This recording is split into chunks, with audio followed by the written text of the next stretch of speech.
it's a great one.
Yeah, I got some. Alright, our cheese is in there. How long was it?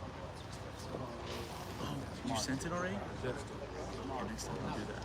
It's too early. See, you have a spot. Because then they'll start asking us to do more stuff. Oh, all right then. We're already done. I haven't sent no email. Okay, So. yeah, don't send me email. Too I fast? just, yeah, I just meant exported so Oh, that okay. it's ready. Okay. I wonder if I go in there and delete it. No, it's fine. For sure. No one's gonna be able to see it anyway. They're not All going day. to. No. Pardon me, sir. My bad. I'm being too high speed.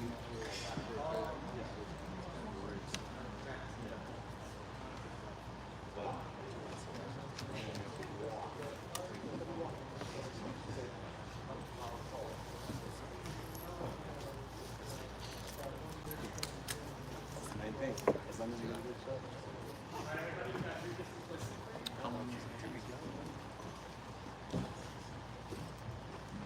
Like 16 seconds or so.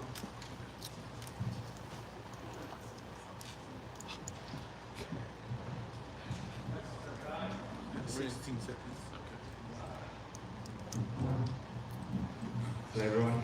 So Driggers, do you let yourself get excited yet for a fight, or do you have to wait until it's like Saturday morning and you're walking to the cage? Well, that's a good question.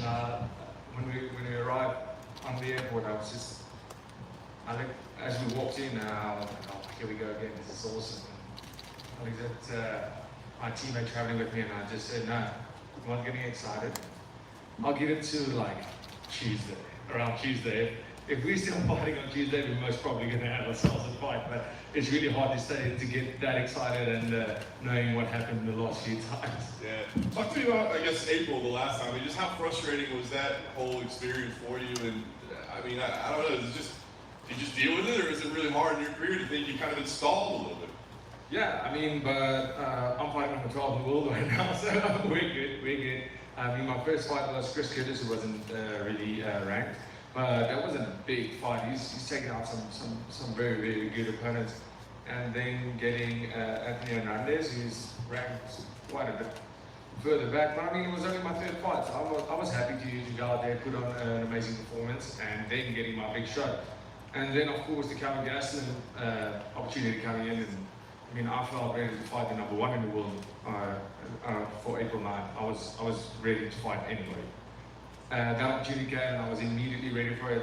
And of course, the big up and then the big down. That's the name of the game in MMA, I guess.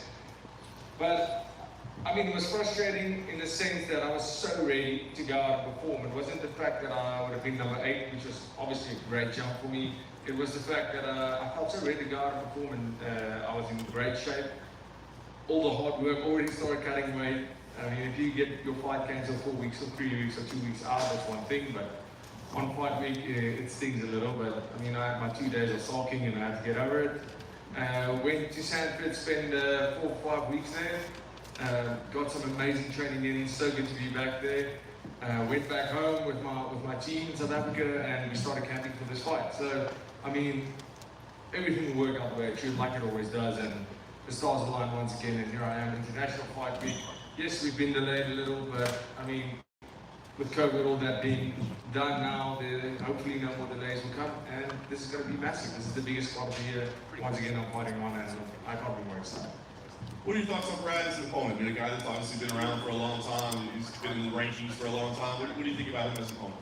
Yeah, I think they really are not doing me any favors getting into the top 15. He is an incredible tough opponent. I think he's always been game. He's always comes to fight. He's always in shape. You won't see this guy just gassing out the fight because he didn't prepare. You don't see this guy just going away because he's getting. I mean, he fought Joel Romero. He stayed competitive till the end. He got beat pretty badly by a champ, but it wasn't like he just showed up. He tried to get that fight. He tried to get the champ out there every chance he got. But no, he's not fighting one of those guys. He's fighting me. He is an incredible fighter. I think he's always has been, but I do think he's never quite progressed. If you look at his age, if you look at all of his fights, if you look at from day one to now, not a lot of change happening in his style. He's not going to shoot for the takedown, is he? No. He's not going to start to strike more strategically. No, he's going to come up and bang. This traditional Muay Thai style, trying to throw the heavy leg kicks. That's what he's going to do. He's always fought like that, and it's worked for him, and it hasn't worked for him. But that's the way he fights. It's not going to change anytime soon. So respect to him. He's an amazing athlete. He's a really, really tough fighter and a great gatekeeper. But there's a new generation coming through. Last thing for me, I'll ask you, I mean, what's the goal here? Like, obviously you want to win, but with this year away, do you feel like you got to do something spectacular, like regain some momentum that maybe lost, or is it just, beat a ranked opponent and see where you end up? Like, what's the goal for you? Yeah, to be honest, it doesn't even feel like a year for me. It feels like just the other day I was sitting here with you guys, the exact same arena, International Fight Week. I don't feel I've lost any momentum. I mean, in training, my mindset has been prepping for fights for the whole time. So, I mean, it's not like, in my mind, this is fighting 2 months after my loss. I don't feel that I've been out of the cage for a year at all. I don't feel that I lost any momentum. And any momentum lost, anybody that might have forgotten my name, let me remind you, it's Jericho to proceed.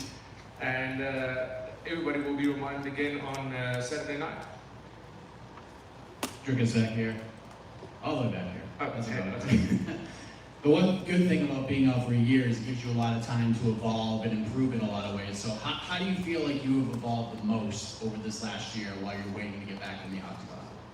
Yeah, absolutely. I think it's just your mindset in terms of who I fought and who I'm fighting right now, that alone. Being considered as the guy to fight Calvin Gaston already tells me everything I need to know of what the organization, what everybody thinks, what my worth is, where I need to be fighting. I've had 2 fights in the UFC. Being able to, the UFC calling it on me to say, listen, will you take that Gaston fight? That already tells me what I need to know. They also think I'm a future champion.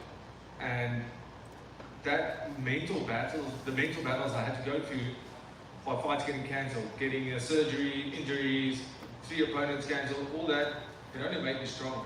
And that is only the mental part. Physically, watching fights, seeing the sport evolve as you watch these events. I mean, if you look at the past few events, the guys are just incredible. And that just motivates me to step it up. It motivates my whole team. It motivates every part of me to know and see where the sport is going firstly, and secondly, knowing and seeing that what we've been doing is growing in the right direction. And what does a win over a guy like Brad do for you? Like it builds back, continues your momentum, but where do you think this puts you in the division with the victory on Saturday? In my head, obviously the goal is to be the champion. 100%, I have no doubt that that's where I'll end up. But Brad Tavares, this is my 3rd fight. He fought easy on his 3rd fight. He fought the champion. The champion did beat him, but he didn't get him out of there. So I'm not saying I'm going to go out there and be reckless and just try and do something spectacular. I'm going to do what I do. The way I fight is always exciting. Always has been. I'm going to go out there and try and be me. I'm going to go out there and fight and get Brad Tavares out of there before that 3rd round bell goes. I don't want to leave this to the judges. It's not my thing. And I want to do what the champ in under 3 rounds what the champ couldn't do in 5.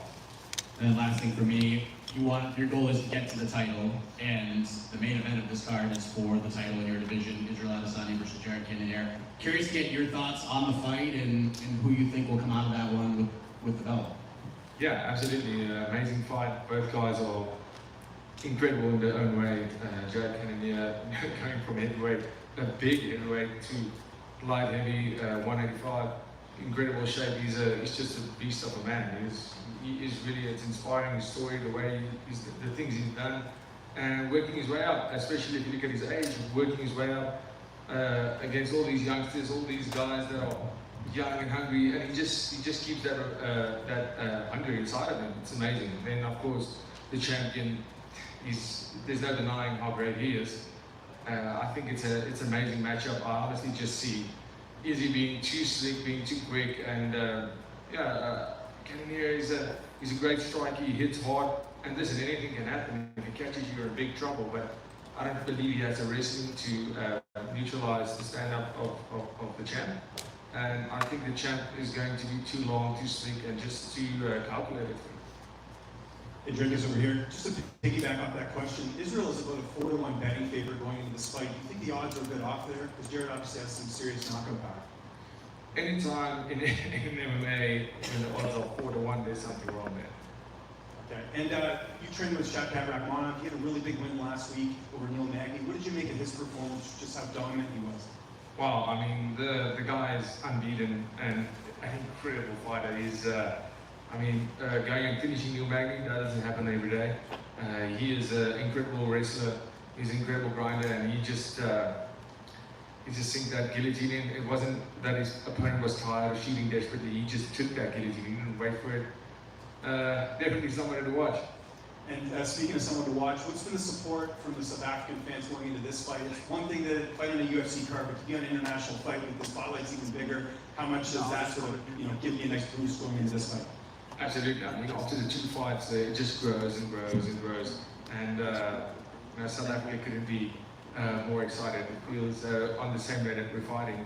The Springbok rugby team is playing, and I know they're going to get that win, and then I'll be carrying on that momentum. So the whole country is already excited, and this is basically 2 Springbok World Cup games happening in one. It's the Springboks playing, and then I'm going to bring it home for the country, and everybody is so excited. Places are booked out. People are doing watch parties. It's going to be massive, and people are just getting more excited for every event and every event. And I'm really excited about that. Drake is back here. Hey. Way over here, right? I saw that you were working with Sanford and you referred to that. Will you have any of the coaches from Sanford in your corner, or is it just the CIT team? I've been working with Sanford for quite a while. I got out there as often as I possibly can. First time I went was like 4 or 5 years ago, but with COVID I wasn't able to go there for 2 years. So after the fight got cancelled now, in April we went, I spent some 4 or 5 weeks at Sanford, and I'm really well acquainted there, and we do a lot of cross training with Sanford. That's basically what we're doing, cross training between CIT and Sanford.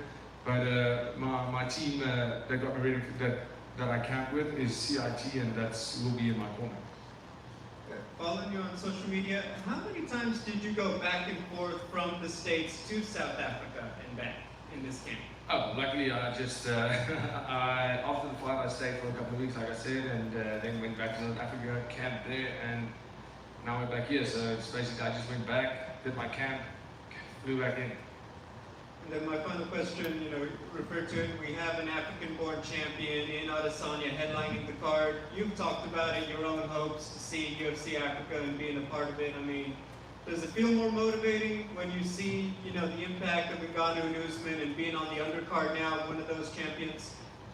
Yeah, I mean, for me, my fight got moved up to the prelims, if I'm not mistaken. And that's great. It sucks that I have to celebrate being on the prelims, but I said this for the first fight.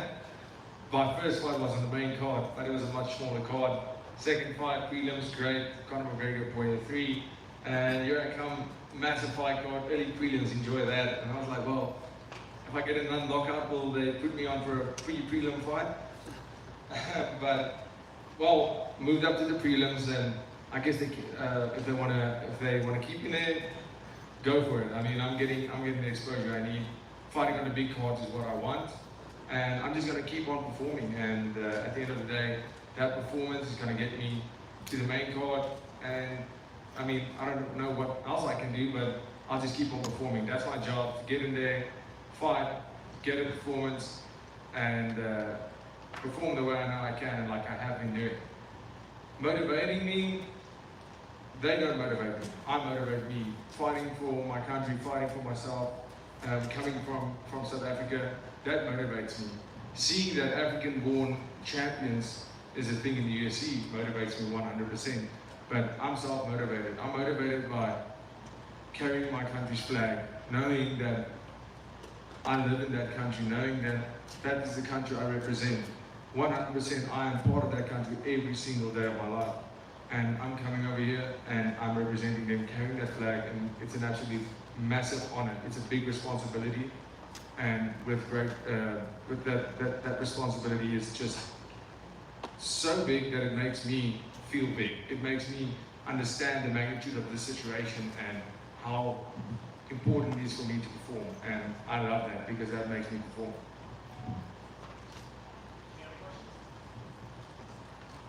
Drukkus, wat denk jy van jou opponent en hoe sien jy die fight afloop? Slag en hoe gaan dit? My broer, ons is baie trots op jou. Baie dankie, lekker om jullie hier te hê. Ja, so wat denk jy van jou opponent, Brad, en hoe sien jy die fight afloop? Ek dink hy is 'n ongelooflike opponent. Ek dink hy is iemand wat hy het al alles gesien, 21 fights in die UFC. So ek kan nie dink dat hierdie vir hom iets gaan wees nie. Maar tot daai klok lei, dan gaan dit vir mense niks wees. Hy het al baie mense gefight, hy het die champion gefight, maar hy het my nog nie gefight nie. Hy het nog nie die Afrikaanse broertjie gefight nie. So ons gaan hy sien en ek glo dit sal die eerste skop van sy loopbaan wees. En alhoewel ek dink hy is 'n ongelooflike fighter, dink ek nie daar's 'n manier wat hy reg is wat kom. En hoe voel dit om Suid-Afrika te verteenwoordig? Ongelooflik om hier te kan sit, Afrikaans te praat en te weet daar's miljoene mense wat my verstaan. Dit alleen is vir my 'n ongelooflike groot eer en ek sal daai vlag dra en ek sal vir Suid-Afrika weer eens op die wêreld se grootste platform wys wat ons kan doen en die hoop wat dit gee, die inspirasie wat dit gee vir almal in Suid-Afrika. Daar's niks wat ons so een maak so sport nie en ek kan nie wag om Saterdag aand weer die hele land op hulle voete te hê en te sien hoe almal ongelooflik bly is in die support en dis net ongelooflik. Dankie my broer, ons vir jou. Ons vir jou.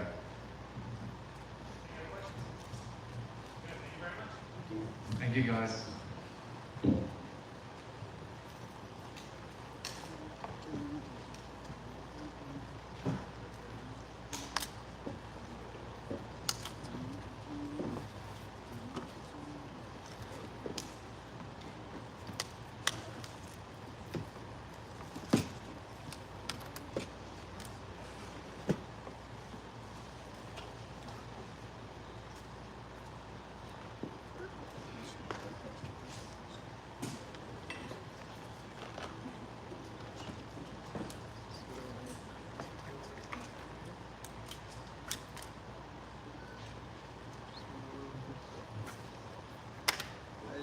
Scott, you been okay? You still living out here? I'm not on the streets yet. No, thank goodness for that. All hope would really be lost. I'm trying really hard to find my crypto bets again. Okay, straight up. So let's say I win in crypto. How, on a scale of 1 to 10, how hard is it to turn that into dollars? What do you mean? Like if What's I, it like? yeah. Depends if you're against the market right now. Oh, it's like bear market. Because everybody's losing for long. Sim. I went short.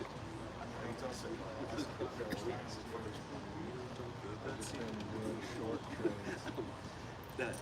She's good. I'm going to go shoot this spot. But you still lose sometimes. The market goes against you in the short term.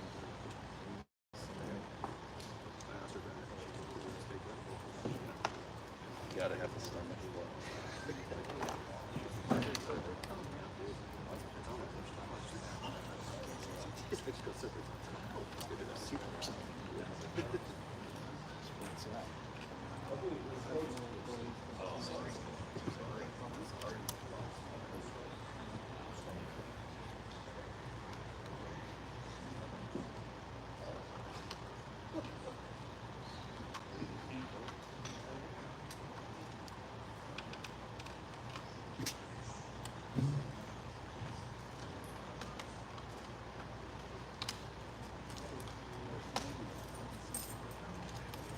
He's not here?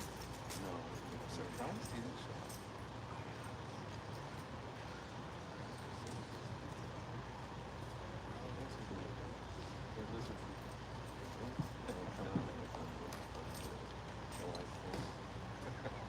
That's when they make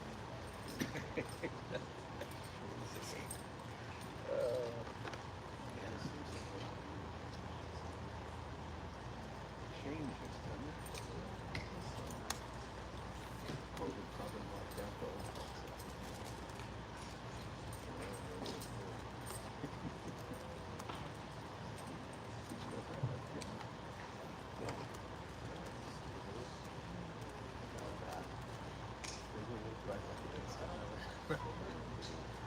brother thinks I might have long COVID or whatever that is. Because I like for a while. So that's having heart. Yeah. Like I've never had.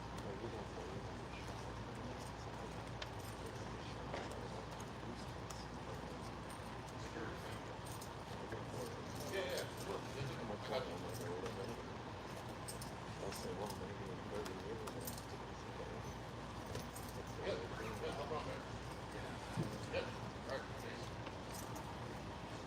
Yeah, just, I only worry about my mom.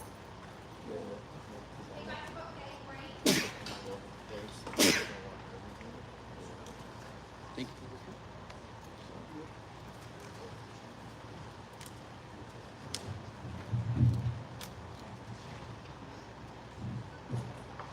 Yeah, welcome back. It's been a pretty quick turnaround for you. I guess was that a goal for you to get a quick turnaround, or is it just kind of the way the schedule worked out? I mean, I love to fight, man. I usually stay pretty active. I wasn't able to do that with my first and second year in the UFC. I mean, that's what I used to do all the time, and the only thing that stops me from being active is injuries. I've been able to stay away from those, and yeah, now, as long as I'm not hurt, I'm gonna be in here. I was going to ask you, this is the first time you've been able to do this in a while, in the last couple of years. So I guess how did your body respond? I mean, is it been like, oh man, maybe we should have taken a little more time off, or is it like, oh no, we're dialed in now? Nah, yeah, I'm super dialed in. I'm ready to rock. My body's just like, it's hungry. It wants another fight, and I'm here for it. They keep tossing you these undefeated prospects, right? I mean, what are your thoughts on this matchup when they give you names like that? I mean, I really don't worry about any of that stuff. I live in the gym, I stay there, I grind, and I mean, I got a lot of faith, you know, so God's plan, you know, whatever Jesus brings towards me, you know, all praise the Most High, we just gonna go get it. Do you enjoy the role at all? Maybe like kind of being the underdog, or kind of being the guy that people, you know, the attention's on the other guy? I mean, it'd be cool to have a little bit of respect on my name, but I mean, yeah, I'm not worried about it. I haven't been around the UFC that long, you know, I haven't fought too many people, so I mean, respect is earned, and hopefully I earn a little bit more this fight. And here you are, like you said, early in your career with T-Mobile Arena, packed crowd, International Fight Week. I mean, does this feel like a big moment in your career? Yeah, I mean, I haven't fought in front of a live crowd since 2018. Everything's been at the Apex, and I absolutely love a live crowd. So, I mean, just having people actually there in the audience, I think it's going to make me be an even better me than anyone's ever seen. Last thing for me, we go here, obviously you want to win, but do you feel like this is that opportunity maybe to get that respect that maybe you don't have right now, or what is your goal in this fight? I mean, my goal is just to go out there and, you know, do what I'm capable of, or even, you know, pass what I'm capable of, rising to a new level. I mean, like I said, at the end of the day, God's plan, you know what I'm saying? So, he wants me to win, I'm going to win. So, let's go see. Abe, over here. What have you made of Ian's first couple of fights in the UFC? I'm sure you've watched some tape. What have sort of your assessments of him as an opponent? I mean, he's in the UFC. He doesn't suck. He's good. You know, he has skills. His opponents weren't super good in my opinion. So I mean, it's going to be interesting to see, you know, how he deals with me, who I think is a step up in competition compared to who he's fought so far. And just how much confidence you have coming off that last win, knocking out Johan Lainez, who previously undefeated. You must be feeling good going into this fight, having all that momentum. Yeah, I mean, like I mentioned before, in God's plan, it's not even about momentum. At the end of the day, I got a bunch of faith, and you know, like David versus Goliath, I'm not scared or worried about anybody. God's got my back, so I'm in there. And just last one for me, at the top of your division, you have that welterweight title fight between Kamaru Usman and Leon Edwards, their rematch. I'm just curious how you think that fight plays out. I think Usman takes it. I mean, Leon, he can grapple. I think Usman grapples a little bit better, and then you know, his striking's just above Leon's too. So, I mean, I'll be watching. Okay, back here. Back here. All right, there you are. How's it going? John had mentioned when he asked you about just fighting these undefeated prospects and kind of putting you in that role, but there's a little bit of sizzle on Ian right now. There's a little bit of hype behind him. What was your reaction when you got the name initially? Were you like, ooh, this is a good one, or was it just another name to you? You know, it's real funny actually. Right after my my last fight after I beat Johan, one of my teammates, Josh Jones, was like, "You should fight this Ian Gary kid next." And I looked at him and I was like, I have no idea who that is. And I'm not. I mean, I don't watch, like, to be honest with you guys, I don't watch a lot of fights. I more listen to my team and my coaches to find out, you know, anything about anybody, about who I'm gonna fight. I'm more worried about my own skills and building myself as a fighter. But yeah, I mean, he mentioned it, and I was like, yeah, man. He gave me little details on it. I'm like, yeah, super cool. And then I told the UFC I was ready to fight, you know, whatever, just let me know. And they said maybe July, and I was like, July 2nd. And then they didn't give me an answer, so I was just, you know, training in the gym, and then it was like mid-June, and I was like, so what's up with July, man? You know, it's coming around the corner, and if I'm gonna fight somebody, I'd like to know. And my manager came back to me 2 days later and was like, Ian Gary. I was like, you know what, that name's very familiar. Yeah, let's take it. So, I mean, yeah, I'm stoked about it. Why don't you watch all that fights? I'm curious. You have to separate yourself from it a little bit? No, I mean, I don't have a lot of free time. I literally just live in the gym. So when it'd be like, you know, you get out of work and then you go back to work. You know, just a little bit of separation. I'll watch them, but I don't watch like every single one. And then Ian's obviously getting ready for this fight. He's trying to make his name a little bigger against you. What's the biggest thing you're going to bring to the table that no matter what Ian tries to do or how much he's prepared for you, that he's just not going to have any answer for? At the end of the day, I just bring a fight. You know, if you're in the UFC and you're signing that contract, you should definitely be ready to have a fight. But it seems like sometimes guys just don't bring it, you know. And if there's one thing that you can guarantee if you sign a contract with my name on it, it's I'm gonna be there and I'm gonna be there to fight you. And then last thing, I just saw on social media this morning that you got your brown belt. Just wanted to know how much that means to you at this point in your career. I mean, yeah, that was great. He almost gave it to me like last year. He was like, I was this close to giving it to you, and I was just like, thanks, coach. Thanks. But I mean, yeah, you know, it had me thinking. I was like, you know what, maybe I should go get a submission or something, because on my record I got like 6 rear naked chokes, and I was just like, maybe it's time to stop knocking out people and just, you know, bring back the subs. But I mean, you know, whatever he gives me, he'll give me, and I'll take it. And just to the back here, you mentioned there, just see what you mentioned there about the subs. How do you see this fight with Ian Gary going down? I'm gonna go out there. I'm gonna fight Ian Gary. I'm gonna, you know, just bring it. And I don't see it going the distance because I mean, he likes to stand and bang too. So I really think he's probably just gonna shoot on me because I feel like it hurts when you get punched by me a couple times. And then from there, I don't know. Either I'm gonna sprawl, or we're gonna continue to bang, or, you know, sprawl and circle his back. But I mean, it's not going the distance. Cyber TKO, yeah. And how do you think you compare to the level of competition that he's had in the past? Yeah, I think I'm definitely a step up compared to the guys that he won. I mean, I wasn't even really paying attention, but someone else brought it up to me. And again, this is MMA math, so I mean, hold it with a grain of salt. But the guys that I've fought, you know, if you include the Contender Series as like UFC caliber fights, their combined record is 13-1, and his opponent's combined record are like 1-6. So I just fight guys that are better. So I mean, we'll see. Okay, back here. Right over here. Okay, what's up? What's up, man? Long time since we spoke.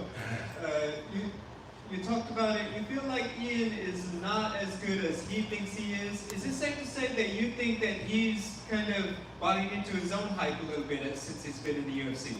Yeah, I mean, it definitely seems. I mean, you got to walk around with a little bit of, you know, cockiness when you're here, and definitely some self-belief. But yeah, I think he's getting just a little big-headed, and might be overlooking some people that he shouldn't be overlooking. I know he's probably going for the low-hanging fruit, but what was your reaction when he tweeted out stuff like he is going to be the only, quote, gifted one that you see on Saturday? I mean, off top, someone told me that, and I was like, that's funny, because I'm going to gift him an helmet. So, I mean, everyone can be witty.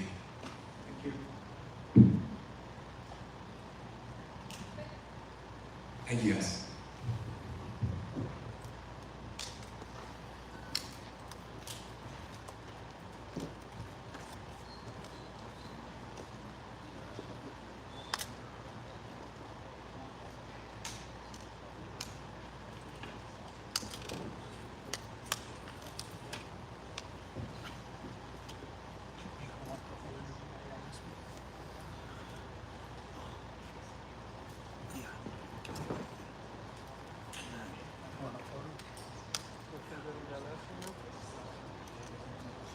Looking good on the last one? Yeah. Good skin. Good.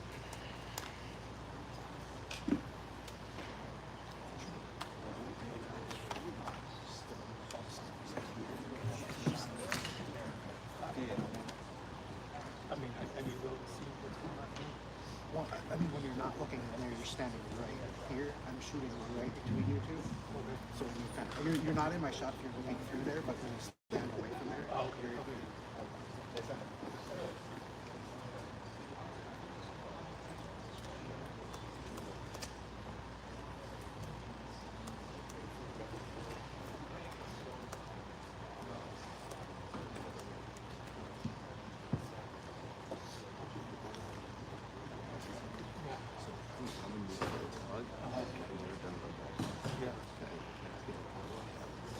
yeah, you have it up front? Yeah.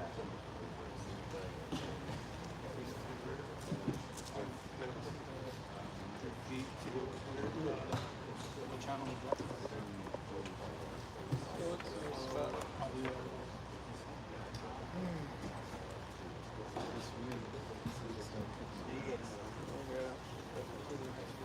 Fly out. Another person last moment. Yeah, so what's most likely going to happen is on the, oh, it is going to happen, so when you move, I'll be doing Radio Row all day Friday, and Alex McEwen will be doing the weigh-in. So, yeah. That way, like, I'm cool with, I live to do the interviews, it's supposed to be an hour. I mean, don't get me wrong, sometimes it makes you feel stupid because it's like I got a 7200 and I can do with it, but it's like, you win some, you lose some. yeah, I mean, there's no one up there. Take the balance, but yeah, so I'm looking forward to that, but yeah, the biggest thing is just, it's going to feel like a drag and you got to mentally try to make it like a marathon. So it's like, okay, Friday, 9 a.m. It ends at 5. And what Tara is that midday is going to be the bulk of the interviews, but they'll still have people trickling in early and late. So I was like, all right, so let me just forget about how I'm going to make it ceremonial. I mean, unless that's what you want to prioritize, I get it. But to me, Saturdays are real crux because if they have stuff Saturday, obviously they have people Saturday, and then we get. Oh yeah, it's normal. It's just like, oh, we have someone there, bring them on. Just wait till they start talking, because I don't have many people on my See their brains. on channel 1. Yeah, but little stuff like that, like Saturday, it's like, okay, Well, channel 1 are up here.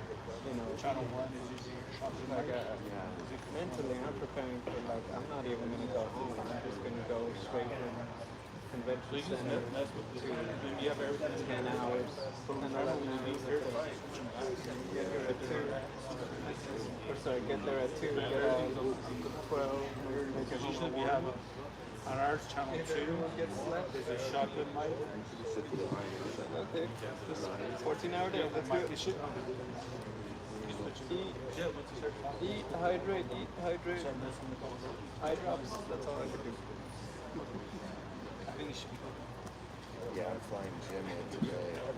He was going to come with Jericho from New York. Oh yeah, they canceled. So he's flying from New York. Wow. You know what? What do you think? Do you think that fight? Because that's in August, no? Is this your first?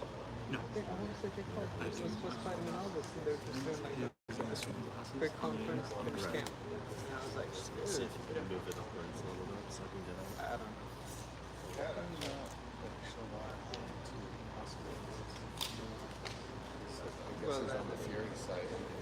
well, they're saying that also Dan Kinahan thing that shit again. I guess because he backed. I don't know what they do. I'm not gonna act like I'm that smart. But that Danny Kinahan guy that. Yes, the one that the guy did the post-fight scrum about, and he didn't want to talk about it. But I guess he's done business with the Furies, and they also didn't let Tyson come in the U.S. recently. And then the thing about Tommy that I guess is weird is that Tommy was in California last month, but now, as I was back in the press conference in New York. So he wasn't able to get a visa then? I don't know if it's the visa, like he had the visa, but when he tried to fly, it was locked up. I don't know. But it's just, that's what they're all reporting. And they do have a very old tweet of Tyson specifically shouting out Kinahan. So it's like, okay, it's not just like, oh, how many of those here? Just one. I wish they made these stiffer. Actually, I would rather have him not have a ball and just Like a solid level. because there's no reason for ball head when you like move it. Yeah. The ball head when you sleep, so like the phone sometimes move. I try to get like the bigger ones for this and just keep it just still. Because like it's when I'm trying to do the Skype interviews but set up the laptop and all that on the desk, it's just a nightmare. And I'm always up, down. I can't even see if something's going on in the computer because it looks like I'm just like this when my camera that's recording is like up here and like. So I would rather have that set up on the desk right over the top. You know what I'm getting at. I'm gonna return it anyway, but you know what I mean. Sure, you've been working towards this moment for a long time, and now it's finally here. I guess talk to you about what the emotions are like compared to a normal fight week. Something of this magnitude. The emotions aren't too different from normal fight week. I'm not really putting too much extra pressure on myself. Fighting is stressful enough, if you will. So, not that I'm taking it easy or anything. I work hard regardless, and I'm coming in there with the same self-belief, the same confidence, the same energy, BDE that I plan on using to get the win. It feels like you've been on Israel's radar for a long time. I mean, did you kind of pay attention to that all the way? Did that maybe give you some confidence along the journey up there that this guy was already looking at you? No, what other people do doesn't really, I don't allow it to affect me too much. It is intriguing to see, the champ is, picking and choosing his fights, and whatever he sees is intriguing him. So it's all good. It's pretty interesting because when I made my middleweight debut, and we all know the dogs pissing and things like that, but what we don't know is that backstage, me and him actually came face to face, and I introduced myself because I had been a fan of him already. We were fighting in the same car. I thought that was pretty cool. And so we came face to face, and I introduced myself to him and congratulated him on his fight because I got to watch his fight.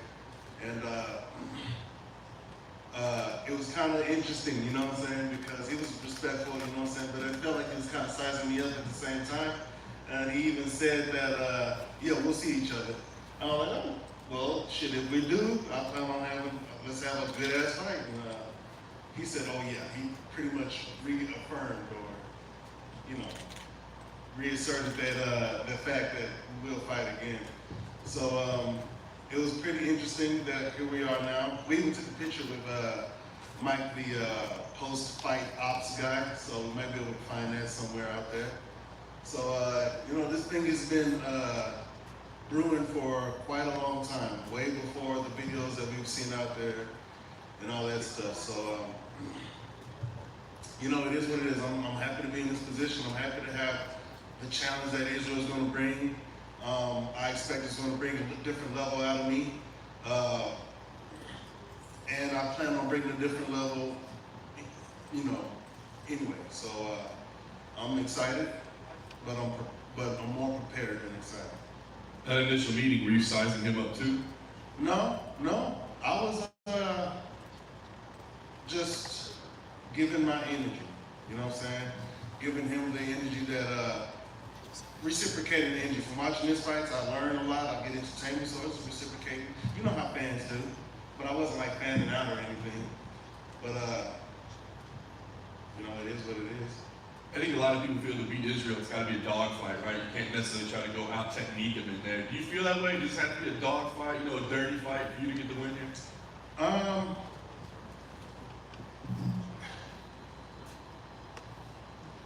It could be a clean fight if one can control that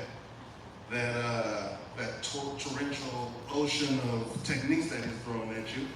You know, so that's a tall order right there. It's a hard task to do, but it's possible. You know, and I don't need to throw as much techniques as he's throwing at me to make it work. So I plan on using all the right skills, all the right techniques to make the fight so I can be the beneficiary of this exchange here, you know, so I can win. Yes, I will be employing techniques, but it won't be no tick for tack sort of thing. I'm not going to take technique for technique with this guy. Like I said before, I'm not trying to have a fight of the night with him. You know, I want to get a performance of the night. I want to go out there, handle my business, put my hands on him. If I can touch him once and put him to sleep, that's perfect for me. You know, but a fight's a fight. He's going to resist naturally, and I'm prepared for that. Like I said, you know, I'm more prepared for this fight than excited for all the other stuff that goes along with it. Last thing for me, I know you want to put more on this fight than Zare, but champion of the world. I mean, what would that mean for you to be victorious on Saturday night? Another day in office. I'm not like looking up at the idea of being this. I'm coming down and taking part in this. You know what I'm saying? I'm stepping up off of my throne to take part in this, to exchange with my people, you guys, everybody, with Israel. You know what I'm saying? So that's where I'm coming from. That's my perspective. I'm here to, but anyway, that's it. Jared back here, to your left.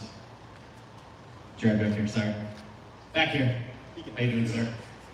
Israel, obviously, confidence exudes off of him. He's a very confident guy, but he's even saying that this fight could look comparable to when Anderson Silva fought Forrest Griffin. So I'm curious your thoughts on that comment and just his confidence overall. I don't really think about what other people say, so I don't have any thoughts on what he said or what he's saying. My only thoughts my thoughts are only on what he's going to attempt to do Saturday night and what I'm going to do Saturday night. So there's a lot of people saying a lot of different things, and like damn near all of them are counting me out. So why do I even pay attention to what people say that's on the negative side of me getting my win? That doesn't serve me, that doesn't help me, that doesn't bring me any sort of joy. So I'm not focusing on that. It doesn't hurt me. Those are just words floating out in the air. I'm not going to sit here and try to catch them like a guy with a butterfly net trying to catch, you know what I'm saying? No. They can sit out there and do their thing, and those words will eventually die. And I'm going to continue to thrive. You just mentioned that you feel like people are looking past you, they're picking him to win. Is there something to that? Like, I know you're not worried about what people say, but does it almost give you like a freeing feeling in a way? Does it take a little bit of pressure off knowing that most people, for some reason, expect you to come in here and just be the next title defense of a guy like Israel Adesanya? Do you feel like you're more overlooked than his other challengers? Well, Israel has garnered a lot of clout, or I can't think of the right word, but rightfully so. The man has been putting in work. He's been doing his thing and look good doing it. But, well, hold on, what was it? What was the rest of that question? Just you feeling like most people are picking against you. Do you feel like you are the most overlooked challenger he's faced at this point? Again, I'm not concerning myself with how other people feel, what's about to happen Saturday night. I don't even want to comment on it. I'm not going to contribute to that. So if anybody else has any questions about what somebody else said, you might want to, redo those questions right now. You got time. So I don't care what people say. I don't care what people do. As long as they ain't getting in my way of me doing my thing, we ain't got no problems. I just meant more like is it more of a freeing feeling knowing that, not that you care what people think, but is it more freeing for you? Is it not house money, but you know what I mean? Like, takes a little bit of pressure off? I know exactly what you're saying, and I don't have any feelings, no emotions, no thoughts about it. I'm not going to contribute my energy to that bullshit. So I refuse to even go there. Here, let me think about what they're thinking and the thing and the betting and the blah, blah, blah. I ain't got no time for that. I got a fight on my hands, and all my energy needs to go to that. You know what I'm saying? Now, I got professional obligations, which is why I'm here talking to y'all, but I'm gonna tell you how I feel. So I'm not gonna go, I've been through this dance before, you know what I'm saying? People ask questions and they give it, and they sort of like draw out answers, you know what I'm saying? So, no, you're gonna draw out energy. You know, this is how I feel, so I don't give a damn what people say. I couldn't care less what people say. So, as long as they ain't getting in my way, as long as what they're saying isn't affecting what I'm trying to do, I'm just trying to fight a man, I'm trying to go home. Fair enough, I appreciate the honesty. Last thing for me, one thing you can control here is how this fight's gonna play out. So, what is the headline gonna read on Saturday? Come on, we all know this. There's only one outcome I envision. Nothing else outside of the age-old quote, and you. Jared, over here. Oh, what up, James? How's it going? Good to see you. You mentioned before about, this is just another win for you, but the MMA lab, I believe the last UFC champion was Benson Henderson, someone I know you have a lot of respect for. What would it mean to be a champion representing that gym as just another champion from that gym? For me, it means more energy to the pool of greatness that we're all contributing to. We're all drawing from, contributing to it, and finding our own greatness in and outside of it. So it's going to bring a whole lot of energy back to that pool. And on that same note, what does it mean to share this card with Sean O'Malley and Brian Barberina, who I know used to train with you as well? How cool is it to have them be a part of this card where you're headlining? You know, there's nothing better than going to war with your brothers, right? So you know that, this is an individual sport, so I can't say it has that sense of security and stuff, but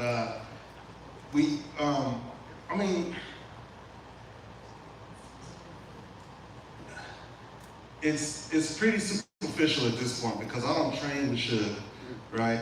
And Brian left shortly after I moved here. Yeah, we did do some rounds. Brian was like a few of my heavyweight rounds when I first got to the lab. So, but nonetheless, these are still my brothers.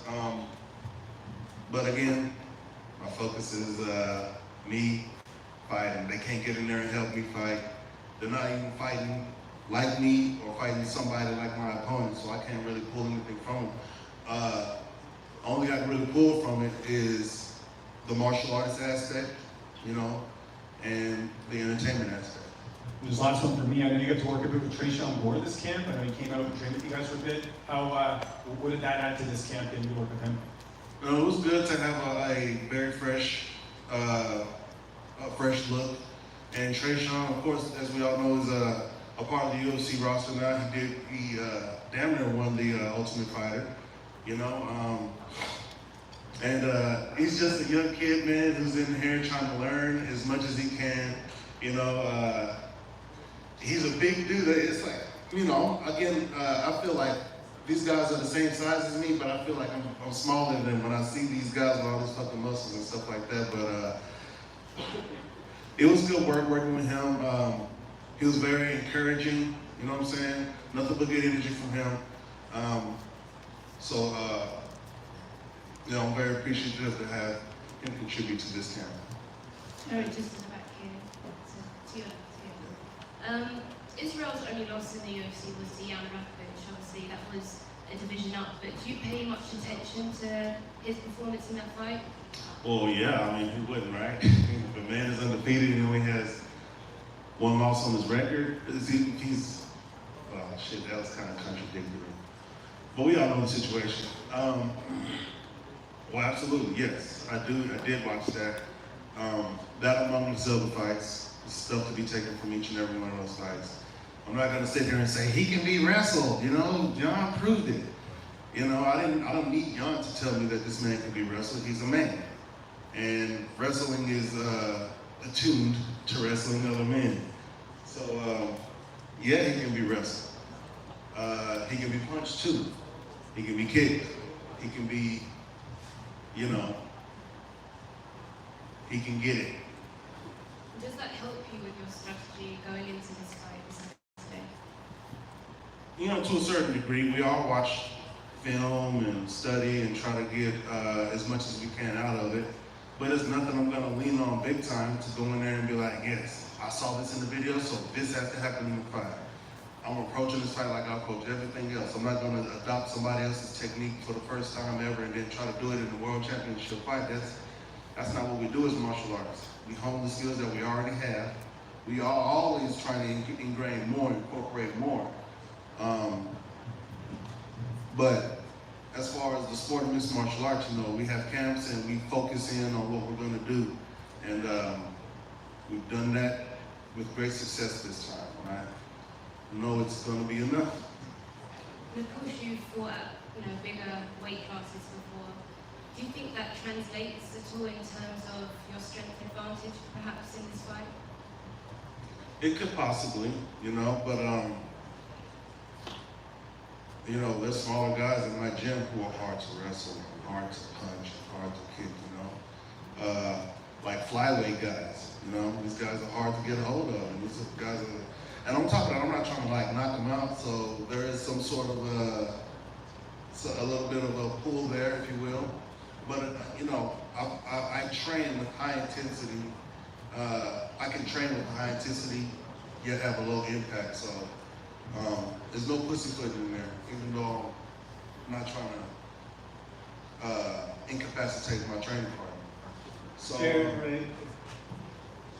Jared, ready? Am I running out of time here? Hey, Jared.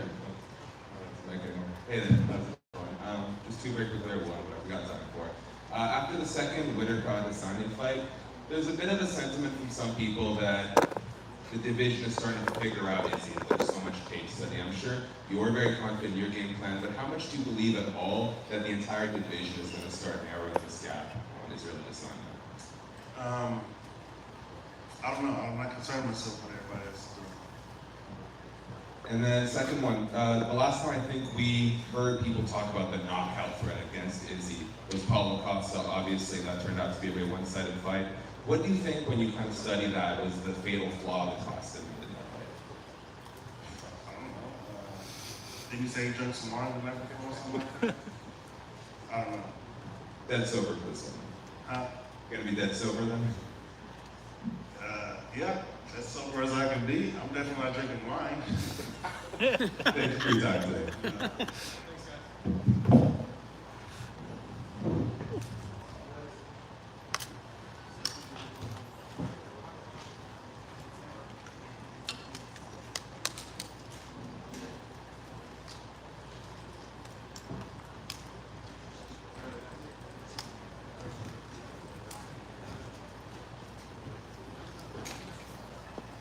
Move this back like a touch.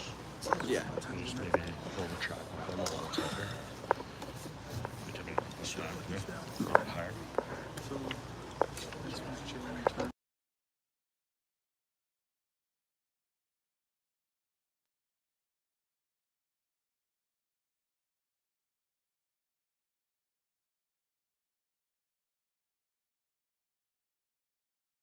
So two, skip 1, 2. Yeah, so after James, first question is how you feel most free, big balance, usually they get best. Answer.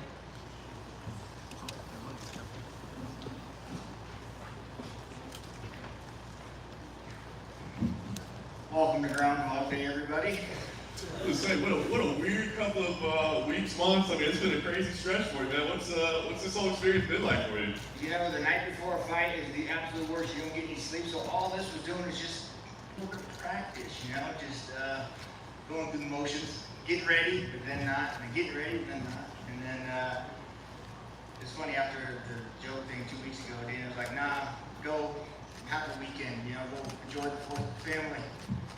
I go to the lake, start building the house, drink a bunch of beer, eat barbecue, and then they call me like, hey, you know, like, oh God, well it has to be at 70 because I'm beer bellied up now. And they're like, yeah, no problem. And so I'm at 168, cruising, being able to eat all week. The first time, it's crazy waking up, say, let's say Thursday, Wednesday, and being able to like go eat dinners and enjoy fight meat for once, you know, so it's cool. Well, you made a history of anybody, anytime, anywhere, but given the circumstances that you've had to endure lately, was there any thought crossing your mind like, no, I'm just going to have to turn this one down? No, never. Absolutely not. You know, when they called me, they offered it after the fight. I was like, yeah, of course. And then they told me to go home, and they called me again. They're like, well, will you take it again? I was like, oh, of course. I'll do it. Yeah, no problem. But it's weird training, like trying to peak and then pull back and then peak. And it's been a weird, that part's been really strange, just trying to get the training in because it's odd. But let's go. To you, I know a fight's kind of just a fight, but this is kind of cool, right? The all-time wins lead. I mean, that's pretty neat. No disrespect to Joe Lozano, it seems like does that add something to you as well? Like you guys are fighting for the all-time wins lead? Yeah. I mean, Joe would have been fun too. Jim's gonna be just as fun. You know, Jim kind of bite down and come play, so it'd be fun. But this is kind of one of those fights where someone's must go, right? Yeah. I imagine you've been just poring over the footage from 2014, just watching the fight over and over, breaking it down frame by frame. Yeah, no. I don't even know if I've only seen the highlight of it, and it's one thing I hate. Even like with the movies, I don't like watching myself. I don't like watching myself fight. I don't like watching myself on TV. I don't like watching interviews. Like, I think this is stupid. Like, you know, it's just strange for me. So I don't really watch fight tape myself, but maybe I should. I mean, it's not too late in your career, right? There's a lot. You can change it up now, man. Last thing for me, I guess, what does this fight mean to you? I mean, you know, as the days are winding down, the two veterans, I mean, two all-time leaders, I mean, what does this fight mean to you? Oh man, this is, like, now in my career, you're talking about it's not too late to do that, but it's, looking back and we're legends, man. It's cool to be in that state, so fighting another guy in the same category, and we're setting more records, and in my plan, I want to put records that people can't even touch, you know? 50 fights under Zupa, I want to be junkies like, man, I'm just fighting to get one or two to keep my job, you know? And you got 50 of them, like, to me, that's cool, you know, to put statements down like that. So this is huge. This is legacy fighting, you know, and that's what it's all about. When you're in Phoenix, it seemed like that fight was, you know, meant so much to you. You were very emotional on media day and everything like that. Was that one of the biggest disappointments? Just that you were so ready to fight in front of your son, and had that moment happen, and then it got taken away from you? Yeah, but it didn't get taken away. It's here now. There it is. The boys are here. We're in my name. Renting a house with pools, so they're home swimming right now. They're ready, you know, and they went to both fights and kind of sat there and understanding what's going on, I think, in their 4-year-old minds. I don't know, I can't, you know, but they'll be here Saturday. So the emotions and the feeling and excitement to walk out and just go crazy will still be there, you know. So the feelings and it's all still there. Yeah, so it just felt like that particular moment meant so much to you, but yeah, what makes up difference now it's happening. And you just got me emotional that day. I think it was the dehydration of the food, maybe. We were here, right here, center. With this fight being at 170 and the fact that you fought at 170 before, how much of an advantage is that for you to believe? Because Miller, I don't believe, has fought at welterweight before. I called Miller when he offered me the fight. I think it was last Saturday, and I said, "Yeah, buddy, now you can eat." He's like, "Oh yeah." I said, "I'm just, you know, I'm not going to be big. I'm 168 right now. I'm 169. I just kind of just float around." And he's like, "Yeah, same here. I'm actually eating the gain weight." I was like, "Cool." So I'm sure he's eating and happy and loving it. So, yeah, I don't think he's gonna come in there big. Neither will I. You know, fighting the big center guys, the guys that are cutting 290, it's tough, man. They hit hard, they're big and strong. So we're both just kind of 55. It would have been our natural weight. I think that if we would weighed in and came back, we'd be right on the same weight we're gonna fight at anyway. So I'm sure he's stoked and just an easier week. And you mentioned before with the canceled fights, and you're now fighting here in July. How much of an asset does it have in Sherrod, who we see in your corner here? Just helping you from the health and nutrition side, just making sure you're not overdoing yourself, because that's like 3 separate camps right for this fight. Yeah, she's very adamant about what we eat, how we eat, and make sure I'm drinking and eating the right stuff. Because I don't want to eat shit. I love it. Like I want gas station sushi. You know what I mean? That's just what I like. So she's like, no, let's stick with the PI plan. Let's go to Whole Foods and get real food and stick to the plan. And someday you can have all the gas station sushi you want. Until then, let's eat to the plan. And just last one for me here. What does it mean to be a part of this big card? Like again, it's I know it's not ideal with having the fights moved around, but to be a part of this card with 2 title fights and now you're on this card, how special is that for you at this point in your career? Yeah, when Dana called me, he's like, I would love for you to be on ABC. I was like, yeah, of course. Dana, listen, I just want to fight in front of a live crowd. You put me the first fight, the last fight, the middle fight, I don't care where on the card I fight. The people watching at home, it's cool. But the people watching in the crowd, that's what like the energy and the roar of the thunder, that's a different thing. So where I am on the card and the ABC, that's awesome. I don't mind doing that also. But I was just looking at the roster the other day, like, wow, he's fighting this player a lot. It's a big one, International Fight Week and giant card, a million eyes, so my kind of party.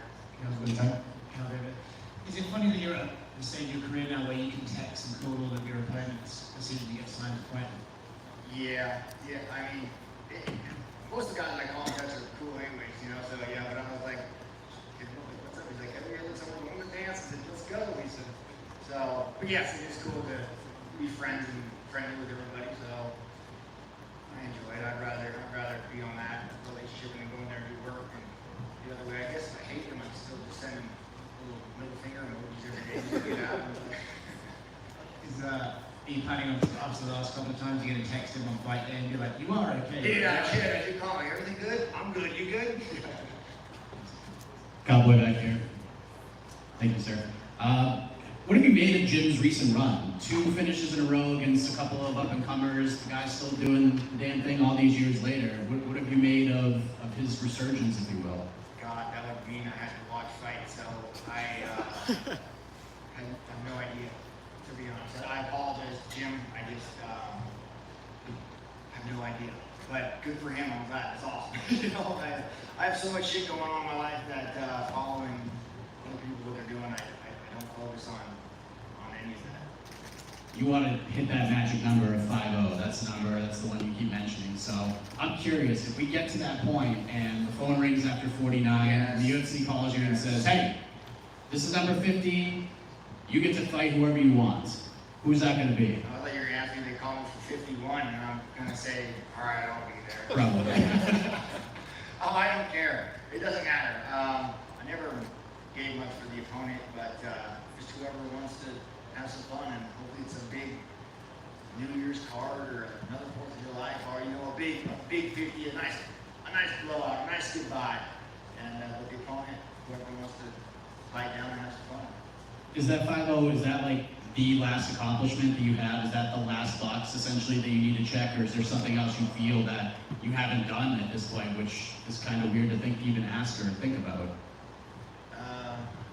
Yeah, it's kind of weird to ask and think about, but 50 is a pretty solid number for me, and it's fun now. I'm not fighting for anybody but myself. I don't have to worry about anything. I don't have to go out there and try and, this one's for you, Grandpa, this one's for you, I want to show on my submission game is good, like, man, oh, Cowboy, you just go get 50 because goddamn it, you want 50, so that's kind of where I am in my life now.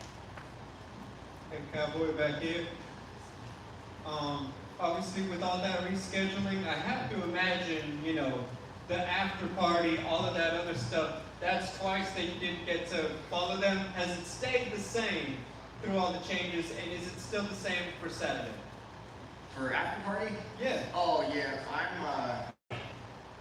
I think people think I'm like an alcoholic and I like to party and drink. I think I put the wrong impression out there. My after fight Saturday night is go get something to eat and go to bed. That's usually, all my friends are always like, where's the party at?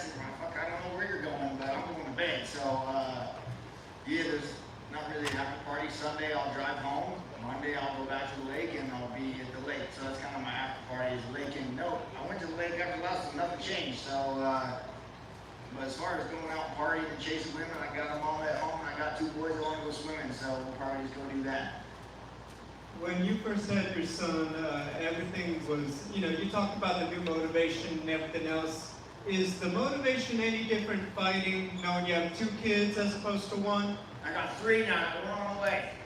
So, mom was pregnant, and she's not telling me what it is. It really sucks. So I want a baby girl, and I think it's gonna be a boy just because I don't know, I have a gut feeling. But so we have 3 now, and I'm excited. Yeah, the motivation to just set them off in life, be able to have save, and yeah, motivation's there. It's fun. I enjoy it. Now they're old enough. The oldest one's old enough to hopefully understand Daddy's a real life ninja, so it'll be fun. Final question for me. Don't know how many more fights, so I don't know when I'll get another chance. You and I actually have the same birthday. What's your favorite thing about being born on the 29th on March? Man, other than an Aries, I don't know. I don't really have a favorite thing about the 29th. I don't know, nothing really, but just being an Aries. It's a good day, isn't it? Yeah, sure.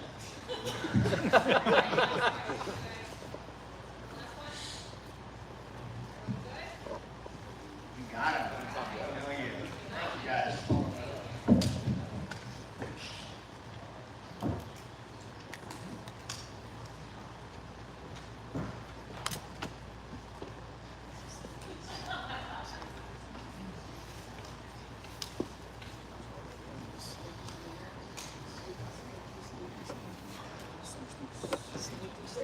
It's good, man.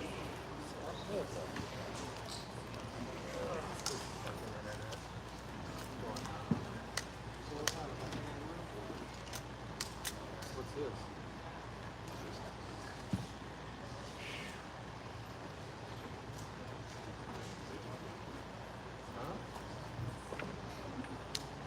So you gonna do a backflip or something?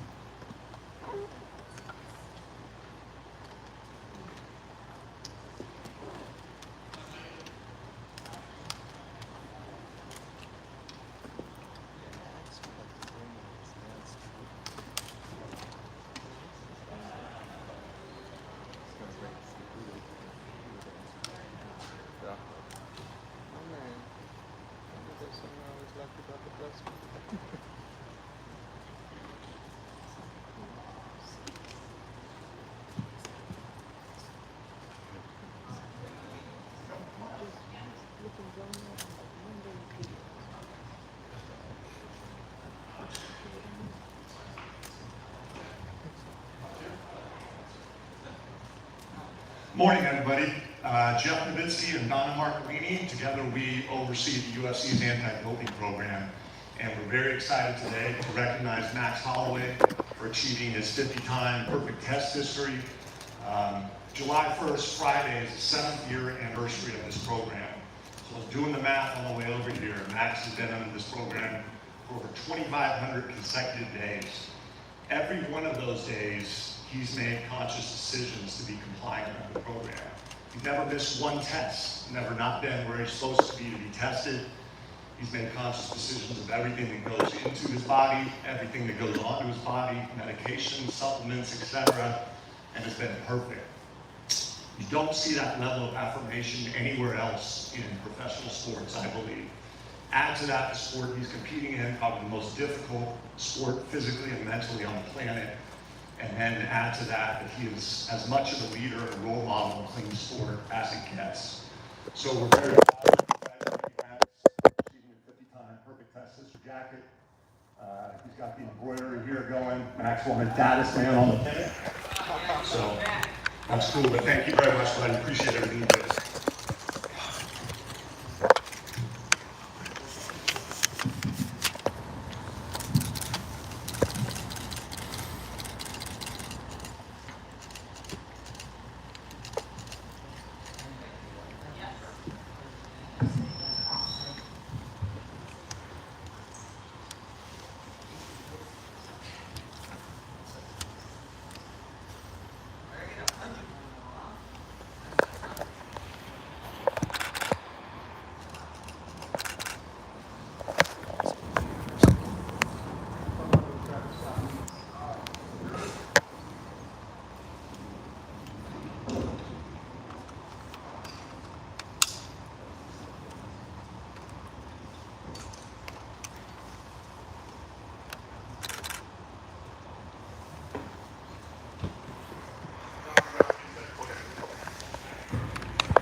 Max, you know, 2 big wins to kind of earn your way back here, man. You know, not asking for any gifts, but, you know, making your way back here. What's the feel like, you know, kind of putting in that work and getting back to this spot? I feel great. I feel good. I mean, I've been saying it, you know, every fight we go in is 0-0. Every fight we attack, like it's my first fight and my last fight, you know. And I carry myself like a champion, you know. It's not a champion mindset. It's a champion responsibility, you know, and that's what we do. 10 rounds with a guy, I mean, does that make preparation for this fight easier or more difficult? I mean, you know, I had 10 rounds with a guy. I mean, if you watch from the first to the second fight, 2 different fighters, you know, and from the second to this fight is going to be different fighters again. But I feel good, I feel great, I feel on. I got to spend 15 minutes with this guy, 10 rounds with this guy. I've been saying it all week, man. He has to be blessed if we go above 3. I can't wait. I mean, you've been in nothing but big fights for years now, right? But I mean, the circumstances around this one, the trilogy, you know, kind of what's at stake. I mean, does this feel like a different moment for you, or a more important moment than maybe some of your other fights? This legacy, it's a legacy fight, 100%. You know, as you said, you guys all know what pound for pound ranking he is. You guys know what pound for pound ranking I am, and we're on the higher end of the pound for pound ranks, you know, and these don't happen in the past decade, you know. I mean, it did only once come to mind, and that's DC and Jones. So this is a legacy fight. This is huge in every way. To be honest, I really, you know, like people calling us the mini man of this card. You know, that's saying a lot. That's saying a lot about this fight. So that's what it is. Does this have to be a finish? I mean, given how close the other fights were, you know, the judges kind of broke your heart a little bit. I mean, do you feel like I gotta finish this fight? We see what happens, you know. At the end of the day, it is what it was. No crowd was still no, like you said, the first 2 fights, even the second fight, you know, Dana White said what he said, about half of the UFC roster said what they said.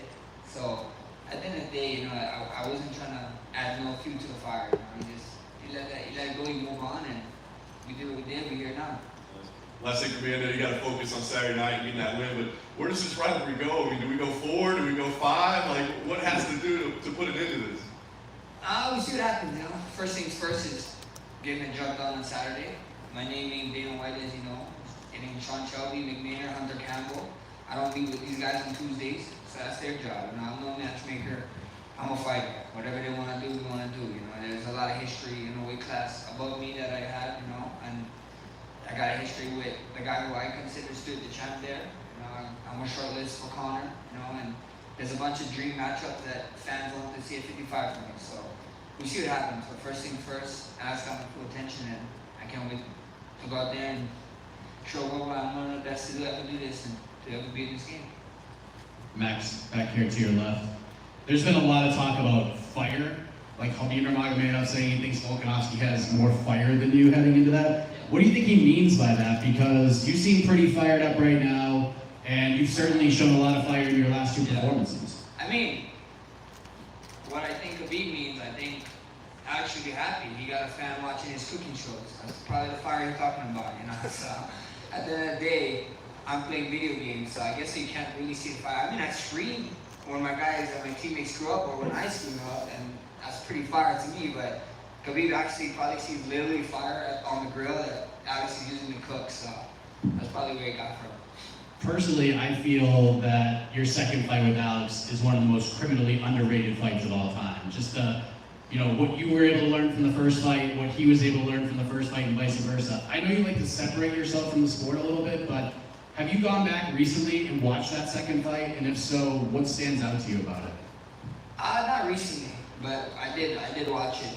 I sat with my team and we watched it together, and we just broke down, you know. It's 2 different guys, you know, and you saw 2 guys in there grow from the first fight, and you saw 2 guys in there grow during the fight, you know, which is pretty good, you know. When you're at this level, you're at this high level, that's what you gotta do to separate yourself from the pack. Last thing for me, and this might be the most important question of all, where are we at with the floral shorts? Are we making any headway on that?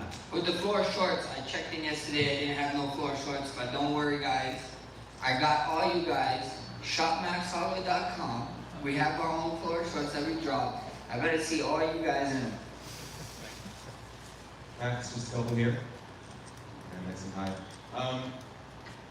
you're a very relaxed person, but going into that Calvin Kattar fight, you were literally yelling at not just him, but everyone cage side that you were the best boxer. It was a different kind of energy I felt than like the Brian Ortega fight where you put up his gloves and teach him how to box.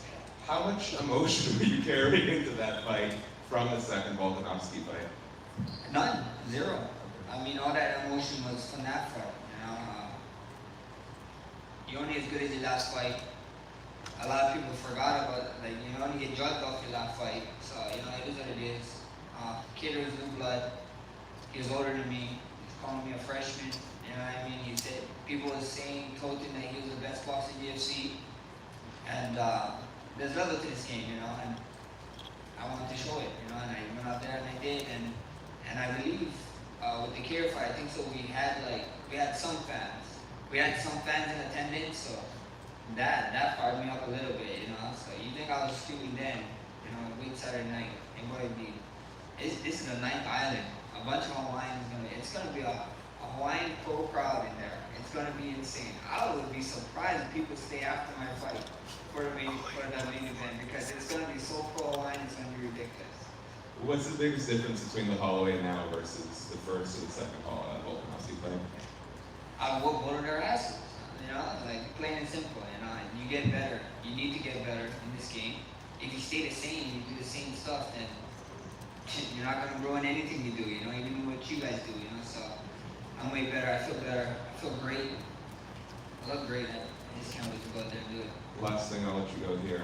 Since you brought it up, I am also a screamer when I game. How would your wife describe you when you're playing video games? Oh, she, a nutcase probably. She hears me, you know, she hears me to the walls. I'm pounding my feet. I'm on the second floor of the house. I'm pounding my feet and screaming. It's good fun, you know. I'm a competitive man, and I just want to win. So, you know, when I don't win or something, or I do a stupid play, I'm like screaming at myself. Thanks, man. Thank you. Max, to your left, right here. A lot of fans are saying that whoever wins this fight will determine who the greatest featherweight of all time is. Do you also see it that way? Not at all. Not at all. You know, a lot of fans, a lot of people are saying it. Do we forget the man Jose Aldo? The man got 8 title fights. I got 8 title wins actually. I have 5 title wins, and until somebody can beat his records as a champion, you know, with the 8 title wins, then they can consider themselves the golden featherweight, you know. So I got 5 to be here against Alex to get my 6th title win. That's the cherry on top, man. With fans and everything, it's gonna be amazing. And Josh Emmett says that he deserves the next title shot. He says that he's #1 contender. He'll be there at cage side. Do you also see him as a #1 contender to fight the winner of this one? Like I said, man, I ain't a matchmaker. You know, I do what I do. You can say whatever you want to say, believe what you want to say. I mean, at the end of the day, they know at UFC, that's all their job to worry about. All I gotta worry about is one guy, Saturday night, that's Alex, and that's my full focus. Max, right here. Right here, Max. Just one. You're also being honored this week with the Hall of Fame and with the Forrest Griffin Award. I mean, obviously every fighter I think wants to get in there for their fights and for their work inside the cage. But what does it mean to you to get this particular award? And also, will you be at the ceremony on Thursday? That award means a lot. It means a lot to me. You know, being able to give back to people, to show that's what this life is about. You know what I mean? Like, especially during the pandemic, it was insane, you know, and seeing people go through tough times, meeting the kids, let's say Jews, you know, giving back to the Hawaii Food Bank, all these things, all my partnerships with everyone, that's what life is about, you know, if you can give back and inspire people, and I'm in a position to be able to give back and inspire, so why not do it, you know, because you never know who you can touch in that day. And I won't be there this Thursday. I'll be doing some other things, you know. You guys can see me a little bit later on Friday morning, so I won't be there, but tune in for it. It's gonna be a great show. Thank you. Max, over here. In that Brian Ortega fight that Volkanovski had, he had that really tight submission hold late in the fight. Did you think Volkanovski was done at that point? Or were you surprised to see him get out of it? I mean, I didn't watch it live. I saw the highlights, I saw the tape, and looked pretty deep, looked pretty tight, and I mean, that's just a champion mentality, you know, champion mentality, and kudos to him, you know, so looked pretty cool. And speaking of Ortega, he's fighting in a few weeks against Yair Rodriguez. You fought both fighters. Who do you favor in that fight? How do you think that fight plays out?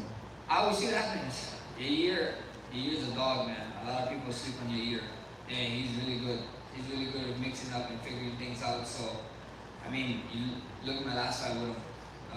One of the a great fight actually, and not only our division and all of the UFC, I think. So, I think he's an amazing fighter. I think Brian is amazing.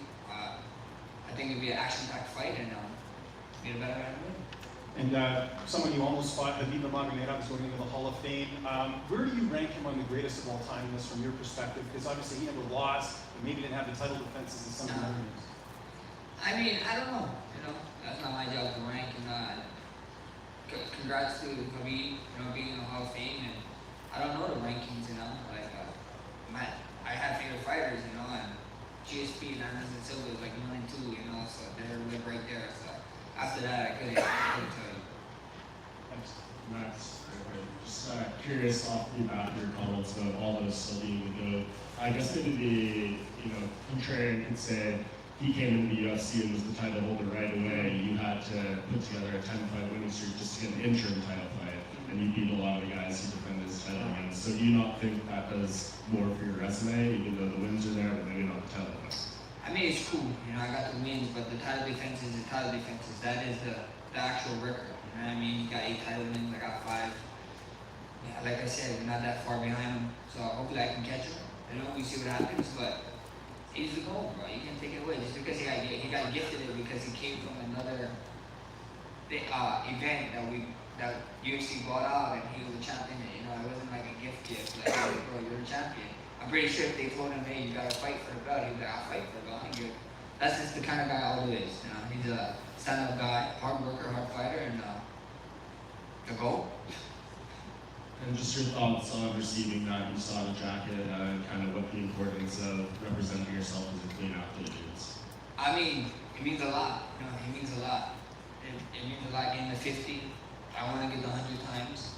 And it just means a lot, Being clean in the sport is tough, especially in this one, especially in this sport, where how much mental and physical training you need to go through. So it's just amazing to do it, and I'm glad I'm doing my part in the sport, clean sport, better sport, and having fun.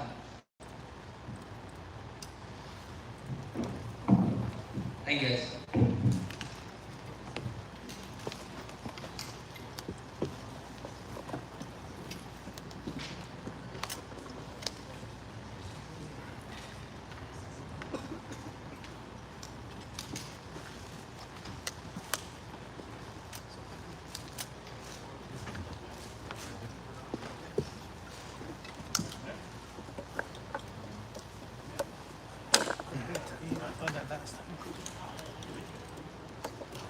What did I tell you on that last time?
That's interesting breathing. Yeah.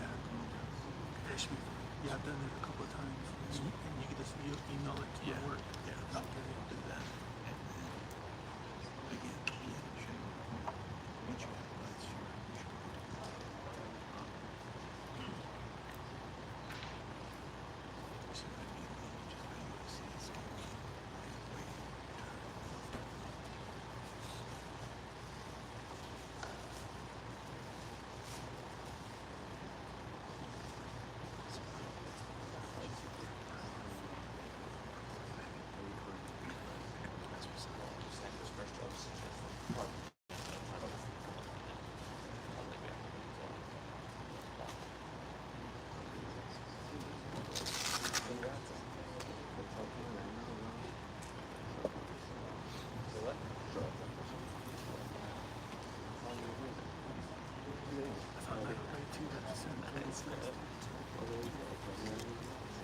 before I have to go look through them, I could pick which photo I want to send just from the camera and send it to my face. These ones are down. The other one's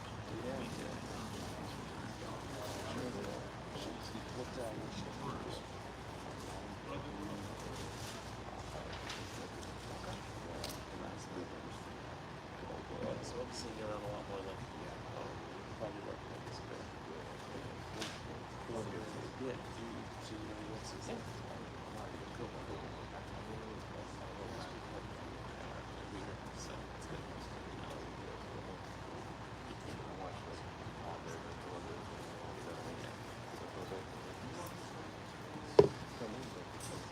Not you, but we're not. Because we were at the car time. And so all that to a laptop and we got them and they did it during practice.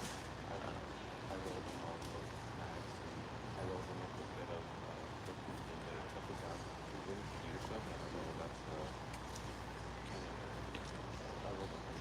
So yeah, Kenny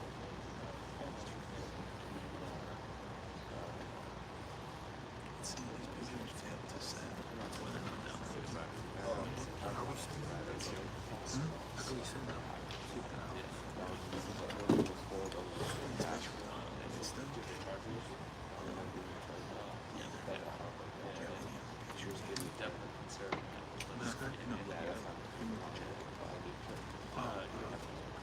I don't need them right now. I'm just asking for yeah, him just because he's getting the dog to figure it out.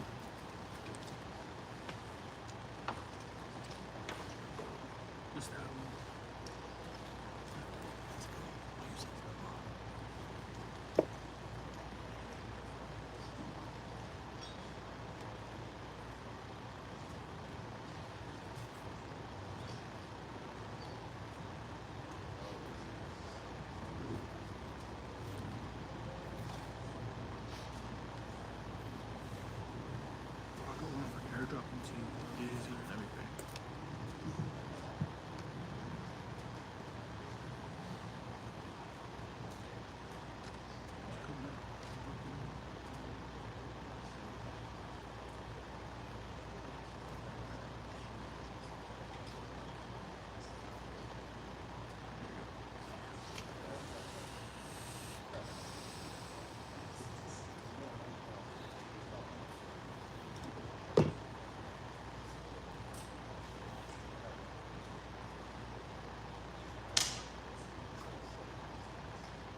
fights. Just 8 months into your UFC career, here you are on the main card, International Fight Week, big opportunity. I guess what's the emotions like for you right now? O Alex, 8 meses aí na sua carreira no UFC, já está aí agora na Semana Internacional do UFC. Como são suas emoções agora? Bom, eu estou bem para essa luta, né? Treino muito para isso. Sei que é um card muito importante, então eu vou aproveitar esse momento. I feel very good. I've been very hard for this fight. I know it's a very important card, so I'm very well prepared for this moment. I know you said once you got here you weren't chasing Israel Adesanya, but now you're paired up on a card with him, certainly no accident. Does that change your focus a little bit in the fact that you want to fight him?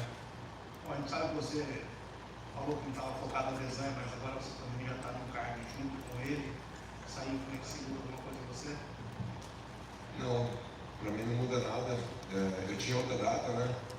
Se não me engano seria 30 de julho e mudou para o dia 2. Então para mim não faz diferença. Well, with him or not, the card makes a difference for me. At first supposed to have fight in June 30 or another date and change for this, so I'm just focused on what I have now. Focus on Sean Strickland at the moment, of course. I guess what do you make of him as an opponent? Bom, claro, focado agora no Sean Strickland, o que você fala dele como oponente? Bom, um cara perigoso, né? Um cara que está mostrando aí, porque eu guardo do ranking, todo o mérito dele. E a gente tem que ficar atento com isso, né? Manter o pé no chão, né? Estou muito bem para essa luta, estou muito confiante, treino muito para isso, mas é um cara perigoso. Well, dangerous guy, never formed a great dangerous guy. That's why I prepared so well for this fight. Dangerous guy, so I'm ready. In your mind, and I know you're still very new to the UFC, but is this the #1 contender fight? Does the winner fight for the title? Bom, na sua mente a gente sabe que você é novo no UFC, mas essa é a luta que vai te dar a chance de lutar pelo cinturão? Essa é a luta que vai me dar a chance de lutar pelo cinturão. Yeah, this is the fight that's going to give me a chance to fight for the title. Last thing for me, given that, what is your goal here? I mean, is it just to pick up a win by any means necessary, or do you want to do something, a highlight reel, something spectacular to solidify that you get that shot? Bom, e qual que é o seu objetivo nessa luta? Você ganhar de uma forma espetacular, com algum movimento específico, ou para você só ganhar a vitória mesmo, ou alguma coisa especial para você solidificar essa chance pelo título? Eu quero ganhar, não importa como, né? A gente está lutando no MMA, estou disposto a tudo, estou treinando tudo, minha evolução está enorme, então o importante é sempre a vitória. Para ser sincero, eu sempre venho falando isso, eu gostaria de uma luta, né, por pontos, mas que fique bem claro se é minha vitória. I'm focusing on the win, this is MMA, anything can happen, I'm prepared for everything, If I can pick, actually, I would like to have a win on a decision so I can showcase all my skills, on a victory that I don't leave no doubt that I'm the winner. Alex back here. I'm just curious if you got any extra motivation from Glover's fight with Yuri Prochazka. That fight was wild. We're going to be talking about it at the end of the year as one of the fights of the year. I'm just curious if you got any extra motivation after watching that fight. Eu gostaria de saber se a luta do Glover te deu uma motivação extra por ser uma luta tão boa que todo mundo gostou e candidato aí à luta do ano, se isso te motiva mais para ir dessa luta. Não, com certeza, a gente está treinando junto, eu estou num processo de evolução. O Glover também, mesmo com 42 anos de idade, evoluiu bastante, a gente vê, é nítido isso. Então, foi uma luta que ele estava ganhando, né? Foi um detalhezinho ali no final, nos 30 segundos, mas eu tenho certeza que ele está feliz com o que ele fez, né? Com a evolução que ele teve. Absolutely, I'm constant evolution. I think so is Glover too, and seeing a fight like that definitely motivates me a lot. Glover was winning that fight by far, so just a little detail unfortunately that happened on the end of the round, but I'm sure that even Glover is happy with his performance too, so definitely motivates me. Sean's been on a real nice run, and he throws a lot of volume, puts up a very high pace. I'm sure you're prepared for that, but just looking at it from a stylistic perspective, what makes you the guy that's been different from his last several opponents that you can slow him down a little bit?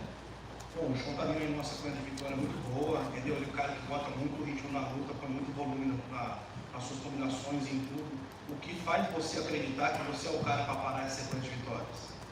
Eu acho que eu sou um cara diferenciado, eu tenho técnicas muito boas, eu venho mostrando isso também. pô, já estudei algumas coisas, né, para essa luta e sei como fazer um antijogo para ele, para parar ele, né, de repente para ele cansar ou para pegar ele em algum momento legal para mim. Well, I definitely have a different game from all his previous opponents, and I think I have enough weapons to stop his game, to do the anti-game, and lead with the W.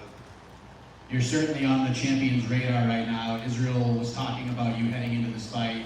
Looking back on the 2 kickboxing fights, he feels that fans should watch them a little more closely because he feels that they're closer than a lot of people give him credit for. And then he said, essentially, he can't wait to punch you through your face with the 4-ounce gloves because these aren't pillow gloves like they are in kickboxing. Just curious what that is like to hear and just being more on Israel's radar. Bom, você com certeza está no radar do Israel Adesanya, né? Até depois do que ele falou, que quando falava para ele das 2 vitórias que você tem sobre ele, que ele falou que isso aqui não é MMA, não são os travesseiros, não são a luta de kickbox. Gostaria de fazer a mão dele através da sua cabeça. E ouvindo isso aí, o que você tem a dizer? Eu fico confuso, né? Porque, pô, ele falar que quando a gente lutou, quando eu nocauteei ele, as luvas eram enormes, né? Uma luva de travesseiro. Pô, a gente tá falando de uma luva de 4 onças, né? Pô, uma arma mesmo. Pô, como seria? Com a luva de travesseiro, ele saiu daquela forma, balão de oxigênio. Pô, não dá pra entender o que ele... Eu não entendo o que ele quis dizer com isso. Well, it actually makes me confused because, with those 2 fights and the knockout, actually, he claims to be a pillow, but, now we talk about 4-ounce gloves. It is deadly weapons, but with the big pillows already making even a stretch with the gas balloon on him, so imagine what is going to happen on the 4 ounces. And last thing for me, if all goes well on Saturday, you're going to fight the winner of the main event between Adesanya and Cannonier. Who do you think wins that fight? Who do you think you will be fighting for the title if you win on Saturday? Bom, você ganhando no sábado, você vai estar lutando pelo cinturão do UFC. Quem você acha que vai... Como é que você vê essa luta aí no sábado pelo cinturão e quem você acha que você vai estar lutando pelo título? Eu acredito que o Adesanya ganha essa luta, né? Eu acho que seria com ele. Eu acho que ele ganha essa luta. Por mais que ele demonstre um pouco, não está muito focado, né, para essa luta, né? De repente, pô, falou bastante coisa aí, até de mim, né? Como se já fosse passar, né? Não é 100%. Né? A gente está falando uma luta perigosa aí, mas espero que ele se dê bem. Espero que ele ganhe essa luta. Well, I believe Adesanya is going to win this fight, even though he don't seem to be too focused on it because he's been talking about it so much for this past week, and he should be focused more on the fight that he had because he had a dangerous fight. But I still believe that he's going to win, and I'm rooting for him. Alex, Yeah, just right here. Just over here, Alex, at the back. Glover said in Singapore, he spoke about, you said that you would be a future champion in this division, but said that Israel would probably avoid a fight with you. What are your thoughts on that comment?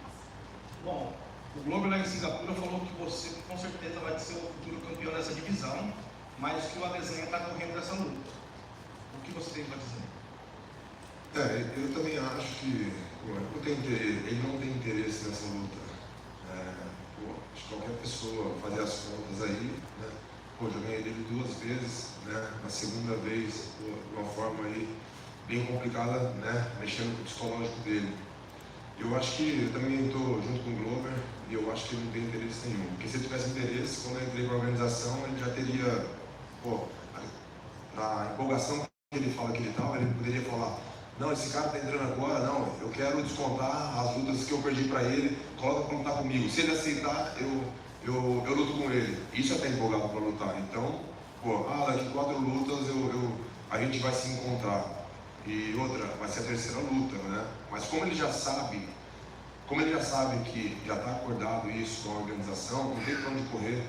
Ele não vai falar assim: eu falei que era 4, falta mais uma, eu passando dessa, né? Falta mais uma. Ele não vai falar isso, porque ele já sabe que ele vai ter que lutar. Well, I think Glover, I don't think he wants that fight because, due to the history that we have, he's not a kind of guy that, if he really won the fight when I first signed at the UFC, he don't let me do 3 fights like I'm doing now.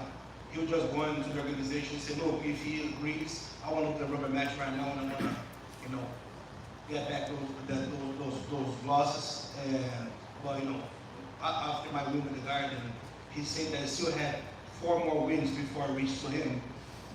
So you know, he's the third. But now he goes and says that he want to fight the next, and you know everything that he's saying because he sees that he's on the contract, so he has nowhere else to go. What do you say to people that believe that you are perhaps in the position you are in because of Izzy's success and given your history?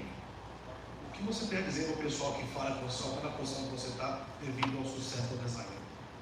Não, eu concordo com isso, né? Porque eu acho que eu fiz coisas muito maiores do que ganhar 2 vezes o Adesanya ou nocautear o Adesanya, né? Pô, quem me acompanha sabe meu histórico, campeão 2 vezes, 2 categorias do Glória, da maior organização de kickboxing do mundo, né? Já ganhei de grandes nomes, pô, fiz várias defesas de cinturões, então eu acho que eu fiz coisas muito maiores do que ganhar dele. Mas claro que tudo é um conjunto, né? Faz parte também, né? Entra nesse conjunto, né? As 2 vitórias do Adesanya. Well, I don't know nothing to do people say that because honestly, I have way bigger achievements than defeating him. In kickboxing, I became the Glory double champion, so I have so many wins and more, you know, achievements on title after that. Obviously, those wins count as a whole to the whole scene that we're having right now, but I believe that I have further more achievements than that. And of course, given your history both in kickboxing, the 2 previous fights with Israel and you obviously, if you are successful on Saturday, how do you think the fight goes down with Israel this time in MMA? Claro, né? Você ganhou 2 vezes no kickboxing, né? Não quer ver. Vocês 2 ganhando nesse sábado, como que você vê que a luta com a design vai ser? Eu imagino que uma luta, a maior parte do tempo em pé. A gente está falando que a gente sabe que é MMA. Mas, pô, os estilos de luta casam, né? A gente lutar ali mais na parte de trocação. Well, I see the fight honestly going most of, we talk about MMA, but I believe this fight will be mostly stand up on the feet, you know, style makes fights, and I think those who fight this style from both, it's going to be more of a stand-up fight. Alex, right here. Alex, you know, obviously since you got to the UFC, there's been so much focus on a rematch with Israel Adesanya, but for yourself, who are some of the other middleweights that you really look forward to testing yourself against? Claro que desde que você chegou aqui, todo mundo fala é a revanche de você e o Israel Adesanya, mas fora essa, existe algum outros pesos médios que você teria vontade de lutar também? Não, se não fosse, né, já chegando nesse clube de cinturão, quem disse se fosse colocar para mim, a organização indicasse, eu ia lutar. Não tem nenhum nome, não. I have no names, you know, if it was not to fight for the belt, whoever the organization want to throw a fight. Sean Strickland is known for saying some really different things when he's on camera. I know there's a language barrier, but do you have any thoughts on some of the statements that he makes? Sean Strickland tem uma reputação de falar algumas coisas estranhas, diferentes na câmera. Eu sei que a barreira da língua, né, dificulta, tá, mas se você tem alguma coisa, o que você pensa sobre algumas coisas que ele disse? Não, para mim também não influencia em nada, né? É aquilo que falou da língua, do inglês que eu não falo. Eu vejo alguns vídeos, eu vejo que está falando alguma coisa ali que não é muito legal. Às vezes a pessoa até corta, né? A gente xingando, falando algo. Mas isso para mim não influencia em nada. Well, it doesn't influence me or not, you know, I know that sometimes he likes to talk a little bit, you know, sometimes he's talking all nice things on the camera, they even have to cut, you know, swearing in camera and everything else, but for me it makes a difference. Thank you.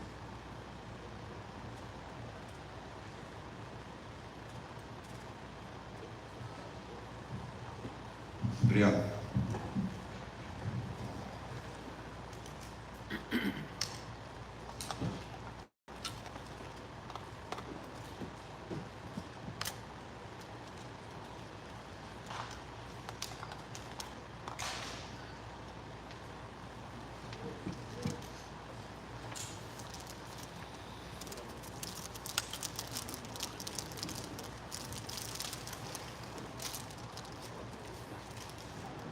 Do you need another XLR for me?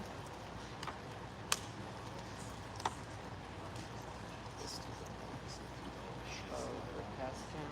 Yeah, I think it's out.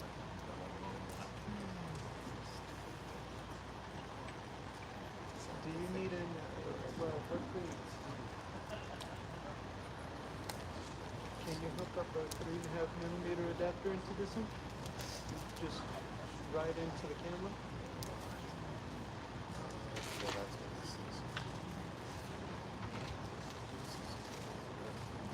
Well, what I'm saying is, if you need it, well, if you need an adapter, I have the connector, so you could just plug the XLR straight into this through a 3.5 like that. If the test cam's just gonna keep going out on you. Let me know. I mean, yeah, I've never had an issue with this.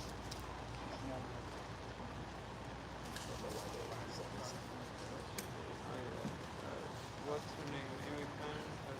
No, yeah, you. She asking her a lot about the task cam. She's like, wait, do you just hook up the XLR, like get it straight to your camera? I'm like, yeah. I was like, then you don't need it, because the whole point is to be able to connect the camera to the audio. And I was like, oh. Similar.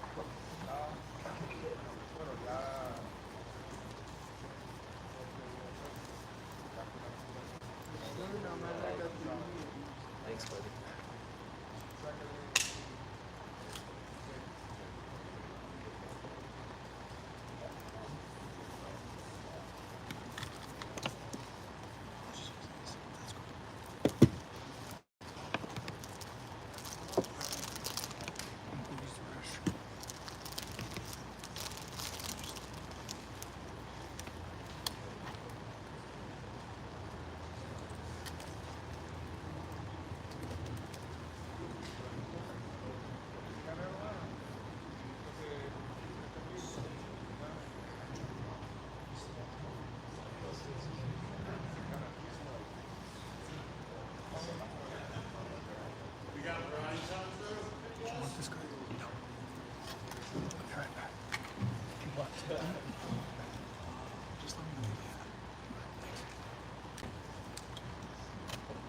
Brian, another legend fight for you, right? Second one in a row. I mean, I guess what's the feel like coming into a matchup like this?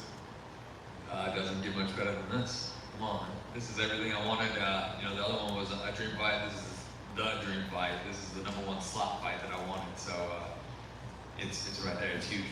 Is there anything you took from that last experience? I mean, obviously these are two different fighters, but just the experience of fighting somebody like that. Did you take anything from that last fight that you can use here?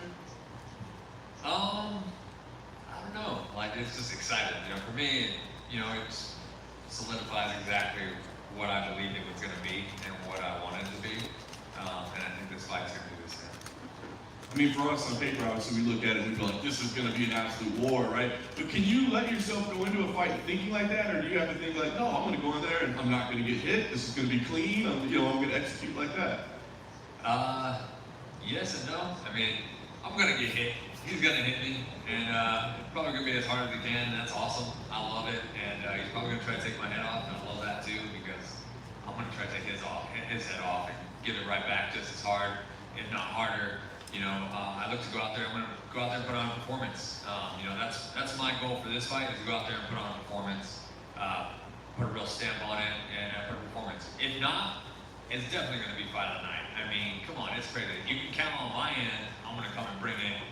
And I'm pretty positive he's going to bring it. I was going to say, it looks like a shooting fight night, but I will say, this card is absolutely stacked. I wonder if there's any party like, this is International Fight Week, it's amazing, but you're like, man, if we're on a fight night where there's not much going on, a bunch of newcomers, maybe then we could guarantee ourselves 50 grand. Yeah, you know, I'm never going out there shooting like, you know, this is good, I'm getting fight of the night, you know, I'm going to guarantee that extra check. It is what it is, but I mean, this fight card is stacked, like you said, but there's something about me and him that is a little different than these other fights. So I think you can expect, you know, a crazy, violent, exciting fight, and you know, we'll see. I think we all are expecting that. Last thing, you win here, I guess. What's the move? Is it to keep facing these kind of legend type fights, or do you start looking at rankings and contenders? I mean, what's the move after this one? The move is to fight whoever comes next. You know, I'm not a guy to turn down fights or say no to people, so whoever the UFC wants to send me, obviously, you know, I want to climb the ladder. There's people I would like to fight that excite me more, for sure. But you know what? Don't roll out a run. Don't roll out a run. Are your fingernails colored? Absolutely. Red, white, and blue. My daughter paints my fingernails every fight. Like fireworks and Just 4th of July thing? Yeah, 4th of July. Brian back here. Sorry. So I'm curious, you mentioned Robbie being that fight for you. It was that one, it was the A1 for you. So when you actually saw the name, how did you react to that? Yeah, I was kind of mind blown, super excited, you know, like couldn't believe it. Like I had asked for it after my last fight. And I just, you know, wasn't sure. I kind of heard some rumors that he may have had a fight scheduled or anything, but so I was like, you know, I don't care. I'm gonna put his name out there because I love that fight.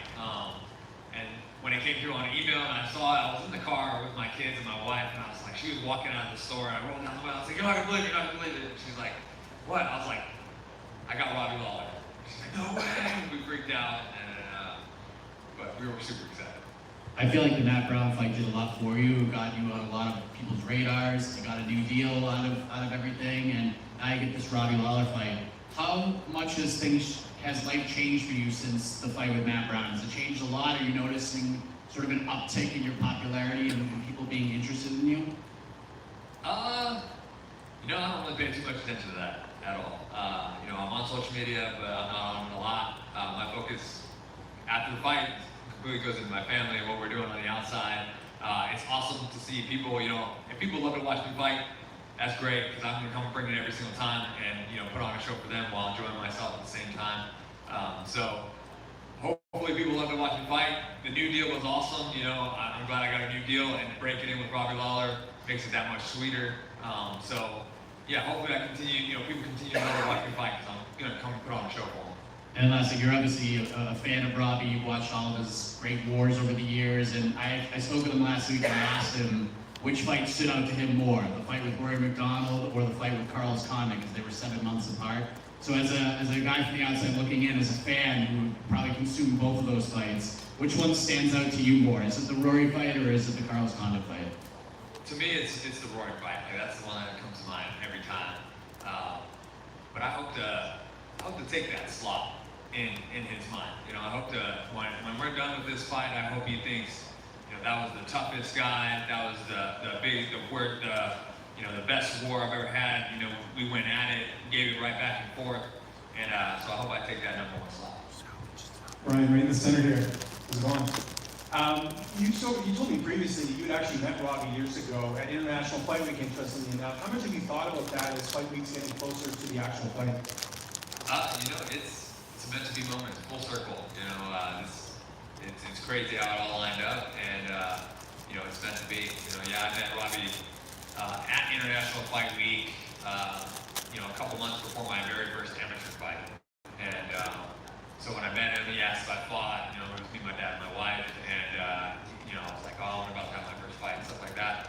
Nice guy. I was a fan of then too. So for us to get matched up is huge, because I've always been a fan of how he fights and everything, but also like the fact that it's on International Fight Week and everything is pretty crazy, and it just solidifies that it's like a full circle moment meant to be.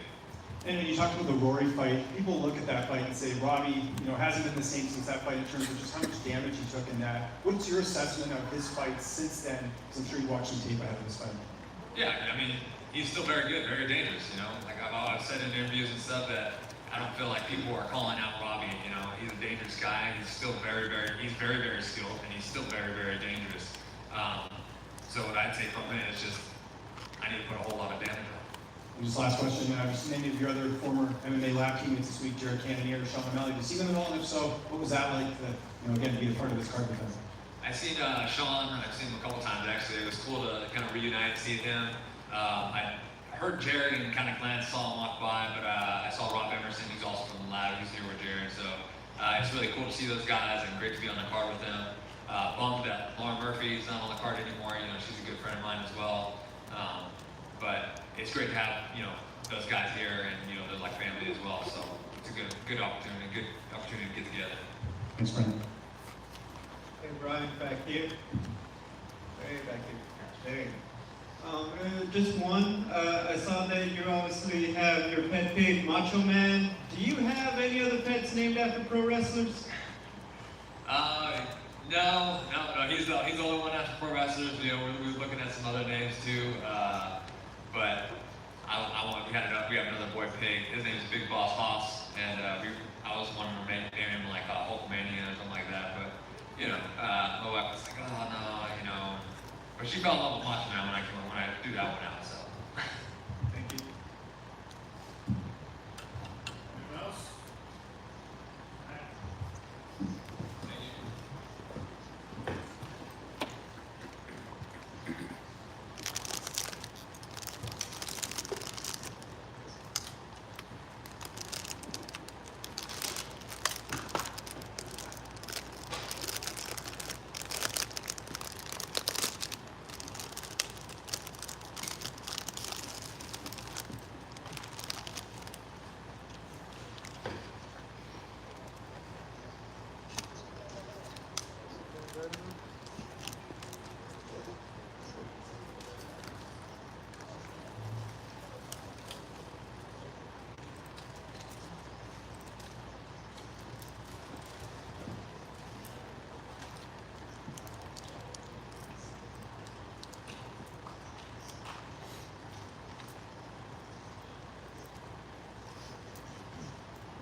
Jay, this incredible streak that you're on right now, 4 wins, 4 stops. I'm just curious, I mean, kind of how you're feeling about it. I mean, is it like, you know, giving you this huge boost of confidence, or is it just like, yeah, I knew I was that good. That's what I was going to do once I got here. Honestly, it's a little bit of both, you know. I always knew, you know, that I was as good as I am, you know, but now I have to start showing the world, so you got to see. Now here you are, International Fight Week, ranked opponent. I mean, does this feel like, I know you got higher goals along the way, but does this feel like a big stop, a big moment in your career? Yeah, it really feels like that, but at the same time, I'm not like taking it that way. I just feel like it's something that was destined to happen, so I'm just taking it as it comes. Talk about Brad as an opponent, kind of what you see in him, and you know, what kind of challenge you think he presents for you. Brad, he's a good challenge. It's another step up. You know, I think he's going to be a bit tougher than the Mark he was. I think he's going to be more well-rounded and willing to get into grappling exchanges this fight. And I'm excited. On paper, it looks like it's probably going to be a pretty exciting fight, but do you let yourself go in with that mindset that it's going to be exciting, or do you have to think, no, I'm just going to dominate? You know, the last few times everybody said, oh, it's going to be 5 and 9, it's going to be this, it's going to be that. What happened? I go finish. That's what I come here for. I don't listen to judges, I want to finish. Last thing for me, win here. When you start calling out names at the top of the division, I mean, you're going to be, you know, deserving, I think, of kind of a top-ranked opponent. Do you start calling out names? Nah, man, I don't call out too much, you know, at least not at this point, but we'll see, man. We'll see. Gentlemen back here. What has clicked for you over these last few fights? I think a lot of people saw a ton of potential, really high ceiling for you. You had a couple losses early on in your UFC run, but now you're just on this tear. What do you think has changed? When did you realize I got something cooking here? A lot changed. Okay, so it all came after I fought Poland. I fought that fight injured, had a knee injury into that fight. And I just took time off, man, and just got around the right people. Coaching my ear, helping me get back to full health and success, kept my mindset right. And, you know, I like a lot of things because I hated that feeling. I didn't fight for 11 months after that. And that was the longest I ever heard about fighting. And it was taxing mentally, taxing physically, and I was like, I don't want to go through that again. So, you know, I told myself, hey, you gotta get on the road, you know, get it going. You know, if you want to be a champion, you gotta do it right, you gotta do it now. You know, because I don't want to be fighting until I'm like, you know, 40 years old. I don't want to do this. I want to be done like, you know, maybe 35 at the latest. Even just mentally, you just seem very calm, very relaxed, just enjoying the moment a little bit more than you did when you came into the UFC. How freeing of a feeling is that for you at this stage in your career? You're on this nice run, everything's coming together nicely, and you can savor the flavor a little bit more. Yeah, man, you know, it's like, even when I first got into the UFC, I fought one of the biggest cards. You know, I fought McGregor and Khabib. You know, like that was intense in itself. You know, so everything that you know, everything happens for a reason. So everything's led up to me being this relaxed, confident on these big cards. You know, and these big lights. It's, you know, I don't regret anything. I'm just looking at it as, you know, it's a big match. It's my destiny to do this stuff. But yeah, man, the confidence is there. Mindset's in there. I just run with the company. You know, that's it. And last thing, you're chasing greatness, obviously. Khabib Nurmagomedov is going into the Hall of Fame tomorrow. Just curious your thoughts on Khabib, his career, and a guy that, if you want to keep climbing this division and be mentioned in those greatness categories at 155, that's the guy you're going to be chasing. Yeah, man. You know, he had a stellar career. You know, I wish we would have stayed a little bit longer, but you know, the circumstances didn't play out that way. But yeah, man, it's an honor for him to be in the Hall of Fame. You know, I plan on being there one day also. Jalen over here. Your UFC debut was against Vicente Luque in Vegas, and now here you are, big opportunity against Brad Riddell. Have you had a chance to look back in your career and just see where you were in that debut, which was a tough one, at 170, not even your weight class, to now fighting Brad Riddell? Have you been able to reflect on the success that you had? Yeah, man, I reflect on that all the time. I think about it. It still haunts me to this day. Like even back then, dude, I walked around at 170, and so I didn't even have to cut weight. I just didn't eat the night before, and I made weight that night. You know, people don't even know that. You know, they're like, when you're too big for 55, it was like I was small back then.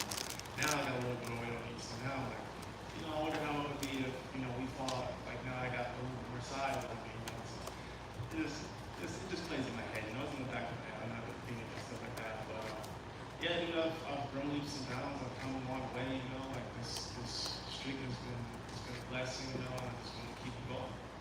And Riddell fought Fiziev. It was a really, really great fight. Obviously, he didn't come out on top. How much do you take away from that fight? I know you and Fiziev are different fighters, but what did you take away from that fight, David, that you're bringing into this one, you know, from a strategy perspective? I took away a lot. I watched the fight many a times, you know. You know, we'll see. I'll show you guys how it is. Thanks for the time, man. You been out on board lately?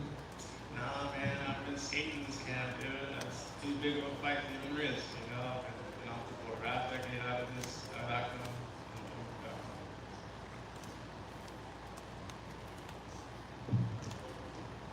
anything else? That's it.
So I put that as more of like a, that's what my mind's at, kind of thing, just so you know.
Sean, it feels like any time you're involved, it's a big fight. But I mean, International Fight Week, ranked opponent, top 10. I mean, does this feel like a special moment in your career, or is this just another fight for you?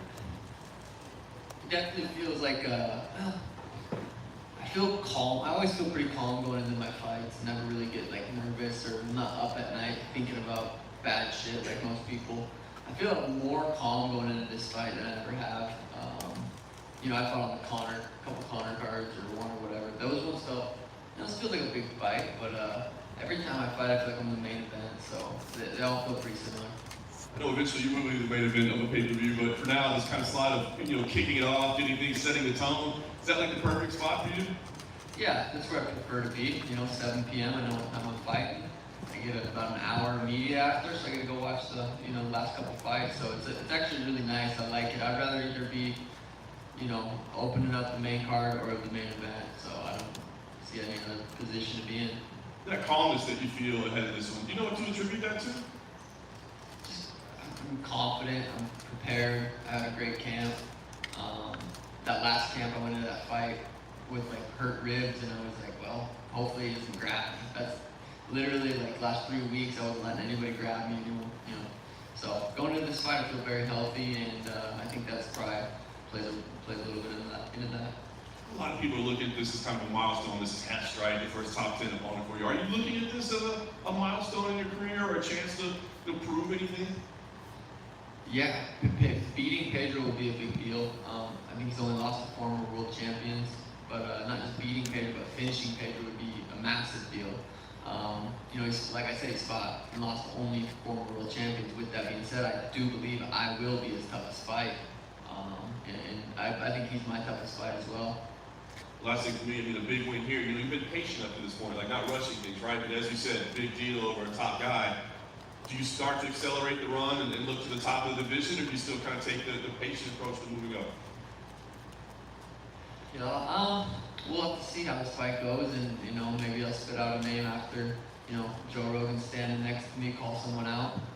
I'm a couple fights away from a title fight, especially if I can get the finishes that I've been doing. You know, that people want to see that. People want to see me be champion. So I just got to go out there and, you know, perform, do what I know I'm capable of doing. That's put Pedro's lights out. You keep saying how important it would be to finish this fight. Do you actually see a route and how you're going to do that, or is it just, I think my ability is so good that I'll end up finishing him however I will? Yeah, I mean, anybody my weight class, I could see me standing across from them and knocking them out. I've done it over and over and over again. It's hard not to envision that. You know, everyone I fight I knock out, so it's kind of, you know, it's just, that's just how I see this fight going. That's how I see any fight I'm ever going to be in going. Just me putting my hands on their chin enough times, and they'll fall. I feel like you're one of the guys, the latest guys in this phenomenon where you overcome an obstacle fans put in front of you and then they take the obstacle away and they say, well actually, oh, he was old on the decline. Are you expecting that after you win this one? I could submit Habib and people would be like, yeah, but something, they'd say something. So I haven't paid no attention to what the negative fans say. It doesn't matter to me. Yes, I'll go out there and finish Pedro, and yes, it'll be like, yeah, but, so, it doesn't matter. Are you wearing 2 watches? Yes. What time is it? Neither of them are right. Hey, Sean, over here, right in the middle. Munoz has never been knocked out. Would that matter a bit more, just going out there and being the first guy to do that in the UFC? Yeah, that would be huge. I mean, I think it would, you know, I think a win over him will be huge, but a finish over Pedro would be massive, and that's, I'm all about the mass. I'm trying to, you know, go above and beyond and perform for the people. People want to see people's lights get put out. Winning a decision, I would not be upset against Pedro because it's very, very tough. But I definitely want to put his lights out. And if you do end up knocking him out or finishing him, where does a win put you in the division? Because again, Pedro's never been knocked out. That's got to count for something. There's a little Russian dude running around saying no one wants to fight him. You know, that's an option. Fabrant might be an option. He got beat up a couple times, so it might not be. The division's crazy right now. A lot of guys are already booked, so we'll just have to see how the fights play out here in the next couple months. Chito Vera, your former opponent's fighting Dominic Cruz coming up here. Who do you favor in that fight, just as someone who's fought Chito? It's hard to count Chito out. I thought, I don't know. Well, I'm excited for that fight. I'm excited to see how that plays out. I think Dominic's gonna.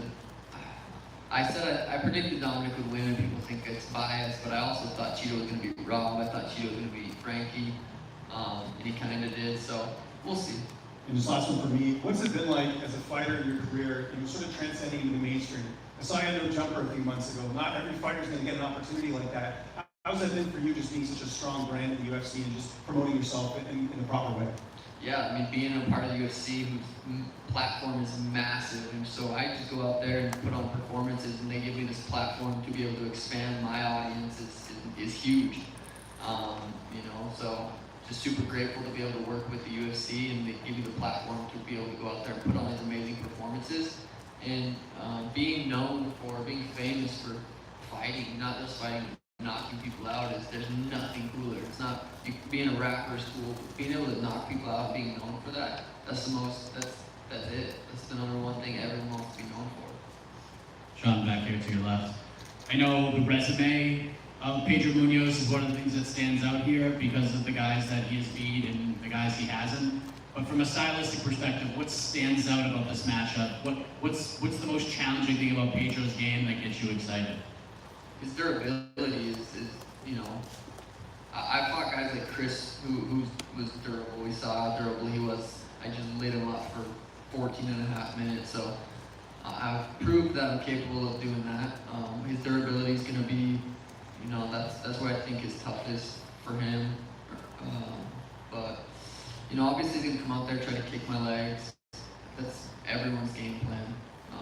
So I feel like every time I fight, it's like, okay, kick his legs, put him against the fence, try to take him down. That's everyone's game plan. You know, that's the way to beat me. So that's what I'm assuming he's going to come out with. You mentioned a few different names of where you could go with the victory on Saturday. One name that keeps coming up a lot that you didn't say was Adrian Yanez, who had a great performance against Tony Kelly on that Austin card and continues to call your name.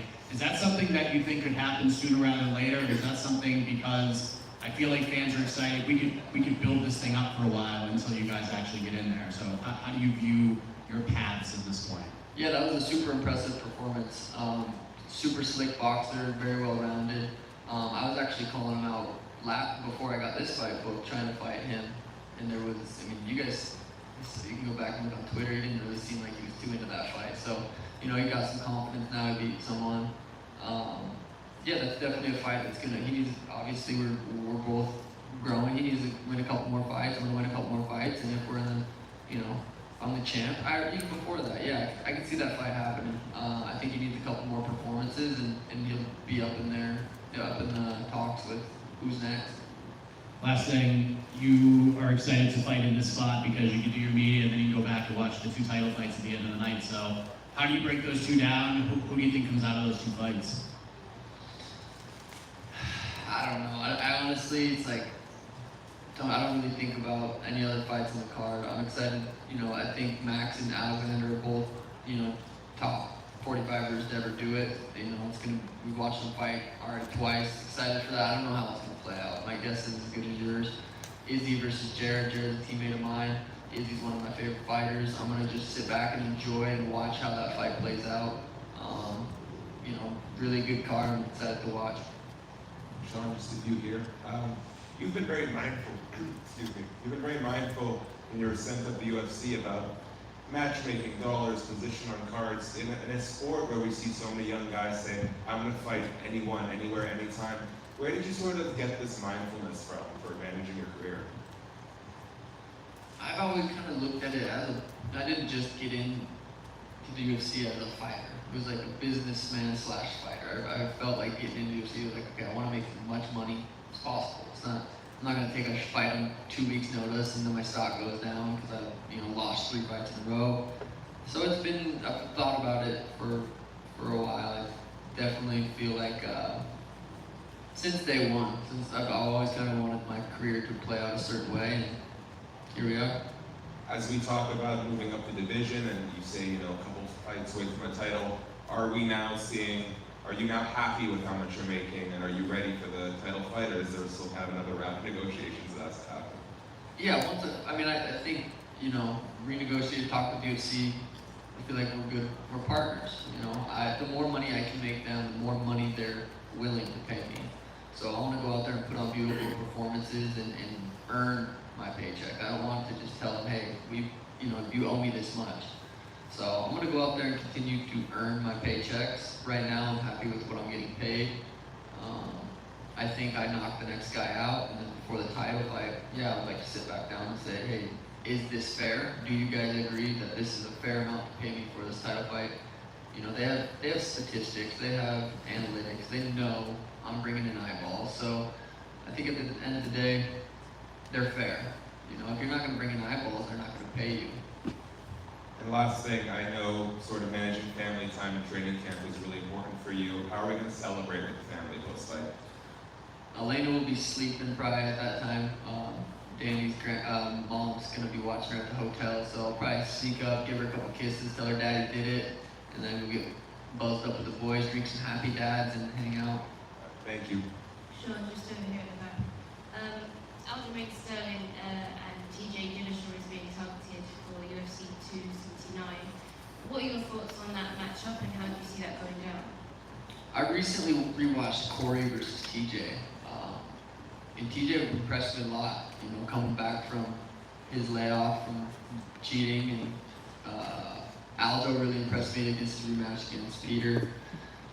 It's a good fight. I'm excited. You can't count Aldo out. I think TJ might have an advantage for whatever reason, I don't know. But I'm excited for that fight. I definitely would like to watch that front row and see what they're all about. But those dudes are, you know, the top dogs, so it's going to be a good fight. Sean, over here, same place. What do you think about sharing the same card as Sean Strickland, your old friend? I don't know. Me and Sean, I haven't had any run-ins with him. I think if I do, you know, I don't think there's anything there. I think he just doesn't like some of my tattoos, which, yeah, I don't know. I haven't had any run-ins with him. Seems a little crazy sometimes, but I think we all do. I probably seem a little crazy sometimes too. Come over here. Is there a reason why you went into incorrect watches? No, there's not a reason. Couldn't tell you. Got 2 wrists. Are those glasses real? Yeah, of course. Come on. Any more questions? Sean, you obviously intend to be the champion and fighting for the belt. What do you think would be the biggest fight for you in terms of who would be holding the title when you potentially get there? Like numbers-wise? Yeah. Pay-per-view? Yeah. Honestly, nobody in the bantamweight division really. Aldo don't sell shit, to be honest. Cody's lost like 14 fights in a row. He would be probably a big one 4 years ago. Dominic Cruz is like kind of probably sells a little bit. Jose Aldo probably bigger, maybe not in the United States, but I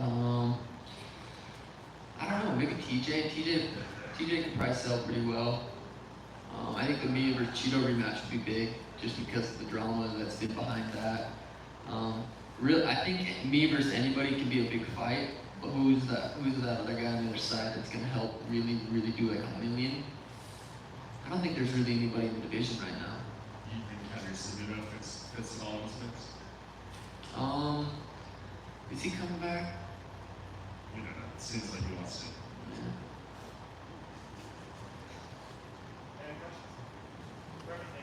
Thanks, guys.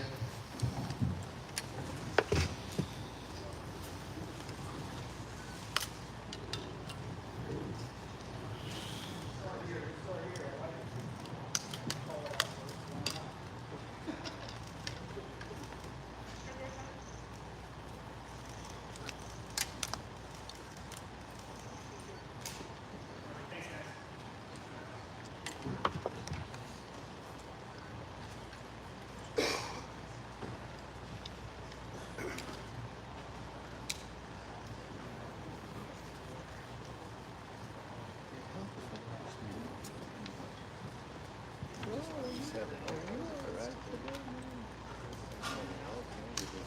Sit down, have some water, reload. Don't open my guys. Machine's logging there now. Oh.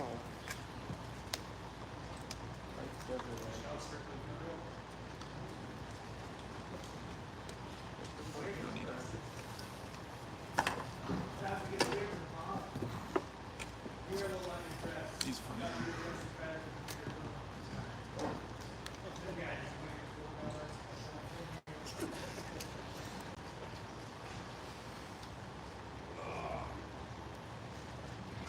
So I just come out and say it, man. I've been training hard, ready to knock this guy out, training kickboxing, I'm ready. We thought you were gonna keep the roast going up there. No, nice and Sean O'Malley, fucking clown. No, I actually like Sean O'Malley, but like, how do you let a dude tattoo a fucking name on you? Get on, dude. Hold you fucking hold his pocket. Anyway, sorry. He was just saying nice things about you. No, again, the thing about Sean O'Malley, man, like I can't hate on the fucking guy because he's probably making a fuck ton of money.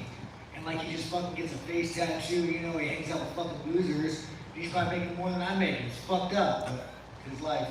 Maybe it's a path to follow. I know, fuck. Anybody no tattoos for this guy. I don't need any distinguishing marks if I commit a crime at some point in my life. See, that's smart thinking. Alright, let's get this bitch going. Come on, guys, I'm ready. Alright. But, back in front of a crowd, I mean, sold out T-Mobile Arena, International Fight Week. I mean, I know this is just a job for you, but I mean, is it special? Is it a different feeling than any other fight? No way, let me try again. No, I'm so excited, man. This is the biggest opportunity in my life. I can't fucking wait. I finally made it. The big show. I got, look at this, all these people here having to fucking put up the ring. I made it. Nah, man, this is another fucking day. Go up and fight, make money. It's cool.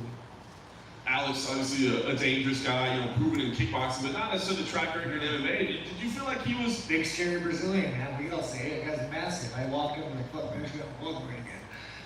No, I know. I mean, isn't he the current glory champion? I believe so. Well, I know he lost, but I think by default they took all their belts. So does that default him back to the champion? Yeah, I think so. Yeah. Fucking glory cowards. Anyway, sorry. I should say. Did you feel like he deserved this opportunity against you? I mean, he hasn't paid as many dues in the UFC as you have. Dude, if we learn anything about UFC, rankings mean nothing. I mean, at the end of the day, like, it means nothing. He's the one that knocked out Izzy, so it's like, here's what you can do. You could have him go, and then we'll eventually find a wrestler who will take him down and beat him, and then they'll never get the Izzy shot. Or they could be like, hey, why don't we have him fight Sean? Sean doesn't like to wrestle.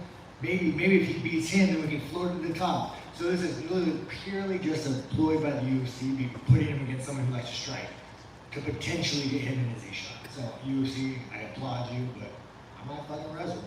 Well, I was going to say, I mean, you play a lot. Because of course, you're absolutely right in your evaluation, but it would seem to be the easy route would be like, I'm just going to do nothing but wrestle for 100%. I mean, could you do that? Here's the thing, man. Here's the fucking thing. Let me tell you guys something. There's not one glory fucking kickboxer in any fucking weight class I couldn't stand and bang with.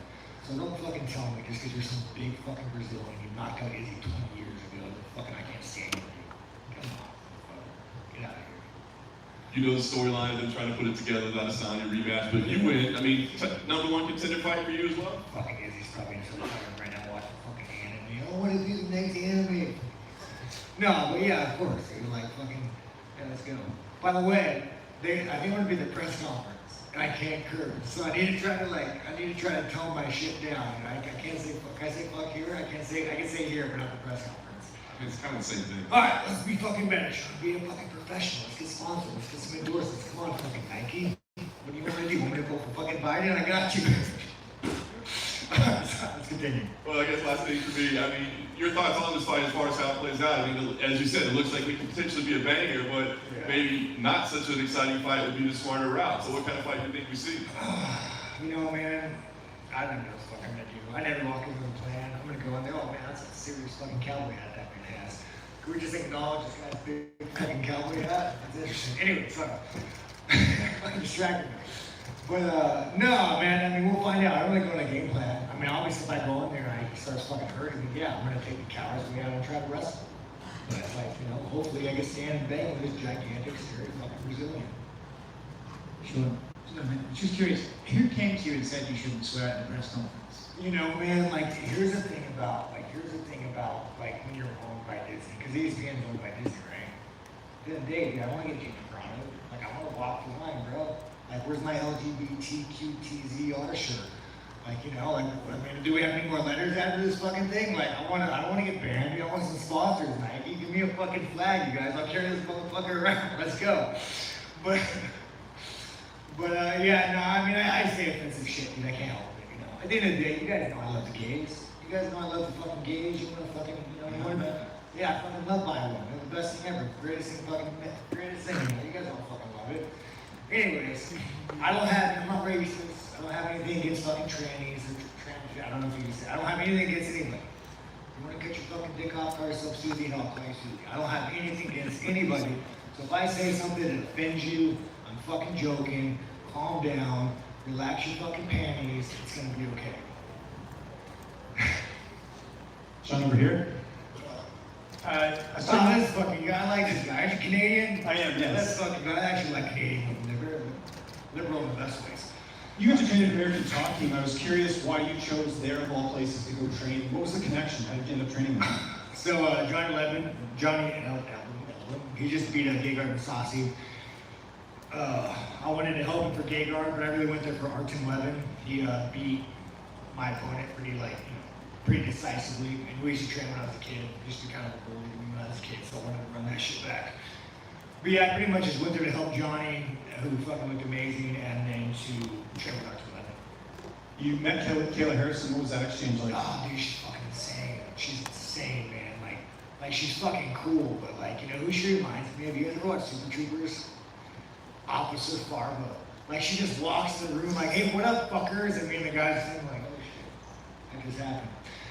But you know, I talk a lot of shit on Kayla, but once she lets her guard down, you know, it's like she's pretty sweet. And you gotta understand. Like I've never said one good thing about Kayla. And you know, most of you guys in media, like we're all cunts. We all make fun of her, you know. We all fucking do it. And so I understand that she's in a world that like she's so used to being attacked that like sometimes you gotta like, you know, pretend like you got a dick and like be a little bit more aggressive than you should. So I take some responsibility in that. Sorry, Kayla, you're alright. You're a good person. I like you. And do you have a pick in the main event if you're not assigning Canada? Who's the winner? Oh fuck, dude, I don't know, man. Who fucking knows these days? Who's the favorite? Adesanya is a big favorite. Yeah, I mean, who fucking knows, dude? Do you know who you think's gonna win? Adesanya, I think. Just last one for you that you watch anime too. I don't watch anime, but it's all good. Nothing against that. The last question, you're good buddies with Chris Curtis. Yeah, There was a point where he, wasn't on UFC's radar. Now he's in. He got another big win last week. How happy were you for him? Because you guys are good buddies. Oh man, I just want the guy to make money, like you don't want to fucking, this is the thing about sex out of MMA, like you can spend your whole life just in MMA and make jack shit with money, and the next thing you know, welcome to fucking Walmart. So it's nice to see actually Kurt having a future and won't be contemplating suicide at some point, because there was a point in his life when he was fucking up all these guys that were getting signed, right? He'd beat guys that would get signed, where I had to like bring him down, like Kurt, like don't do it, man, don't fucking do it. So I'm happy for him that he's getting a shot, and he is one of the hardest working guys in the fucking gym. I mean, he spars every day. He was, after this fight, he was back in there Monday helping me out, helping guys out. Kurt's a man, he trains his ass off and he fucking deserves it, and he should have got it a lot sooner. Sean, back here. You mentioned, back to your left. Back in the left. Yeah, you mentioned about Man, you're all the way back there. Is that because you're low on the totem pole, or is it I mean, what can I do? I can only move up, right? What's with the guys in the fancy suits? How do they get up there? What's the deal with you guys? Are you a commentator? You a guy? Why do you guys get front? He's all the way the fuck back there. Mike is more than welcome to come all the way back up there. Well, I appreciate that very much. Okay, just checking. These fucking guys look anime. Look at that. You know they got anime stickers on the Subaru. You fucking know it. You fucking know it. What kind of car you drive, bro? Just a gun stuff. Ah, I guarantee you got an anime sticker on there. I do not. Oh, okay. I have some respect. Alright, sorry, man. I actually watched when I was a kid Avatar, The Last Airbender. Good fucking anime, man. Aang's the fucking man, so I can't talk that much shit. Anyways, back to you, sir. What's up? Oh, it's good to be recognized here. So in the way fucking back. When they come down there, I'll stay on the chair if you need me to. Sean. Nah, it's all good, dude. That guy. But I'm curious, when you found out you were going to be at the press conference, how did you initially react to that? Oh man, fuck! Don't say anything gay. Don't say anything homophobic, racist. Like there's a lot of boxes that I gotta fucking check. You guys all fucking know me. Like that's not who I am. But I just start talking, and next thing you know, I'm making fun of the fucking Mazda kid with the fucking anime addiction. I can't fucking help it. I can't fucking help it. Fuck, man. The guy next to him, he doesn't even fucking know what he's doing here, man. Where's your fucking tie? Why are you letting out dress you? Anyways, no, I just can't say anything fucking, I just can't say anything fucked up. So that's like, well, what if I do, you guys? You gotta give me a pass. You gotta give me a pass. I'm a white trash, dropped out of high school, man. I'm not quite socialized. I don't get out much. So this is actually the most, this is the most social interaction I've ever got. You guys are forced to be my friends, forced to like me. It's nice. All you motherfuckers just sitting there, man, I hope this motherfucker just gets knocked out so I never have to see this guy again. So I'm also curious, on top of that, if you win this fight, probably #1 contender fight, you get a title shot, how would you describe what a Sean Strickland title reign would look like? Oh my god. Fuck, man. That's why I want to be a champion, just to bring it down. You have all these like good champions, and they carry themselves so well, they pretend they're not a bunch of fucking caveman, barbaric losers. And I want to be a champion just to let you guys all know that we're all a bunch of fucking losers that hit people in the face, I'm not gonna be like Sean O'Malley with the fucking double watches and the gay face tattoo, and I just want to be the people's champion, like the guy that you meet at a bar that's complaining about fucking Biden. That's me. I'm just a people. I'm a guy like you guys. Or girls, whatever choose to be. Hi, Sean, all the way back here. Yeah, all the way back there, dude. I got you. Man, you're recording from a fucking cell phone, dude. We gotta have a conversation about your setup. I know, right? Bro, you can come up here if you want, man. You wanna join me? How many followers you got on Instagram? 94,000. 94,000, more than me. What's your name? Chris. From where? Well, I work with MiddleEasy.com and MMA Island. Okay, MMA, I know this fucking guy. He's always voicing my tweets and getting me fucking, hey, is that you? Is that fucking you? Oh, man, yeah, you need to come sit by me, man. And the funny thing is, I always thought shut on him, but it's things I'm saying. So, he'll post something and, I get so much heat. I'm like, fuck this organization. And I'm like, Sean, you're the one that said it, you fucking idiot. One question for me. What did you make of Kevin Holland stopping his fourth crime in a row? Right before his last fight? I don't fucking know, man. Kevin Holland's a fucking girl. I mean, yeah, good for him, man. Like, fucking way to be a good guy. Way to be a fucking superhero, Kevin Holland. Fucking, do you want a brownie? You want a fucking reward? Yeah, no, you're doing the right thing, man. Good job. That's the only thing I can say to that. I have nothing to say. I would probably like him more if he was on committing the crime, but you know, whatever. Hey, Sean, back here, another one of the back row guys. I don't even know. Oh shit, you're behind the pink shirt guy. Exactly. Yeah, why are you so far back? Where are you from? Tell me where you're from. K-Side Press. K-Side Press, that sounds official. Well, who's more popular? You or MMA? You're more readable than Chocolate High School. This motherfucker just hits the repost button. You probably actually have to do your job. But continue. It really sucks some days, man. I ain't gonna lie to you. Yeah, now you're regretting this choice. Oh, heck no. Sean, I want to know, when sponsors talk to you, what do they ask? When sponsors talk to me, the fuck? What? Like, have you ever had them just straight up say, Sean, you need to stop or we're not going to pay you? I just accepted that I'm not going to get fucking paid. You know what I'll give? I'll give somebody a free shout out. Fucking, what's that one, like, dog Bitcoin everybody's about? You know what I'm talking about? Marshallini? Yeah, and every asshole fighter sitting there like, this is the best thing ever. This guy's helped me, made me so much fucking money. I love this. And meanwhile, they don't fuck about Bitcoins. They actually hit me up for a sponsor, and you know, I just like, at the end of the day, man, I don't like fucking Bitcoins. I don't fucking, you know, it's tanky and shit. Like, why am I gonna go peddle some shit that like I don't believe in? So until someone makes some like white trash fucking brand, you wanna give me a trailer company, man? I want some good trailers. No, so it's hard for me to like get sponsors with shit I don't believe in, you know. Are you a crypto guy? Yeah. Smart man. I bet this guy's a fucking crypto guy with his Mazda. What kind of Mazda you got? Goes in the Miata? Oh shit, yeah. I actually like the Mazda. How many horsepower you got? Like 180? Oh, some guys in the fuck about cars, man. Alright, anyways. Sorry, man. To answer your question, yeah, sponsors don't fucking come to me. But if anybody knows any sponsors, man, like fucking, I like money. You know, I only got a few more years left in the sport. So if you guys want to give me money, fucking let's go. What would be your most ideal sponsor, Sean? Oh man, wow, who said that? Oh, that's fucking good. This man, I like your beard, bro. If you can't grow hair, you grow a fucking beard, and that man fucking accomplished that. I like that as a shit from TRT. I just wanted you to make fun of it. Yeah. You know, I make fun of myself so much, so it's so easy. I don't fucking know, man. You be like a gun company, fucking motorcycles, fucking any stereotypical white trash hobby that you could think a white male would do, that would probably be something I'm interested in, you know? Yeah. Do you have a filter on anything? Ah, fuck, man. I don't know, dude. No, not at all. Not at all. I don't know, where you from, dude? Where you from? Utah. Okay, you good looking guy. He's probably one of the better looking guys in here without hair. I like that guy. He has good, what do you work out? A little bit. Are you Mormon? Yes. Oh, you got good vibes, huh? I respect I'm that. working on the second. I respect that.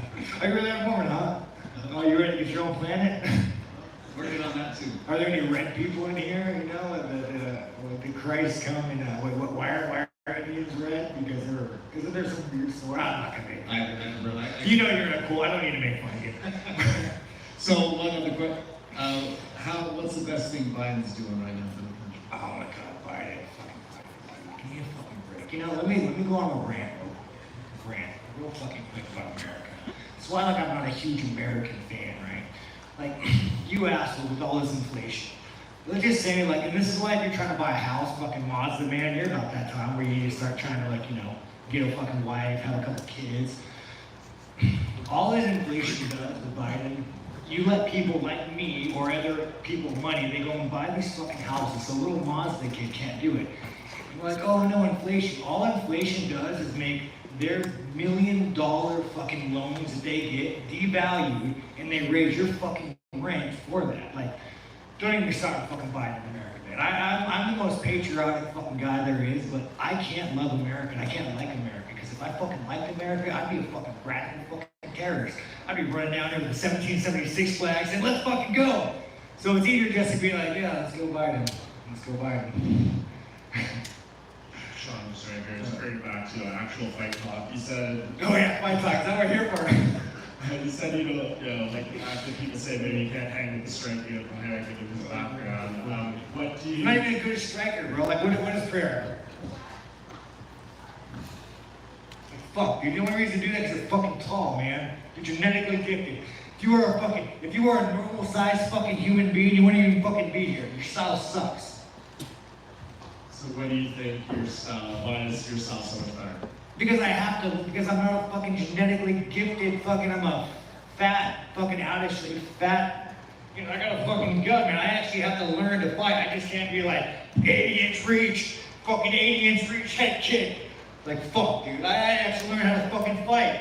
Now he pulls his fucking camera, now I'm sitting down. Anyways. I was expecting you to get up like that. Yeah, fuck, man. You got worked up talking about fucking Biden with the Mormon. Got fucking angry. Good job. Are we good now? Are we good? One more for me. What about bisexual women speaks out to you?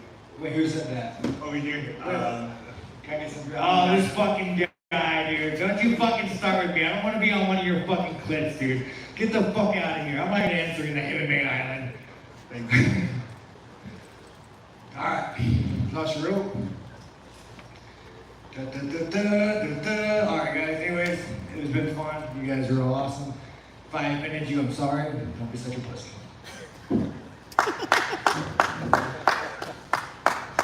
That was good shit.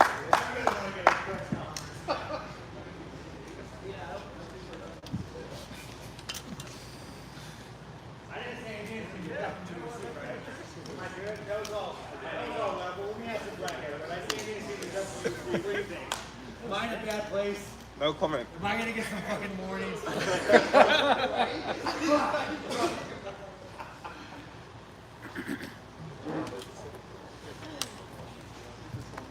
Hope the bear, Scott. Hope the bear. Just one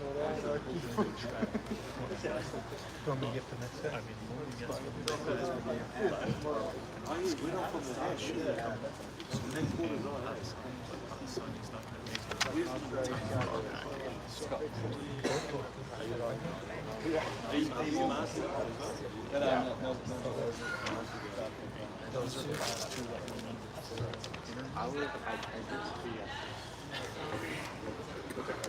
but I'm not.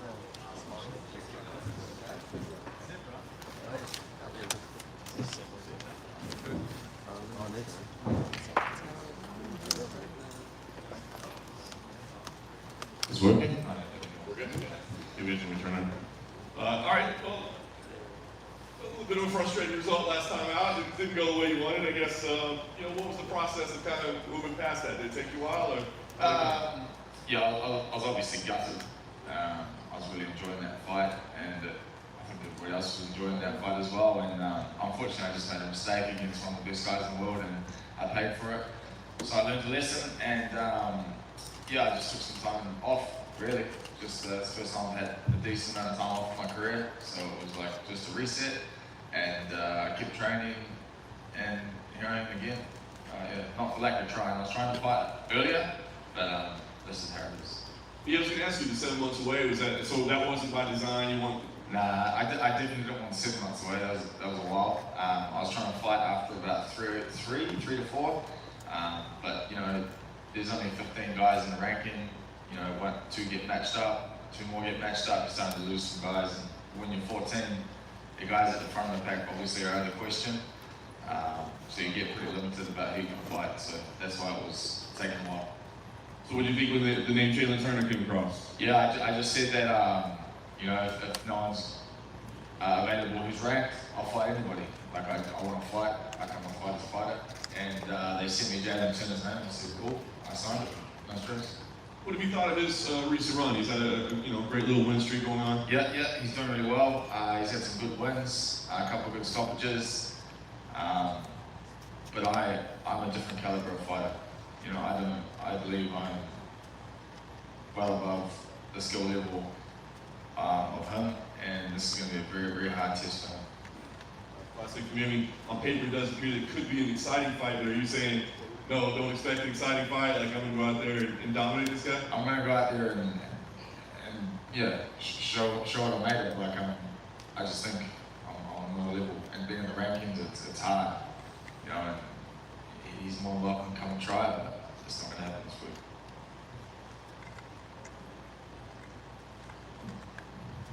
If you just tell us what this week is like for you. Obviously, it's a big night for the team and everything. Just having your practicing help like this, how exciting is it? How beneficial is it to your camp? That's great. The best thing about it is that people can travel again from our country, so we have like a massive group here. It's nice to have that. Feels a bit more homely. Before this, it was like, you know, sort of, it made it a little more like work orientated. Like everything was just a job, each fight during COVID, but now it's like an experience again, having everybody here, having all the hype. I had the guys, you know, we're all in camp together, definitely propels you along. It's a lot more enjoyable, you know, and it's good. How do you think your guys win their fights?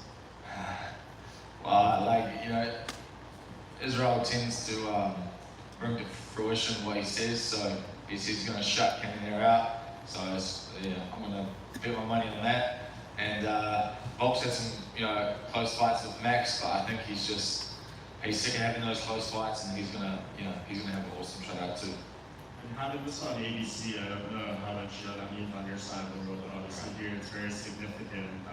Does anyone kind of inform you like how many more eyeballs are going to be on this fight now? Yeah, I had no idea what ABC was. My partner's American, so she like got that through to me, how much of a big deal it is. So that's pretty cool to be on that. I'm pretty happy that they put me there. And yeah, I mean, exposure is key in this sport. The more people that see you, the better you're going to do in your life.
I'll just pass the dot MLB to you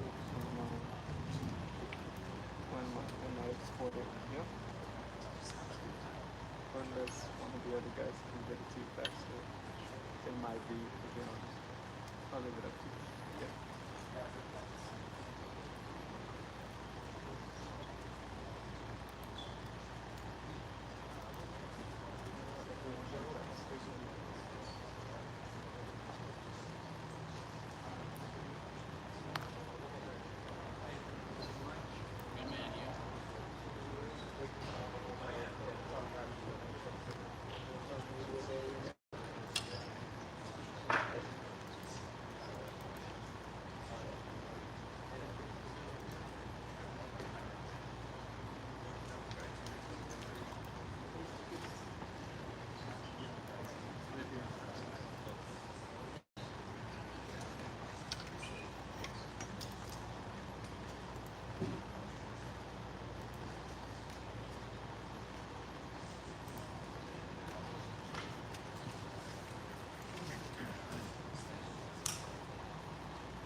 not wasting any time staying busy as champion, Alex. I guess talk to me about this pace that we don't normally see champions keep.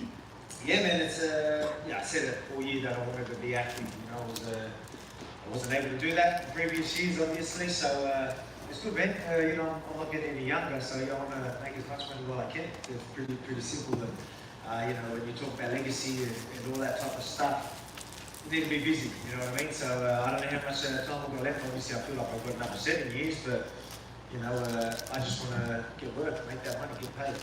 And what was it about Max that you were so willing to do this, right? I mean, at 2-0, you could easily see like, hey man, sorry, you had to change. But all along, you said, no, he's putting in work. Let's do it again. So why were you so open to this? Oh man, it's just it's the biggest fight I can do right now. Everyone wants to see it, right? And that's it. You know what I mean? Like, and that's what it is. He was, obviously, or I'll give him credit. He was stubborn and goes, ain't no one taking that #1 contender spot from me. That's what he did. He stood there and took out other guys and didn't let them have a shot at me. So now he gets a shot. Good on him. That's exactly what I would do in the same situation. So now he's obviously getting credited with a third chance. So he's done what he was meant to do. So good on him. Talk about your preparation for this, right? I mean, you are 2-0 against him, right? So, I mean, do you feel there's a need to make adjustments in the lead up, or is it like, hey, no, we've been in there for 10 rounds, we know what this guy has, we know the rhythm? Oh, there's always going to be adjustments. I don't think I need to change too much, right? Yeah, that's it. Cheers. Look at that. No problem. There we go. Can we start a little question again? Yeah, man. I think obviously there's going to be different strategies. And how we approach it. There's going to be things that we want to know what he's going to do, but at the same time, my style and where I'm at right now will definitely be enough to deal with whatever challenges come forward. But I'm expecting Max to maybe even switch things up. I'm still expecting that chess match and strategy and all that type of stuff. So I need to be on, and I will be on Fight Night. Are you expecting more? Desperation might be the wrong word, but like aggression. I mean, like he knows, like this is it. Yes, he worked back here, but it's probably not going to happen again. So are you expecting that out of him? Yeah, man. I think he's going to still fight the fight he has to fight to try and win. He knows it's not going to be an easy task. So he'll definitely try and find the right way to win. But at the same time, he's a gamer, man. So he's going to bring it. That's part of his style. He wants to overwhelm people with mentally and physically. He wants to get in your head and come forward. So. That's always going to be a part of his strategy. I don't think he's going to sit back and wait or anything like that. So, I think he will have some things and some strategies going into this, but we're going to probably see the same match. He's going to come forward and want to put hands on me, and I ain't going to you won't see a backward step from me. So it's going to make for a fun fight. Chess match, very exciting, high pace, and let's do it. Last thing for me. Obviously you focus on Saturday, but get the win here. Is the work done at 145? Is there more work to be done, or is it time to start looking at other options? Oh man, the work's not done. We've got a stacked division. We've got a lot of people coming. Maybe we have to sit and wait a little bit, and that's why you always got other options too. Wherever there's a double champ or whatever it is, big fights that because again, I don't want to just give people a title shot for the sake of it. If there's injuries and someone has to replace, all right, it makes sense. But then just giving someone that's ranked further down for no reason, I feel like you need to take that #1 spot, like Max did, and then you'll get that shot. It's been pretty clear from day one. But my work's definitely not done at featherweight. You've got a bunch of killers coming through. You've got Josh Emmett who just come off a fight. Your Caters, your Rodriguez, you're fighting Ortega, so that's going to be big. Arnold Allen's. There's plenty of guys. There's plenty of killers coming through. They're just not there yet. But I mean, while I'm keeping busy with this, who knows? In a couple of months, we might have a clear guy that everyone wants to see. So I'll be keen to bring that on. But we'll see what options are after this fight. That's right there. I'm curious, what's your level of concern on Max Holloway's power going into these fights? How much of a focus you put on that in camp? Power. Well, let's be real, it's more of a volume fight, so I don't think power is something, like obviously technique and all that is speed and all that's good, like obviously you can, that's something that I'm not too worried about. I'm a pretty powerful dude. Obviously he started off strong in that last one, so I'm going to have to not let him start off strong this time and not let him land these types of shots. But at the same time, I'm ready for whatever comes. But I mean, I don't think power is a real issue. I think it's that volume, that pace he's going to bring is always going to be something that you need. That chess match that we're going to have, that's something that I obviously got my eye on, the power. And on the flip side, I think he has the most fights ever in UFC history without ever being knocked down. I think it's 26. Is that something you thought about wanting to accomplish? And I guess what would it mean for you to end that streak? Man, that'd be incredible, right? Like if you could sit there, it's a legendary chin that he has. You know what I mean? It's incredible. I've always said that you don't want to be known for your granite chin, but at the same time, it is legendary at the moment. And for me, if I could take that chin and then put him out, that really is setting the stage because no one's done that.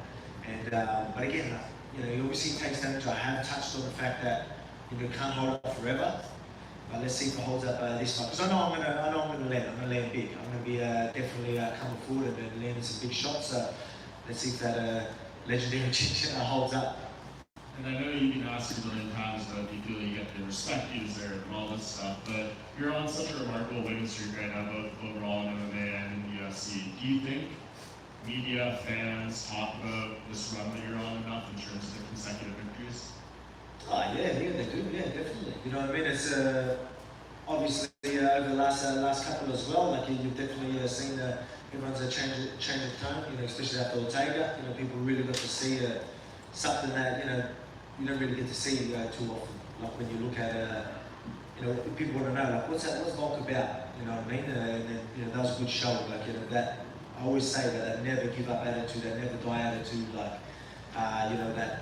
that next level type of resilience, was really seen on that night. I think a lot of people good respect there, and obviously after the last performance, people really jumped on board. But yeah, man, it's definitely all good. You've only tasted defeat once. Do you remember? One thing, sorry, with the records and all that, I know it's incredible, but I don't really.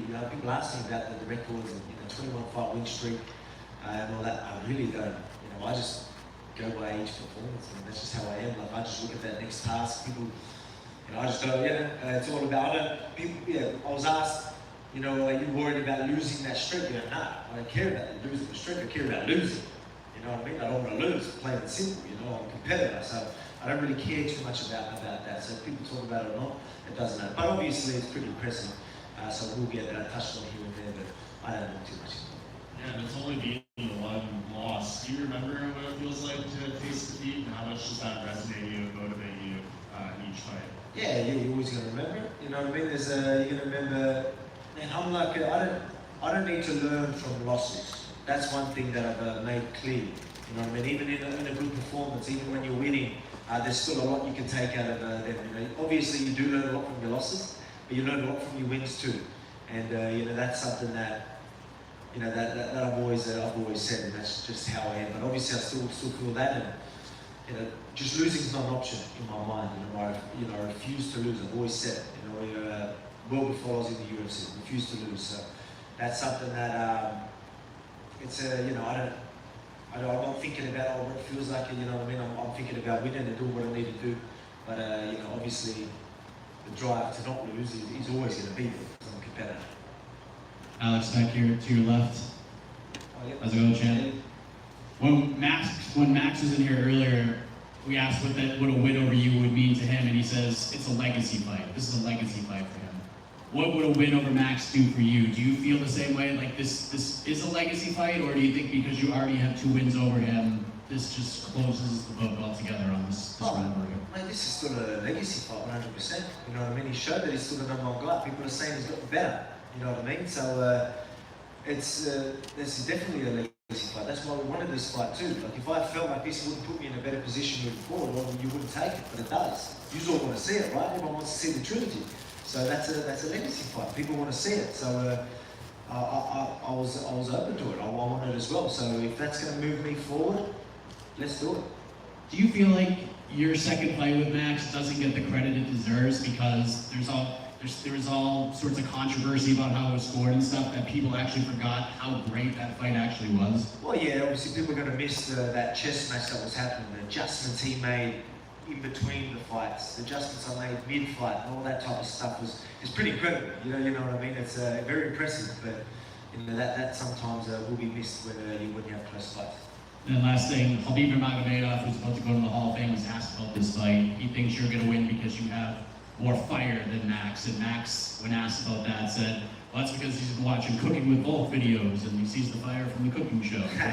What do you think Khabib means by that? When he says that he feels like you have more fire, what do you think he means by that? Man, I don't think you see it in my fights. You know, what I told you about that even being in that deep guillotine triangles and all that shows you like there's that never die attitude, never give up attitude, always gonna do what I need to do. And then even with Max, you know, being down 2 rounds and then turn it around and come back the last 3, like it's you know, he would see that. He knows not only I'm well-rounded, very skillful, you know, durable, resilient, you know, all that type of stuff. And then he sees that fire and that never give up attitude. And, you know, obviously, we both have that though.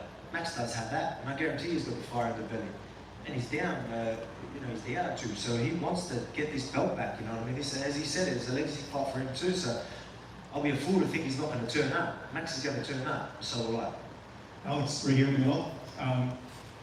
The Calvin Kattar and Josh Emmett fight was very close. I was curious, I get a chance to watch that, and if so, who do you think won that fight? Some people felt like it might have gone Calvin's way, or shouldn't have. Oh man, it was a close fight. Like, that's the thing. Every time there's a close fight, people are going to cry robbery. I mean, like you can definitely see both sides of the story. You know, and that's just how it is. You know what I mean? Like especially, obviously, those rounds that might seem more clear here and there, but then you get these some rounds that are, you know, that might be who got that. You know what I mean? And then it's totally up to the judges there. But for someone to, you know, if they're going to say it's robbery or something like that, it's, you know, I could have seen it going either way. If Kattar got it, I would have been fine with that. I was fine with both guys getting fight. That's how close it was.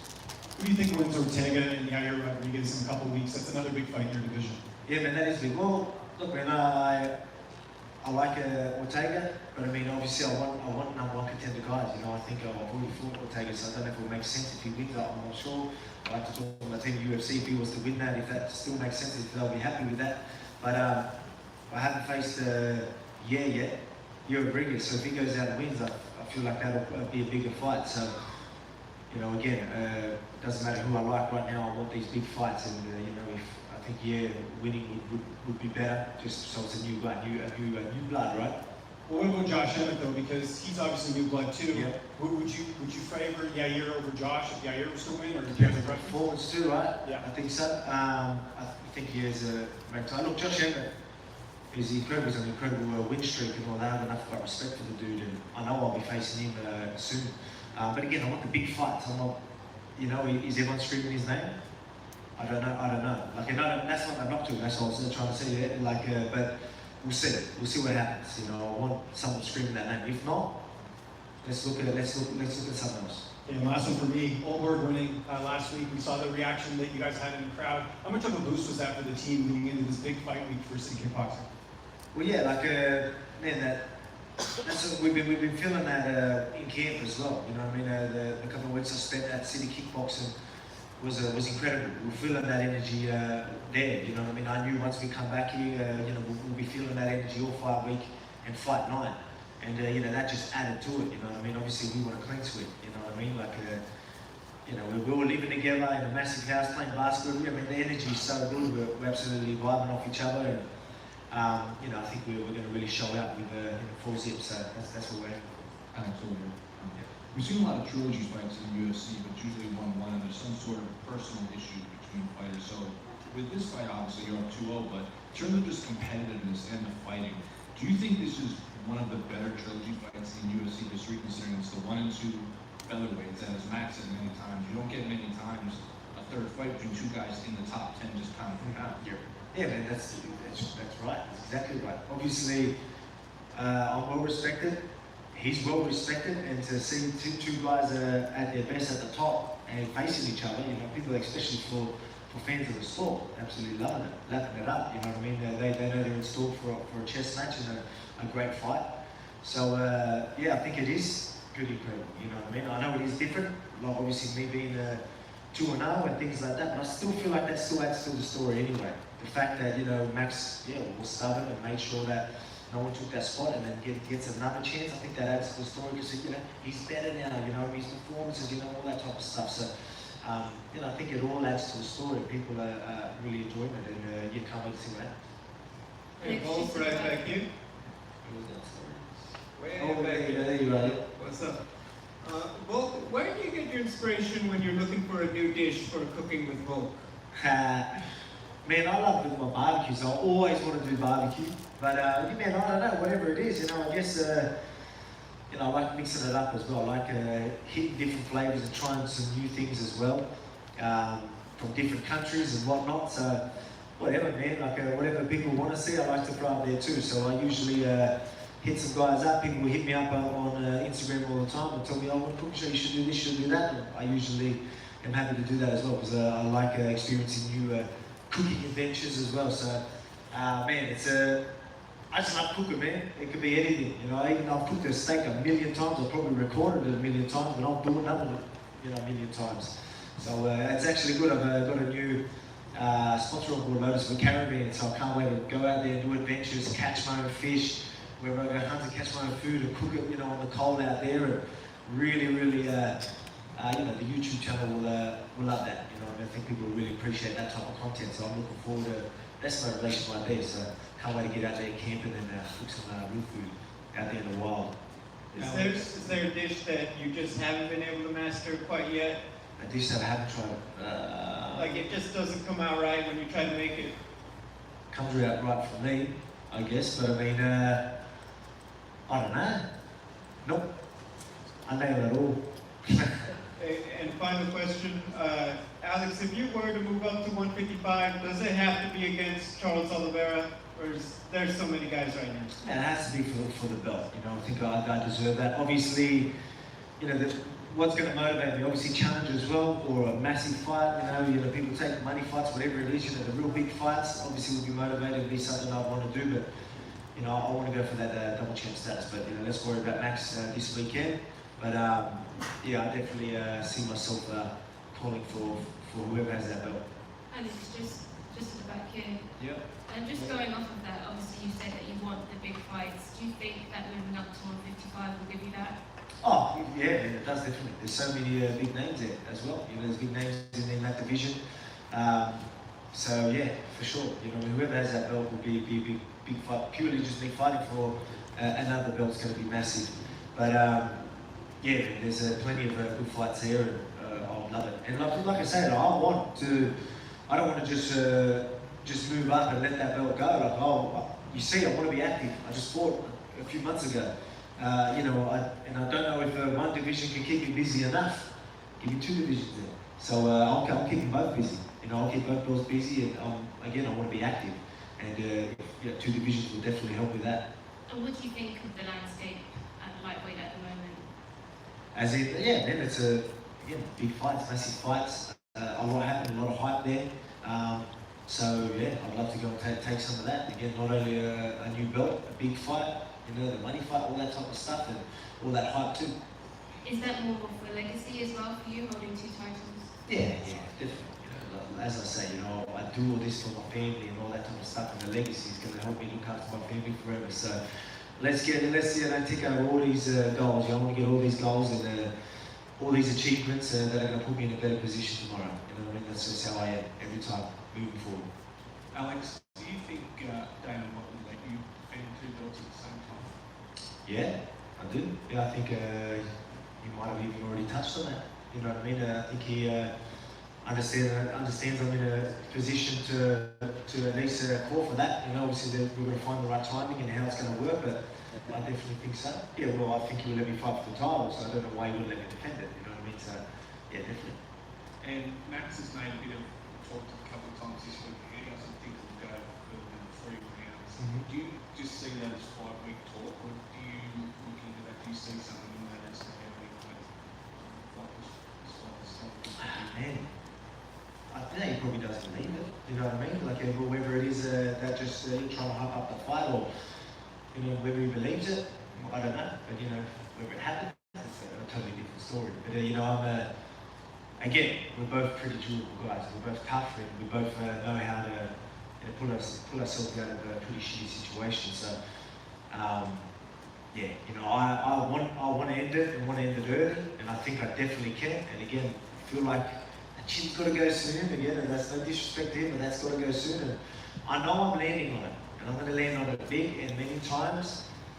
We'll see what happens. But yeah, if it ends inside the 3, I think that's me getting finished up. Alex, is there anything special with here? Is it anything special? You're always focused, dedicated, devoted to your craft. Anything extra special that you get to defend the belt where you first picked it up? Anything like especially you got the crown here in Vegas, yeah. that you defended here in Vegas, kind of like a homecoming to where your legacy started as a champion. Yeah, man, just each fight's a massive fight. Your latest fight's always your biggest fight. You know, this is a huge fight, huge card, international fight week. You know what I mean? It's this is massive. So I'm loving every bit of it. I'm loving the fact that Max hasn't versed Bald Volk yet either. So I'm looking forward to seeing that. You know, this is Bald Volk again, coming fucking everywhere. Thank you, sir. Good luck on Saturday.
But I get good video.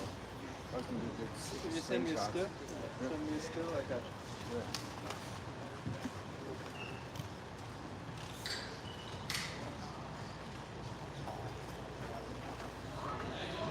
Oh, can you put me on straight?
Yeah, yeah, I know. I can't believe you called me. I like that. Next morning I'll and then one day I forget my tripod, my video camera. He was it happens to the best of us.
In between these two guys, you want like a little flash or something? Yeah. You do like a white flasher.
Probably better than Red. This was like every time, who said that? Was this guy? It was who served me? The Cowboy gas station sushi. I haven't done it again for a while, so yeah, it's like Maybe 07. no, it was the same. It's the same time as that other bite, where he says, "I just want to fight in front of a live crowd."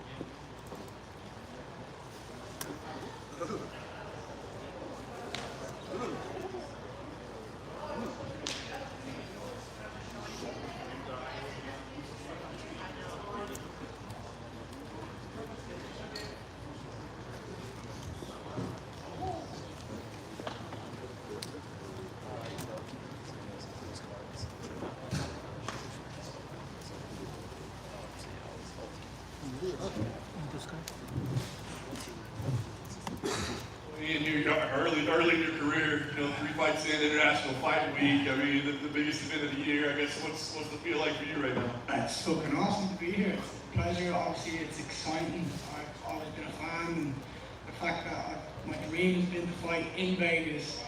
You give me the biggest fight you possibly could in Vegas, an International Fight Week, and with a card that's as stacked as it is. I mean, from top to bottom, it's just highly entertaining. So I'm looking forward to it being a fight card that people are going to remember, and being part of that myself and going in there and putting in a performance that everyone remembers. It's going to be awesome. What'd you take out of your last fight, man? Obviously a victory, but there was some criticism. But I wonder sometimes if it's like, if you don't knock somebody out in 2 minutes, like you failed or something. Like, what do you make of that? So what happened at the end of the fight? My hand got raised. That's the main thing. That is it. Regardless of my performance or what happens, whether I knock him out, whether I sub him, whether it's a fucking war, or whether I dominate the fight, as long as my hand gets raised, I've done my job. That is my job, is to go out there and win. Put on a show and win. And I won very convincingly. It was like, there wasn't that any damage that I took. It was dominant. He parked the bus a little bit. He didn't kind of give me any, he didn't fight back me. He made it look like he was fighting. He just walked me down. It wasn't as exciting as I was hoping for. And I left there dissatisfied. All like I did. But at the end of the day, I did my job well. I won the fight, and then I go, okay, what do I do now if that happens again? How do I overcome that? If someone's going to park the bus, how do I do that? I need to be more aggressive. I need to be the offensive striker as opposed to kind of wait and bait him out a little bit. I need to put it on him and fucking make him worried. And it's part of the process. I mean, you can win when you win and learn. Like, there is no other way. I've only won in my career, and I've learned so fucking much. And that's what I'm going to continue to do. I'm going to continue to grow, continue to learn, and no matter what happens in the cage, once I come out there victorious, I've done my job right. I'm happy with myself in getting that win. but the performance itself, it can always be better. I mean, I'm never going to sit there and say, that was perfect. And if I did, then we need to improve on that again. So it's just constant evolution, constant growth. And yeah, you are right. We do leave there, and I know I can speak for myself, but I know other fighters feel this, but like, just because we won doesn't mean we're happy. I emailed Sean Shelby a couple days, maybe a week after that fight and said, I want to get in there straight away again. I'm not happy. I'm kind of pissed off with that fight. I didn't get what I wanted, myself. I didn't feel happy with that performance, that fight. And then he said July 2nd, and I was ready to cut weight on 2 weeks, I told him. So yeah, here we are. Now we have July 2nd. That's the main thing in my mind from now on. I like it. What do you think of Gabe as an opponent? Do you think he's going to be the kind of guy that gives you the fight that you wanted last time? Yeah, I do actually, because he's small and he's stocky, so that initially straight away means he's going to have to close the distance and kind of be more aggressive than I am. He can't stand on the outside and pick me apart. It's not possible. He can't reach me, so he has to be aggressive. And his style is I'll stand and brawl and kind of mix it up with switching stances, which is great, cool, sweet, happy day, bring it on. But when you meet me in the middle, you try to rush. I'm going to fucking stand there, plant my feet, swing hard, and see who hits harder, because I know who it's going to be. And that's what I'm looking forward to. I think he will bring it. I don't think this is going to be an easy fight in regards to that. I know he's going to be ready, he's going to be game, he's coming off 2 wins and be confident. Great, cool, sweet. I don't want people coming off losses. I want people when they're happy. I want people when they think they're that fucking good, and then I go in there and I shut them down and just say, I'm better. I'm better than you, and I want to prove that. And that's what I'm going to keep doing my entire career, is just proving that I'm the best. And I don't need to be better than anyone else in the world except the guy that stood across the cage from me that night. And that's it. Last thing for me, the goal here, I mean, obviously massive opportunity, massive card, fighting in Vegas. So because of that, I mean, do you want to go in there and punctuate it with something special that gets people talking, or is it just, at the end of the night, let's make sure we get the hand raised? Every single fight that I've ever been on, I've always been the person that people talk about. And that is always what I want. And whether it be all positive, like the last one, everyone was talking about me, but they were saying, oh, well, it was a decision, it wasn't a knockout. It doesn't matter, you're still talking about me. Now, you know that any press is good press. Now I go in there with a point to prove. It's like, I am that fucking good. I am the next big thing. I am the fucking future. And my skill set will show up. When I stand there and I knock his ass out, that's all that will matter. Is that I came out victorious again, and I did what I said I was going to do. Go out there and win, 10-0. Ian, back here to your left. How you doing, sir? Hey, bro, how are you? You good? I'm doing great. Obviously, another big card here, another big opportunity for you. But Gabe was in here earlier, and he was asked to sort of give his assessment of you, and he said, "You're a little big-headed, Yes. a little big for your britches at times." Can I guess what he said? He's going to find his way to beat me. He said that he thinks I'm better than I am. Yeah. Yeah, he said all these things. I've heard that before, so many times. Everybody says it. It's all they have to cling on to. People say, oh, I think I'm going to be the guy to take his own. He thinks he's better. I think he thinks he's better than he is. It's like, no, that's not the case. It's like, I want him to feel like that. I want him, because that means he's coming here with confidence and he thinks he can beat me. I want the best Gabe Green that we've seen, so that when he leaves that cage and he's lost, and I'm standing there moving, there's no excuses. But it's like, I've heard it so many times now, and I'll always hear it in my career, because it's going to continue to be Ian Gary wins. He's 10-0, 11-0, 12-0. It's the same stuff. Yeah, the one thing that really shows is that he thinks you just have a really big head about yourself. But in fighting, is that such a bad thing to have sort of a big head and have that confidence? A big head in what way? Because I have a confidence about my skill set. And when you ask me about confidence, I've had 9 fights and I've won 9 times. There's a reason I'm on 3 numbered cards in a row. There's a reason that the UFC are pushing me. It's because they know how good I am. They can see it. They see when I stand up here and I talk. I have confidence. It's in me. Like, it's not my fault that people don't have as much confidence as I do, and they think it's cockiness or arrogance. I have an unapologetic self-belief, and I just want to show the world my skill set, and that's it. And fine, so what if he thinks I have a big head? It's like, he's got a fucking massive head, and that's going to make it. You've seen the size of it? It's like a basketball. So I'm just going to put my fucking fist through his face and see who wins then. But look, I have no disrespect to him. He can think that. Like, I like that he says that. Let's see what happens. Saturday night is the only thing that matters to me. And the last thing for me, that fight in Jacksonville, going the distance, I know you weren't overly thrilled with the performance overall, you want to get right back in there, but in some respects, is that the best thing that could have happened to you, was having a fight like that? No, the best thing that would have happened is like spark them and then go out and have a good time and get some pizza. But it's definitely experience, and you can never take away from getting an experience no matter what it is. And considering I went 15 minutes, was fresh as a daisy after 15 minutes, and I didn't really get touched. It's always nice to kind of build that confidence and have that time in the cage, because it's priceless really. So yeah, you can only take that. Ian, over here on the, I guess you're right. Just curious, your camp at Sanford, who did you mainly get to work with this time around going into the fight? Because, I mean, your team's had a lot of momentum as of late.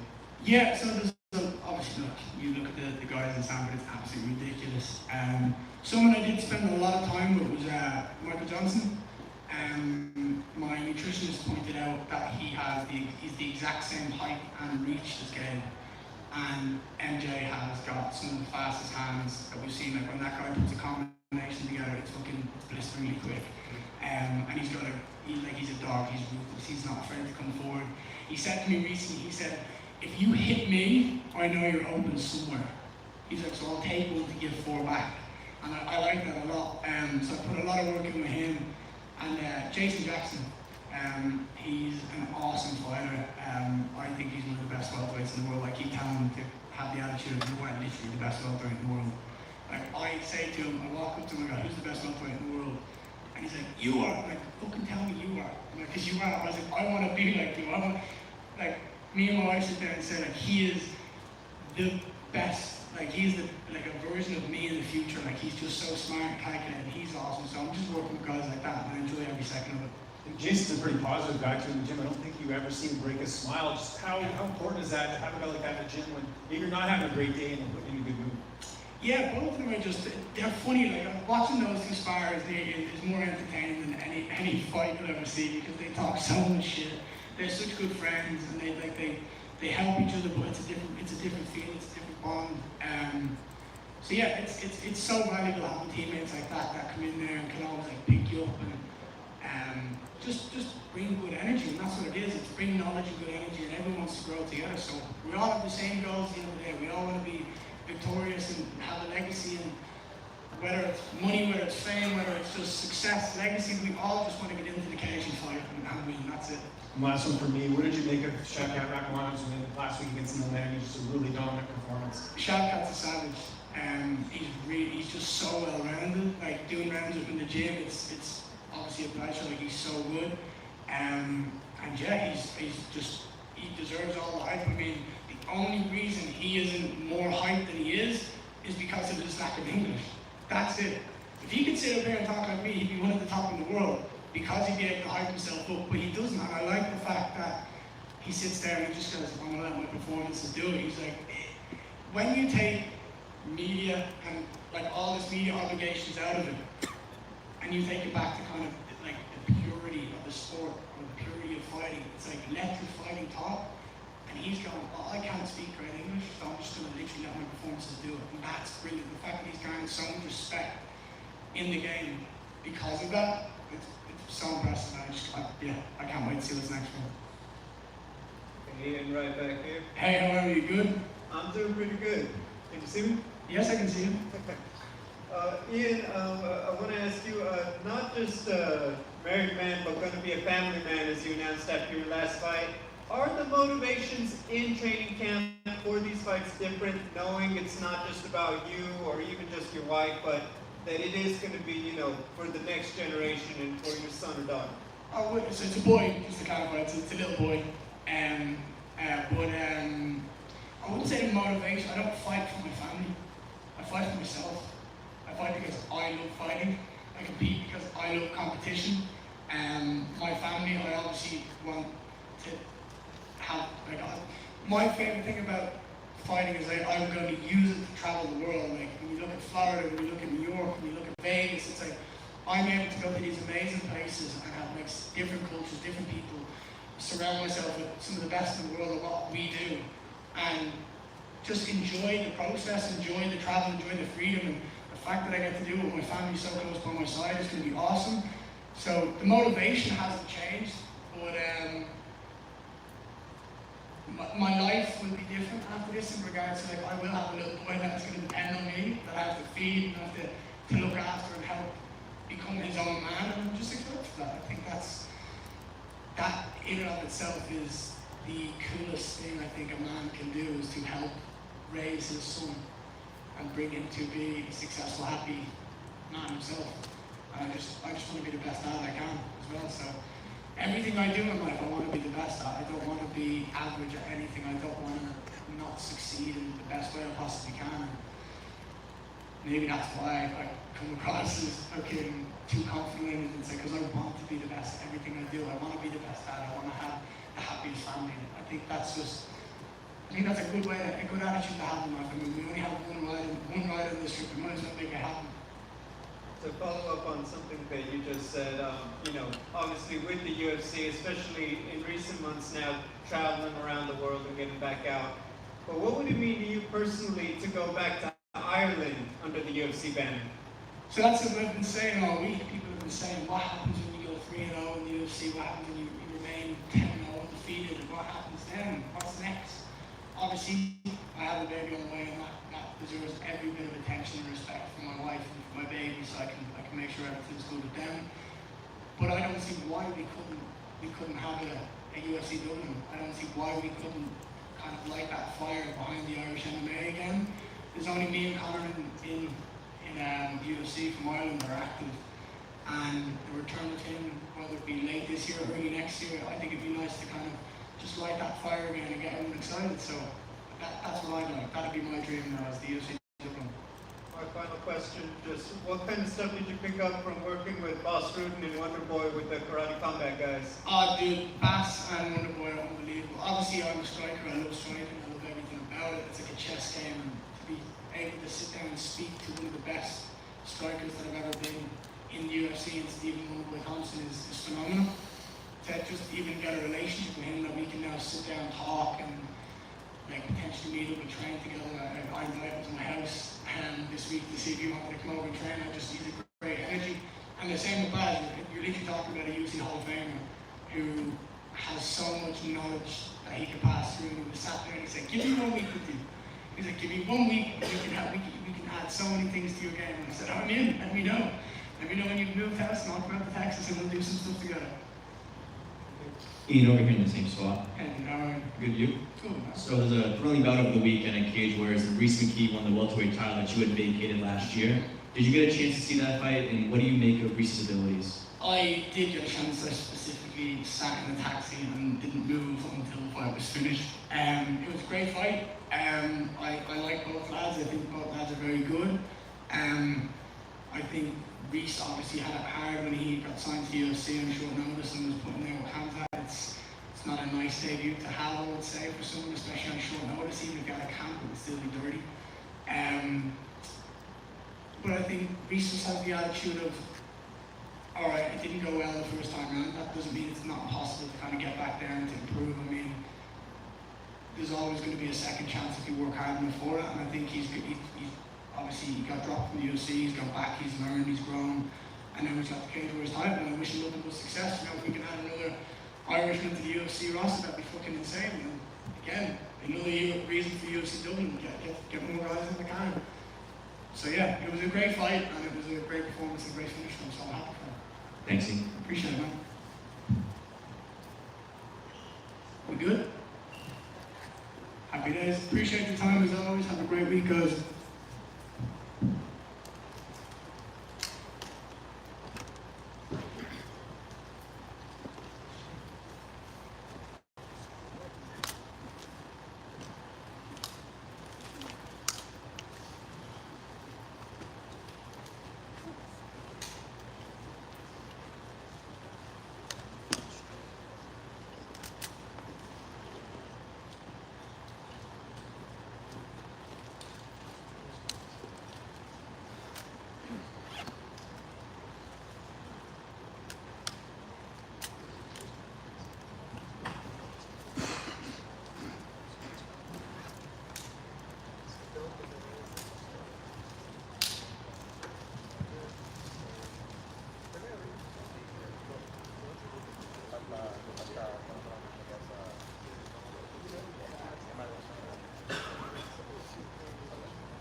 Grab one.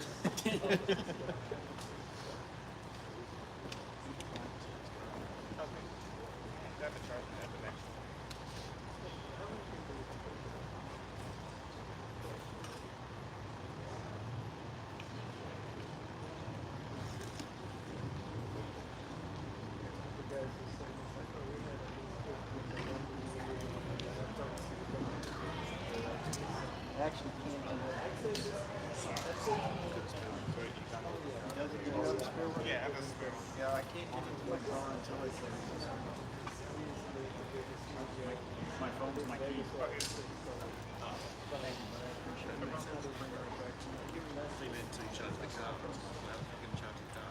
No, I can't get into the car. I'm locked out.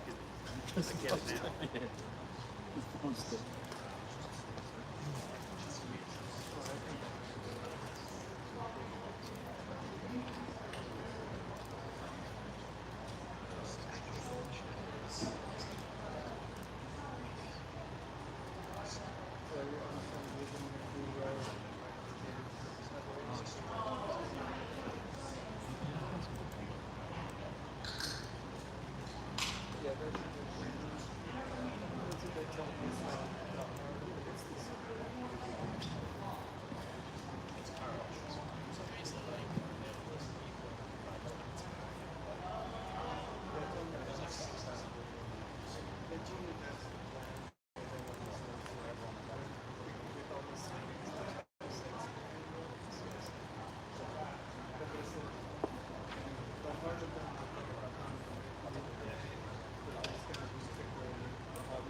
That is the craziest thing.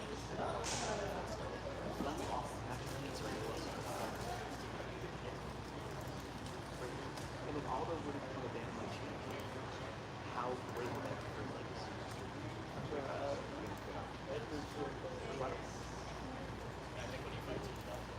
I feel like it's a no-brainer. I don't know why they would do it. So I went to Singapore and Singapore. I'm going to try to go to Singapore. Dallas, near Dallas. It's not going to be at Dallas. I thought we started like 2 times. Who do you work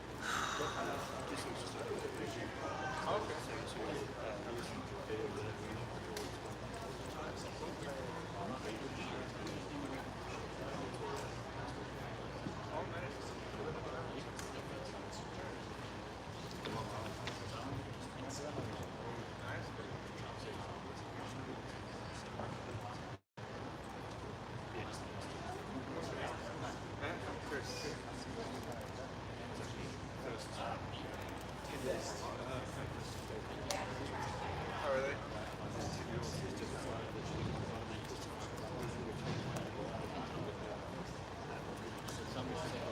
Yeah. You also Phoenix?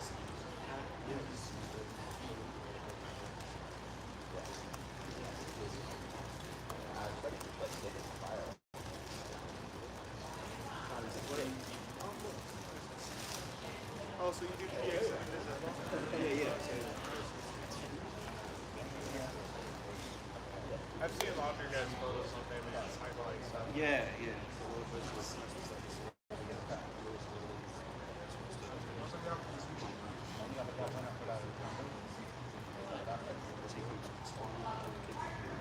When you get photography, maybe buy like later this summer. You don't want to buy like an invest in a good camera.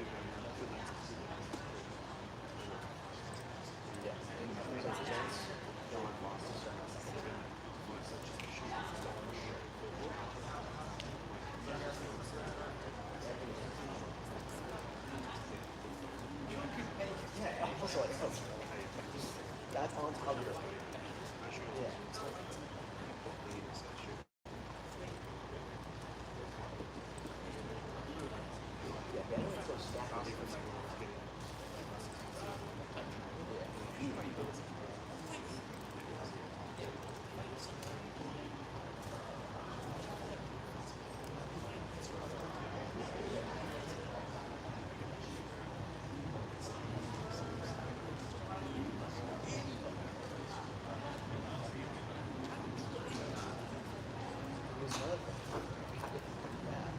How long is this going on? It's like another situation like the GSP, like they don't want to retire past the year. Yes, and that's another.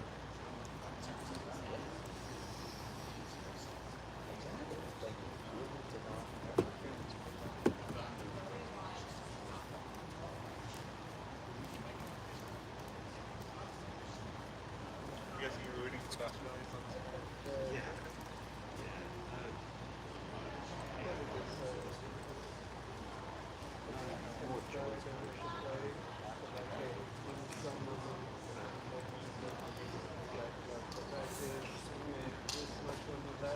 Oh,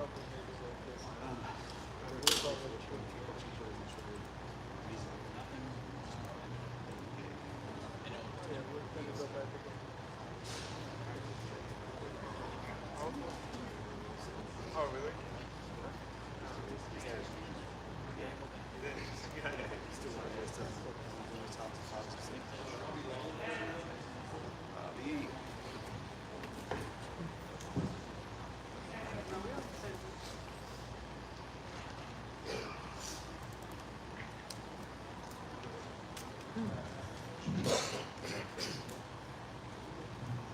Robbie, you fought on like every stage possible, but when it's these big fight weeks, you know, international fight weeks, sold out T-Mobile Arena, I mean, does that do anything for you at all at this point in your career? Yeah, this is definitely, I want to fight in front of fans. This is usually the biggest card of the year. So I asked to be on it, and UFC put me on it, so I'm excited to go out there and showcase my skills and the work I put in. Brian Barberina was thrilled at the opportunity to be able to fight you. Were you familiar with his body work? Had he caught your eye at any point along the way? I've seen him fight a few times. I haven't. I'm not like seasoned and watching every fighter out there, but he's had some good fights and done some good stuff. So he's a guy who comes to fight, and so am I. At this point in your career, do you like prepare specifically for an opponent, or is it more about just getting ready to go do Robbie Law? Pretty much ready to go, get my body ready. My coaches kind of implement things that I need to work on, certain things I need to look out for, and make sure I'm in shape in a certain spots. But really, I'm focusing on myself. I might watch a little bit of tape, but it's all about me and what I can do. For the moment this got announced, you know, fans are like, oh, this is going to be an epic brawl, an epic war. I mean, do you go into a fight with a mindset like that? Like, this is going to be ugly and dirty and back and forth, or do you have to, can you let yourself think that way? No, I'm not trying to go back and forth with anybody. That would be silly.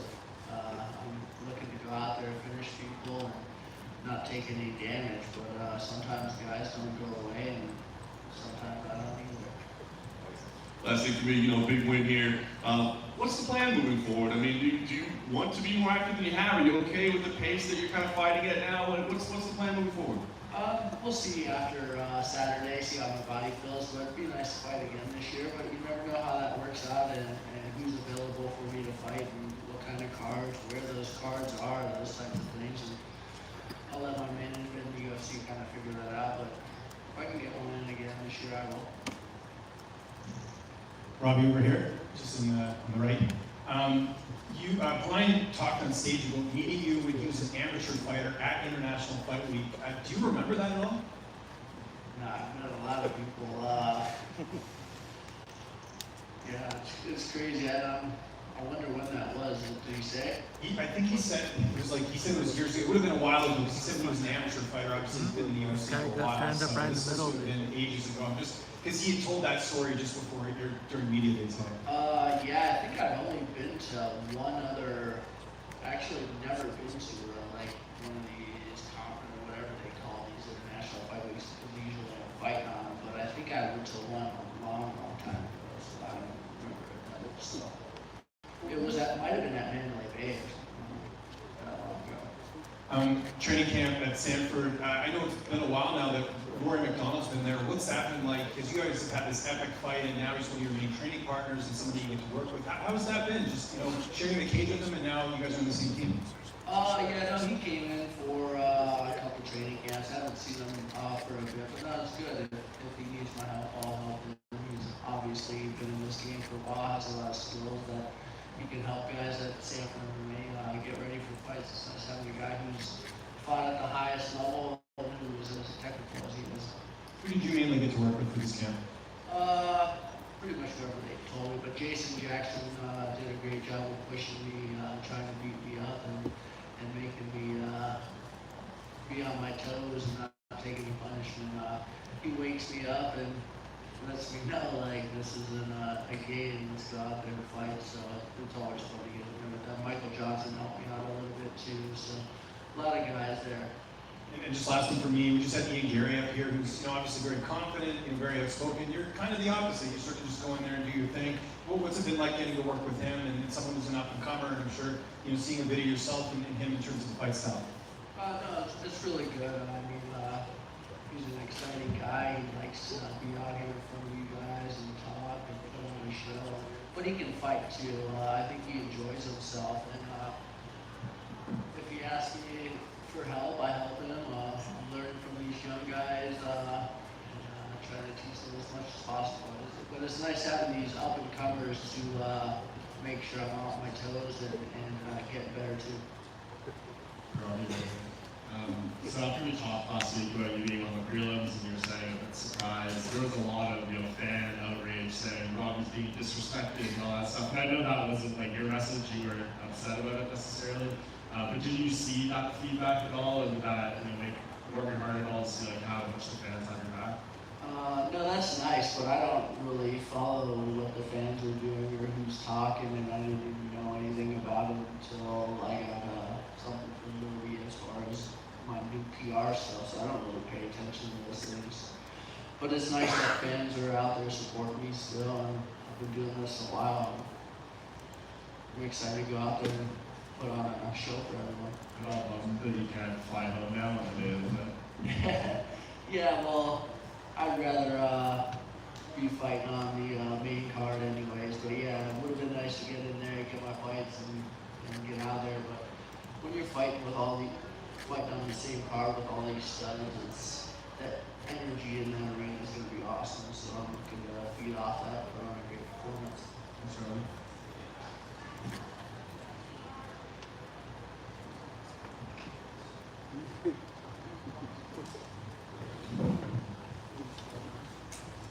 Unless you just want to keep going.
feedback right here.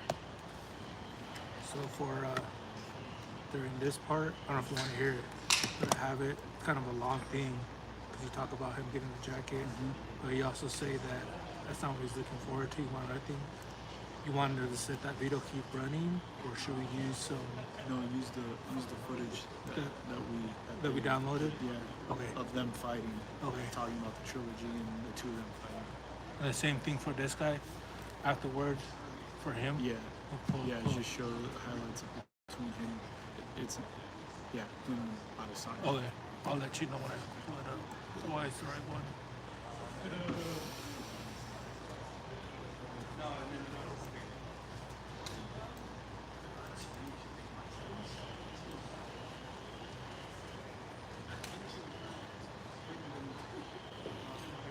That was just real quick. I was hitting at 5:15. We're there? Yeah. Which we should be following. I told him that if we get there late, setting up, and they have to push us back. He said it's not a problem. Okay. But we'll attempt to tape a tease as opposed to do a live tease. They might Okay. tape it. So right now, it takes about 20 minutes to get from here to the convention. So Is it the same? It's the same? Which I think is different than the All-Star. I think that was the West Hall. Okay. Is that the one across the street? Okay. Oh, let's see. I'm not familiar with the convention, so that's what I'm trying to figure out now.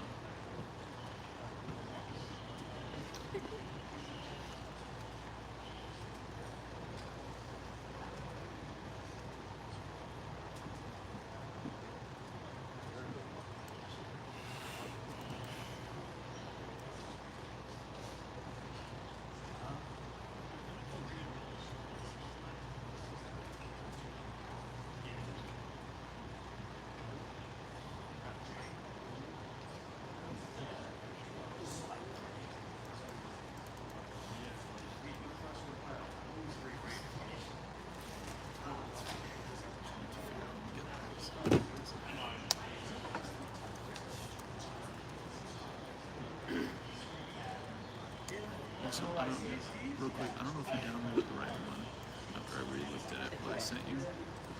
This one? You downloaded that one? That's it, yeah. This is the one that has B-roll. Okay. So my bad on that. I just noticed that late. And it's of the 4 guys that we need.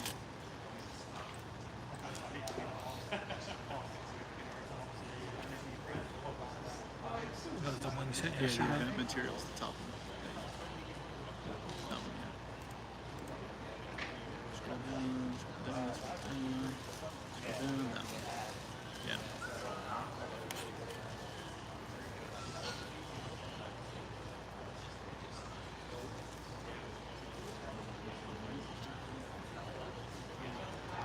And should I just attach your intro natural to this? Yeah.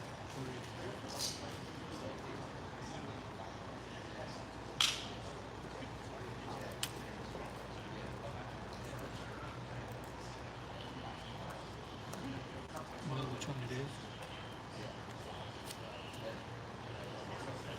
Those are the 4 guys. Oh, download all 4 of Yeah. them?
Don't screw up. Yeah,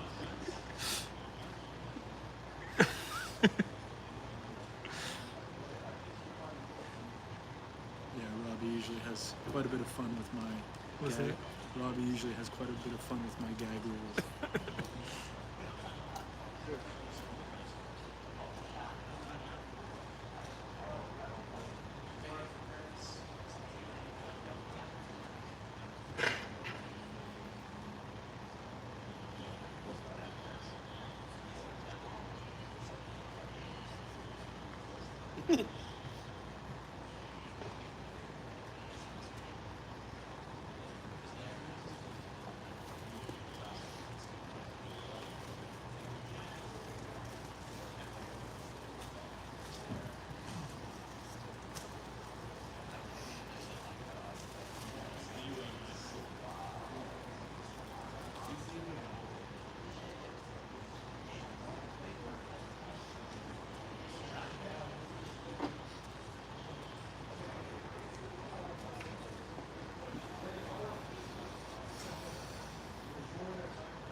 Yeah, I know. No, I'm saying Uriah versus Andre is two main guys, so I can see why it would probably be out the end.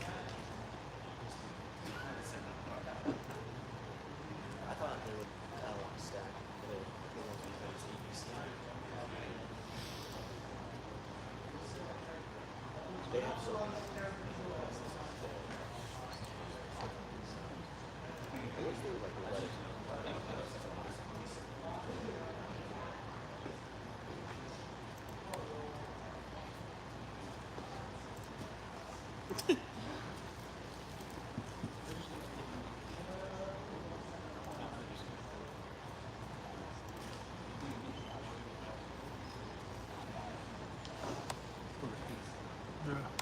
So this is South Hall, Desert Inn Road.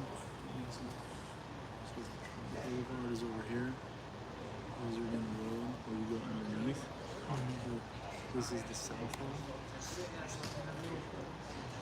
And we park here.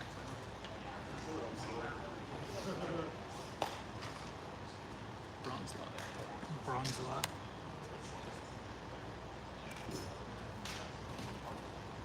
God, this video's not downloading.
We're one at a time.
Keeps kicking me out.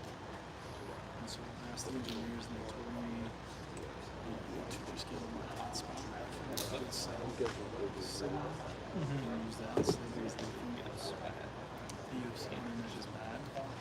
So what I'm saying is like if you're having issues sending package through, be prepared to just switch to your hotspot because most affairs are out. So just want to make sure we have room to advocate for this carpet download.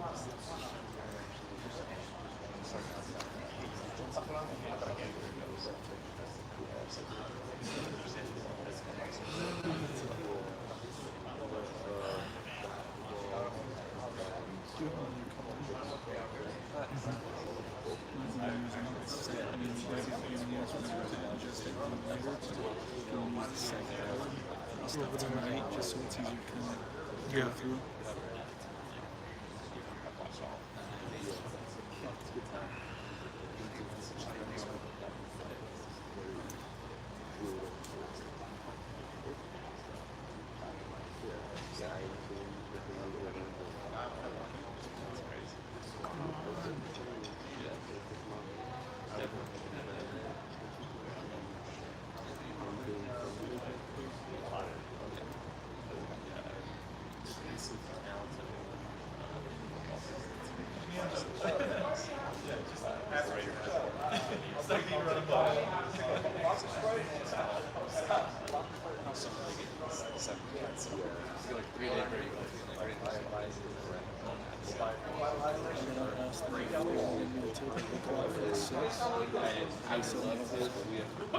We're just gonna rerun the. All right, okay.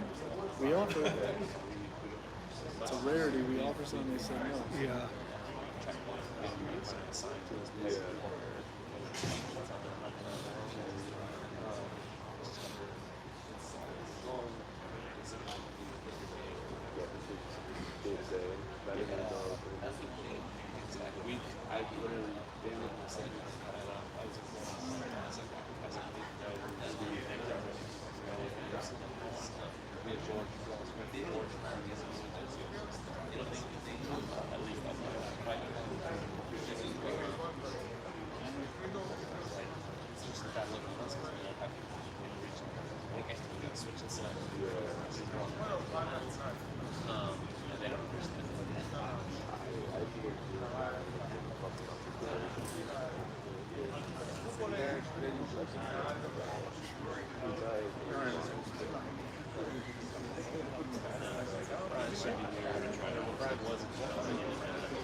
Any more run-ins with Drickus over at the PI?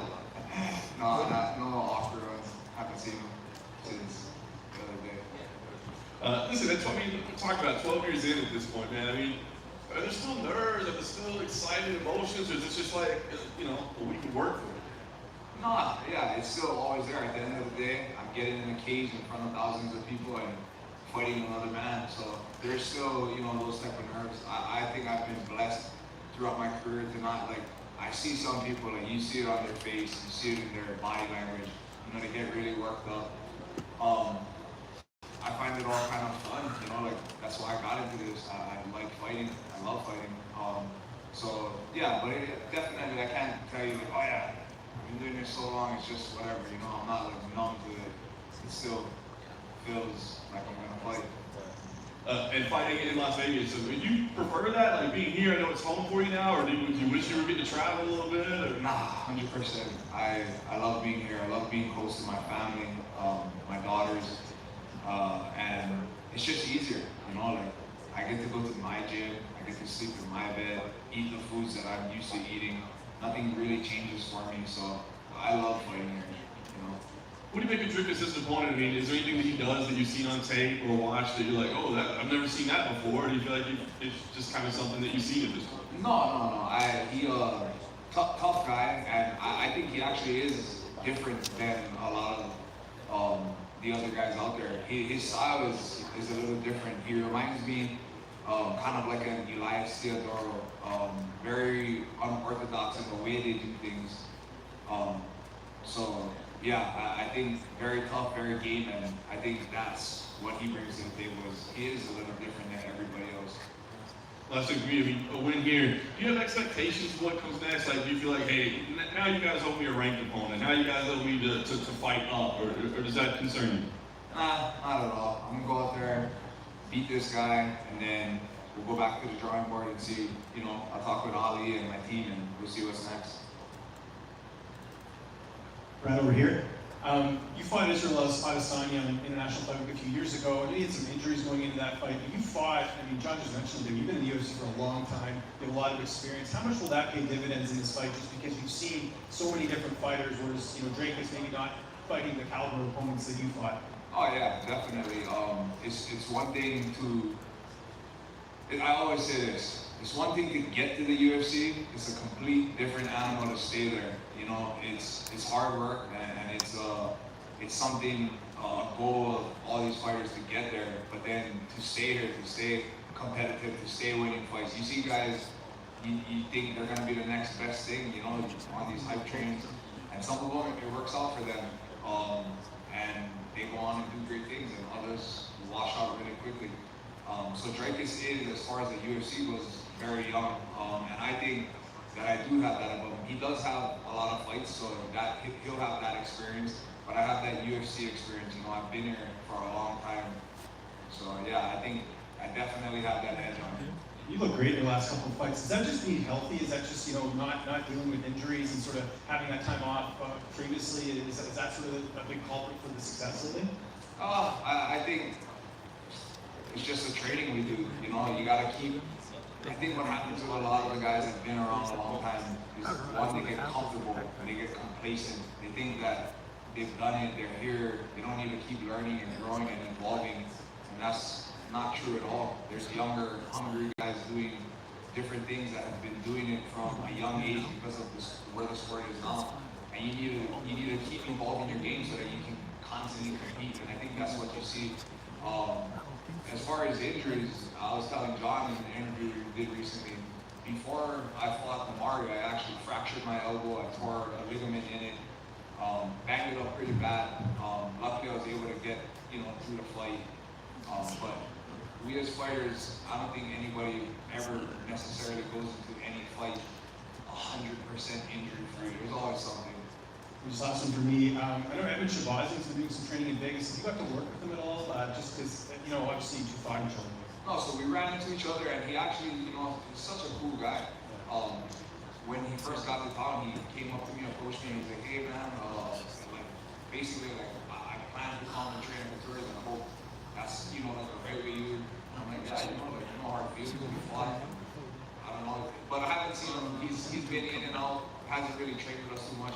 I know him and Sean been sparring a little bit over here at the PI, doing their thing. But no, yeah, we haven't gotten to train together yet. Brad, back here to your left. As James was saying, you've looked really good in your last 2 fights. 2 very tough opponents that may not sort of get the shine that maybe they rightfully deserve. 2 wins that'll age very well over the next couple of years. But where you're at right now, 34 years of age, we've seen what Glover Teixeira has done, made that great run. We saw Michael Bisping did at 185. Do you look to those guys as motivating factors, knowing that it doesn't matter how many fights you have or if you've lost a couple, that the age doesn't matter, we can still make a run and even get to a title fight. It's never too late. Oh, definitely. You know, those guys are huge inspiration. Look at what they've done. I remember when I was in the Ultimate Fighter, hearing about Glover and how he was going to be, and at that time, you know, Chuck was one of the best 205ers, former champion, and this and that, fighting right up there. And even he said, you know, like, oh, Glover's going to be the next champion. And for visa reasons or whatever, you know, it held him on. I think had that not happened and he was able to come back to the States or whatever it may be and fight, I think he would have been like a long reigning champion a long time ago. But again, everybody's path is different and you see the path that he took. Michael Bisping, another one, started on the Ultimate Fighter just as I did and had to work long and hard to get to the top, and you know, some things fell in line. He got the opportunity and made the most of it. You know, went out there and knocked out Rocco and finally got that belt he had been chasing his whole career. So yeah, definitely look up to these guys and like, you know, think like, oh yeah, these guys did it, easily could do it too. And then last thing, you've obviously fought Israel Adesanya, getting ready to defend his title against Jared Cannonier. If you were working with Jared, if you were the last person to give him advice before he walks out to fight Israel, what would you tell him? I would tell, so what surprised me about Israel is actually how long and rangy he was. Like, it's one thing to go train with long and tall guys, but Israel is really a master of his length and his range. So he was harder to hit, harder to get to, and he was hitting me from like, where I felt like I would kind of be safe, he would land some things and I was like, oh, okay, this is different. So if I have to tell Jared something, I'll tell him that.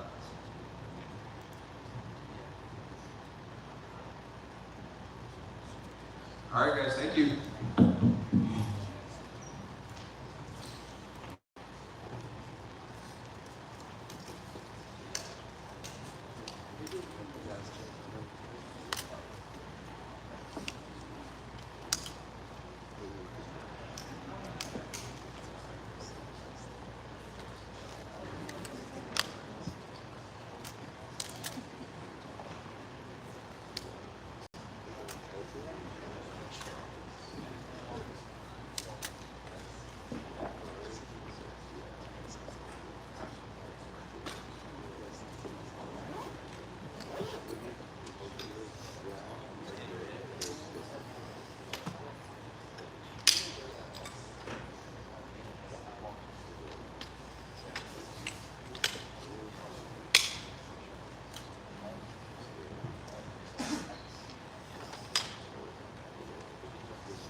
Maybe you ever like ask the matchmakers, man, maybe something a little easier, maybe we can slide down the division a little bit, maybe it doesn't have to be the top guys every time. Yeah, right. It's pretty crazy. That's why I have been talking all the interviews, you know, they have been asking the question of their last 6 fights. It was 5 former champions, 4 fights of the night. So yeah, when I think I'm gonna able to rest a little bit and just give me another huge test. 7 months, I think, since the last fight. I guess talk to me what the focus been during the time away. And, like I said, it's had some setbacks, but against the very best level of competition. So what's the focus been during the time? Yeah, definitely. The focus is still the same. You know, my main goal is to be the best fighter that I can be. You know, always trying to prove myself, and my fights speak to itself. And yeah, when I'm not here fighting, I'm in the gym. You know, work my butt off, helping training partners that have a fight coming up. So, you know, take the focus out of me a little bit and try to help somebody else. So once I get a fight, and it's not about me, it's about the strategy and the mindset. For Sean, the story kind of seems to be this is his first test, real top level talent. What do you see? I mean, do you feel like from what you've seen he is, worthy of being in the top, or do you still feel like maybe there's some hype around him that still needs to get tested? No, I believe he's legit. People asked me the same question before, and my answer remains the same. I think he's legit. He won a lot of fights, and he's tall, long, fights both stands, and has a lot of skills. And yeah, I'm definitely gonna be like a great test for him. And myself, I think I can stop him within 3 rounds for sure. Your reputation of fighting the best and putting on great fights is well earned at this point. So, I mean, is it victory here? Like, does it just feel like an important night? Like, I gotta win, or do you feel comfortable with kind of where you are right now? I'm comfortable. I'm comfortable. It is what it is. I cannot go back and cry about it. The loss that I had, or even the loss that was very close, that I thought, many people thought I won. So this is in the past. I know what kind of person and fighter I am. So definitely things that don't go my way, I don't identify myself with, let's say, bad results and things like that. I'm always working myself to be the best person that I can be, and also to be the best athlete that I can be. Last thing for me, so no stranger to fight of the night. I mean, what kind of fight do you think we see? Is it going to be that type of fight, you think, or? I hope so. That's what I'm here for. It's a wartime, and definitely, gonna push his face and see what he's capable to do. Pedro over here, center, how's it going? What up, Jen? Yeah, how you doing? I'm just wondering, the only fight that O'Malley has had where he's lost was against Chito Vera. There's two sort of school of thoughts on that fight, whether, people say he got injured, and other people said, no, it was Chito who was the one who actually injured him. What did you take away from that fight as you're preparing for him on Saturday? Nothing. They're two different, has been a long time, and could be an accident that happened in training, or maybe in the fight. His opponent is very tough as well, like I know him. And yeah, the lesson that I take from the fight, that he can break like anybody else. And it's to be tell and mentally envision 5 guys in danger, and I'm definitely gonna be one of them. And you've never been knocked out in the UFC in your career at all. How much will that help you in this fight, just with your durability? Because he's used to having a short night, but with you, it's going to be a war, right? Oh, it's going to be a war, 100%. Every time that I step in now, I feel on this. I'm ready to give everything that I have, every single drip of sweat, and don't regret anything when I leave the octagon. So, and Saturday night is not going to be different. I'm willing to take everything that I can. And push to the limits and take it into the what. Just last one from me. Were there any training partners that were kind of O'Malley's size? He's a pretty big fighter for the division. Did you work with anyone specifically for the size that you're going to be facing on Saturday? Yeah, definitely. We have some guys from Europe, kickboxers, and some other guys in the gym too that have like the same style that he had a little bit with the average and the reach distance that he has. And yeah, American top team, one thing that we always gonna have many types of style of people that you train to copy and make sure they gonna bring you the best in every single round. It's gonna bring you the best.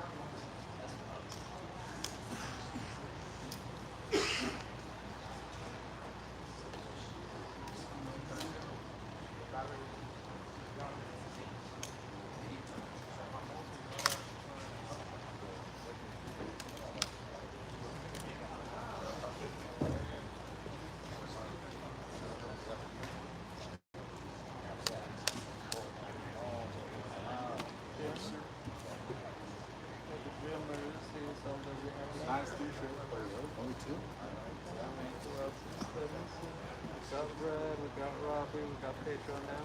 Should be Jim or Izzy. Ready to go? I'll put my money on Jim. How you doing? How you doing back there? Huh? How you doing back there? I'm good. Just interested. I'm back at 4. My next interview is at 4. I'll get into my yeah, I guess let's see who's next, and I'll cap right after whoever's next. It should be easy. Yeah, we also Izzy was scheduled for 3:15. Is it running Jim? So they changed it up. Izzy might not even show up. Dude, you got the sweet son. No, fine. Get it. All day. Yeah, fuego, son. I'm your plug's plug. Oh, there it is.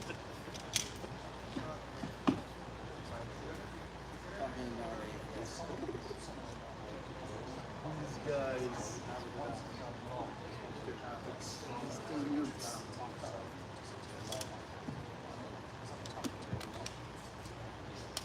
Want to face him off?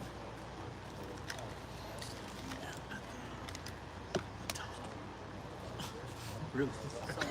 Leave that part. Trim up Cannoneer. That's where he stops talking? Well, just like how stomach is. Just like end it wherever he says like I'm gonna have the same confidence, and then it goes to him. It's still gonna be the animal, like Just go around there. yeah. Well, you can do it right here, but it's like somewhere around there, and then you don't have to hold it on me for so long at the top. I'm trying to make it fake him out. Oh yeah, I mean that's a good call. But then if you could put some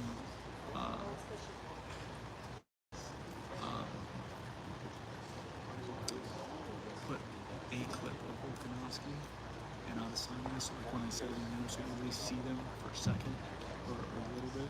Okay. Did you download that or was it? Let's see which one I got. This one, right? Yeah. Sorry, it just says I'm having trouble with. Then forget Volkanovski. Just do Assani. Okay. Just show him just something. When you talk about him. Oh yeah. And then that's fine because I know we gotta send it. We're not going to dry clean it up. I'll drive a test him. When it dies, I'm like, Yeah, it should be next.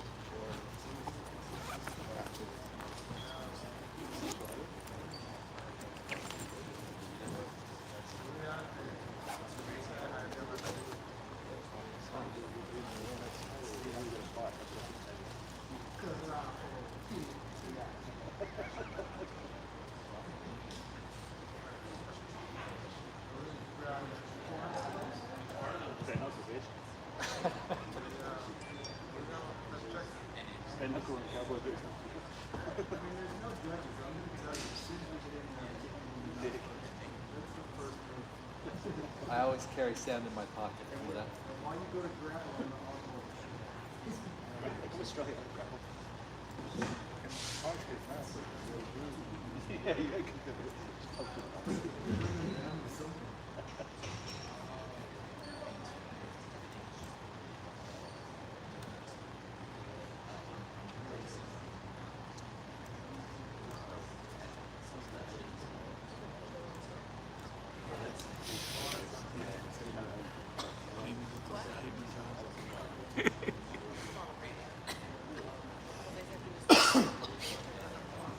Did you say you want to come work for UFC?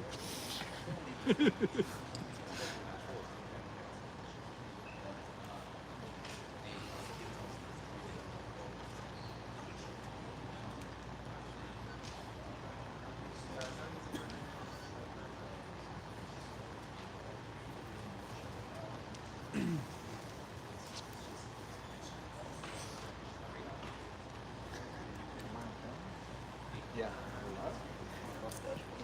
You need to brand your beard MMA weekly.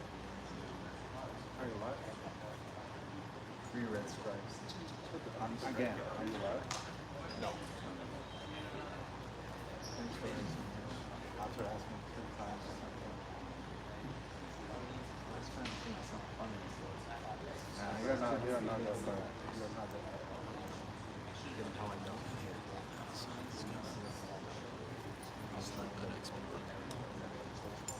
gotta put that in here.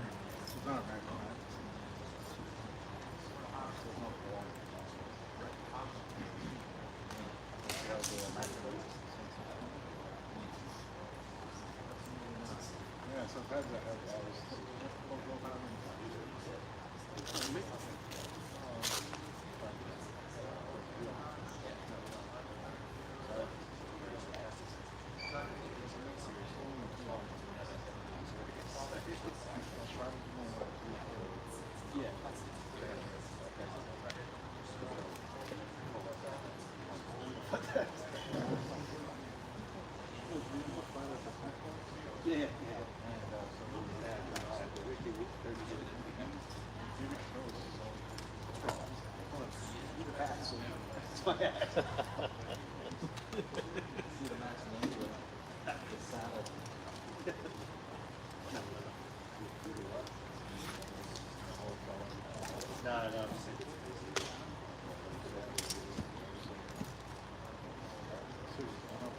I spent a whole week in Texas and so no hats and no spurs. And then I come today to see you got on cowboy boots. You got spurs? You were in the worst part. You were in the worst part. All of Texas is the worst part of Texas. Yeah, I love Texas. California. I just felt like saying, I felt like the appropriate time to like diss Texas.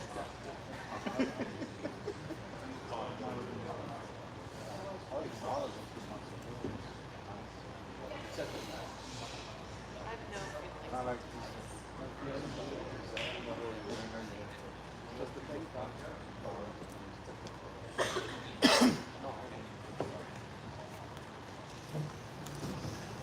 Put that in the time. Put that in the time. Good afternoon, everybody. We got another 50-time perfect test history recognition. Israel Adesanya. As I do these, I like to tell a little personal story about each athlete. And Izzy's got, I think, two real good ones. The first is he is the first athlete to achieve 50 perfect test history coming into the UFC while the program was already in existence. He got to UFC in 2018, right? So in 4 years, 50, I think he's at 52 tests now. That's an average of about a test a month. That's a lot of tests. Secondly, the reason that we do this, when we first started planning this, was for the benefit of the athlete. And to be honest with you, we weren't sure about what type of reception we'd get. Are they going to care about this or not? And I'd say overwhelmingly the response has been very positive. They seek these things. So his last title defense in Houston in February, he wins, defends the belt, he's walking out of the arena. USADA was doing some post-fight testing, so I was kind of camped outside the medical tent. So I gave him a fist bump on the way by, takes 2 steps by me, he turns around and says, Jeff, where am I from my 50 test jacket? I'm like, yes, you haven't even gotten in the medical tent yet, just defended the belt. I think that's an example of these guys and girls relishing this, because it's not often they get the chance to talk about really the effort that it takes to be clean into this program. Every day of those 4 years, he's letting USADA know where he can be located. And that's a task in and of itself. The busy life that this guy has, traveling all over the world, I don't think you've ever missed a test. So very honored, Don and I here to present Israel Adesanya. I've never hidden anywhere, by the way. Never hidden anywhere. Always show my whereabouts. Shout out to Paradigm for always updating me, because I forget and they get it done. So thank you to Paradigm for always updating my whereabouts. But like I said, you'll never find me under the cage. I'm always in there fighting. Pleasure to work with you, my man. Congratulations. And she's going to put your jacket on here.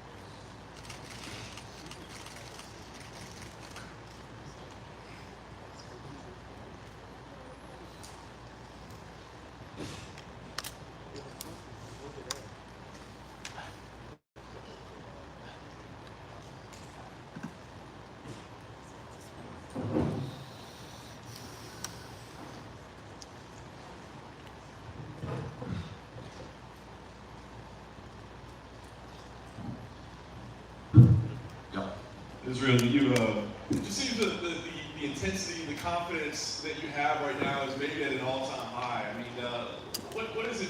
Where's that energy coming from? From me, it's how I live. It's my lifestyle. And honestly, before this camp, Eugene told me the last camp was a good camp. He really enjoyed the work I put in. And he asked me, how are you going to make this one better? And he just planted that seed before the camp. And yeah, I felt like I exceeded those expectations. Wasn't never late once, never missed a session, was always on time. And yeah, I felt like I killed this camp, so I can't wait to display skills. You know, you saw Jerry coming as a contender, it seems like earlier maybe than most people did. It seems like you saw him coming. So what was it that you saw in him that you identified early that I'm going to be facing this guy? His spirit, if I'm being honest. His fighting spirit and his essence. And I recognize that because I'm an empath myself, so I can kind of feel the energy from a great man and a great fighter. But yeah, I like to take care of these guys like I call them greats. And I saw that in him early on before all you guys did. And I tried to boost him up. He fell short once and then came back and proved his worth as the next contender. I know you feel confident in yourself, of course, but does he pose a danger for you? When you look at the guy, is he a danger and threat to you? I don't feel so. I feel like he poses a danger the same way all my past opponents posed, dangerous threats. But they keep talking about power. Have you ever heard that before? Oh, it's power this, power that. It's the same old song, Fucking get it off repeat. Give me a new song. I'm just glad I have a new blood to fight in this fight. So yeah, it's time to eat.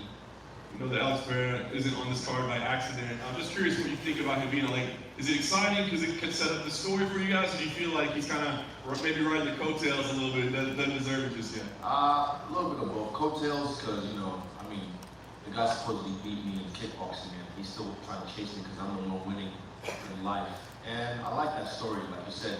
It's the story we're telling ourselves. The arc in the story is going to be beautiful if he gets that Sean Strickland. I said Jerry, my heavyweight champ, 3 fights in the UFC with an extensive record in MMA. This guy only had like 4 or 5 fights, something crazy. So you know what they're doing, but I like this because I get to take him out early before he's gonna get good, but not right now. Last thing for me, you seem to be kind of a master of creating iconic moments. I guess what's your goal here? What's your goal here? This is big, bro. This is like, for me, this feels like, Super Bowl, WrestleMania, like that type of big. So, yeah, I'm just gonna show off and show out. That's what I do. You mentioned, obviously in the co-main event, Alex Volkanovski. I know that's something that you're very proud of and something you've wanted for a while.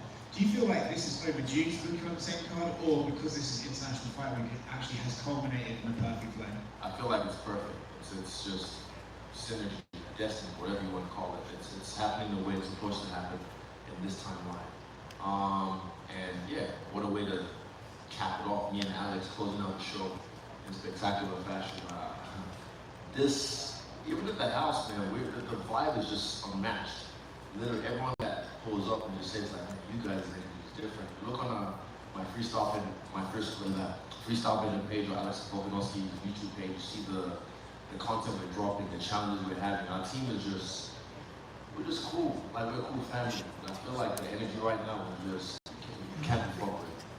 You mentioned about putting on a show, which you obviously like to do. Do you think by the time we get to Sunday, this event will be remembered as one of the great international fight weeks, like UFC 189 and something like that? Facts. I feel so. I feel like this is one of those ones that can be memorable. Because I like to make things memorable. You know how I do.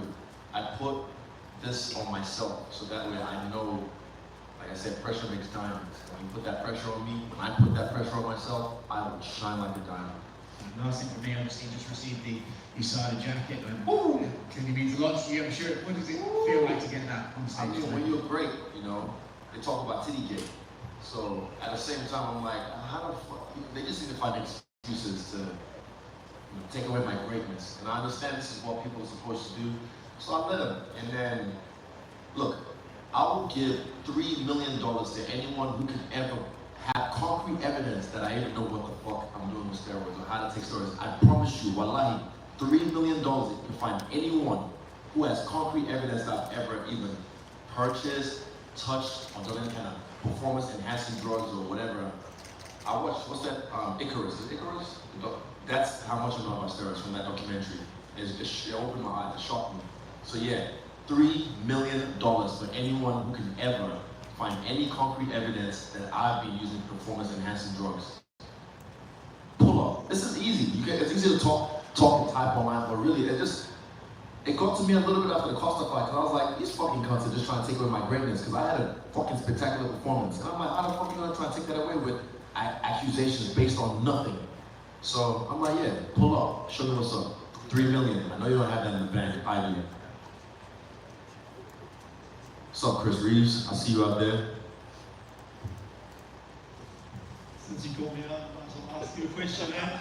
Yeah, let's go. What's different about Jared Kennedy? Why is this a different challenge for you? It's new blood, and I feel like a vampire right now. I'm dark, and my people around me know. Like, they just know how it is when it comes to this part of the camp, like fight week and the timeline that we're in right now. So yeah, new blood. That's all I'm gonna say. I like having new blood. The last two of just being like the Victoria one, I got bored. The Robert one, I was waiting a little bit, and I just didn't like that for my performance. So I like having new blood, and I like having to rise to the occasion. That's the difference between me and him. I'm used to the spotlight. I'm used to all this shit. He's not. He's new to it. I feel like he's man enough and mature enough to handle it, but not like me.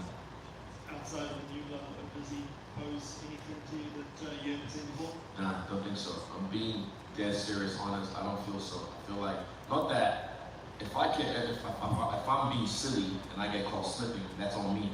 If it's meant to be, it's all up to me. But there's nothing he does that I've never seen before. Not even in the grappling. I don't feel so. Is your right here? Yeah. To the left. Sean Strickland and Alex Pereira obviously fighting. If Strickland wins that fight, would you welcome a fight with him, or is it just you would? Okay, I was just curious about that because yeah. He's like the little stepbrother I never wanted. It's a weird, like, respect. I respect the guy because he just speaks his mind. I speak my mind too, but he speaks his mind regardless of the repercussions. We're under the same paradigm, management team, and yeah, I'm sure sometimes they have the headache with some of the stuff he puts out. But I respect the fact that he speaks his truth, whether I like it or not. He's freedom of speech, right, in the great old USNA. Yeah, so I respect that. But yeah, he's like a little stepbrother I never wanted. I saw him last night. He knows what's up. We looked at, we know. He and me knows. Yeah. Are you surprised he's a betting underdog against Pereira with how much more experience he has in MMA? Underdog. I didn't know that. But am I surprised? Odd makers do what the odd makers do. Same way I asked you guys who makes the pound for pound rankings and all that shit, all the other, I never got a straight answer. But also same thing, who makes these odds? What have they done? What do they know? What's their credentials? So they can put the odds at whatever they want. I think, honestly, if I'm being honest, he might get fucked up strictly if he doesn't fight with his ego, he'll get fucked up. Just last one for me. Jared talked during his media day about meeting you for the first time a few years ago. Do you remember that exchange you guys had that a few years ago? Might have been in New York. Was it in New York? Yeah, I remember he was a few rows behind me. I saw him and I said, what's up? And I expressed my interest in fighting back then. Yeah. So I remember it. I'm a man of my word, and here we are. Like I said, I've always, not in the shit sense, but I've always picked my opponents. Because everyone, yeah, people pick and choose their opponents on the way up to the UFC because they want to pad their records. When I'm in the UFC, I pick and choose my opponents because I want to pad my records with legit contenders. So I pick and choose them from a while back, and like I'm glad he didn't fumble this time, and he made it to the dance. So yeah, here we are, and let's go. I can see you over here to your left. He's been waiting. Well, yeah, go ahead. You mentioned new blood, and I actually saw Luke Rockhold the other day in California. He says he thinks he's the only one who can beat you at this weight. If he can beat Paulo Costa, is that a fight that could potentially intrigue you?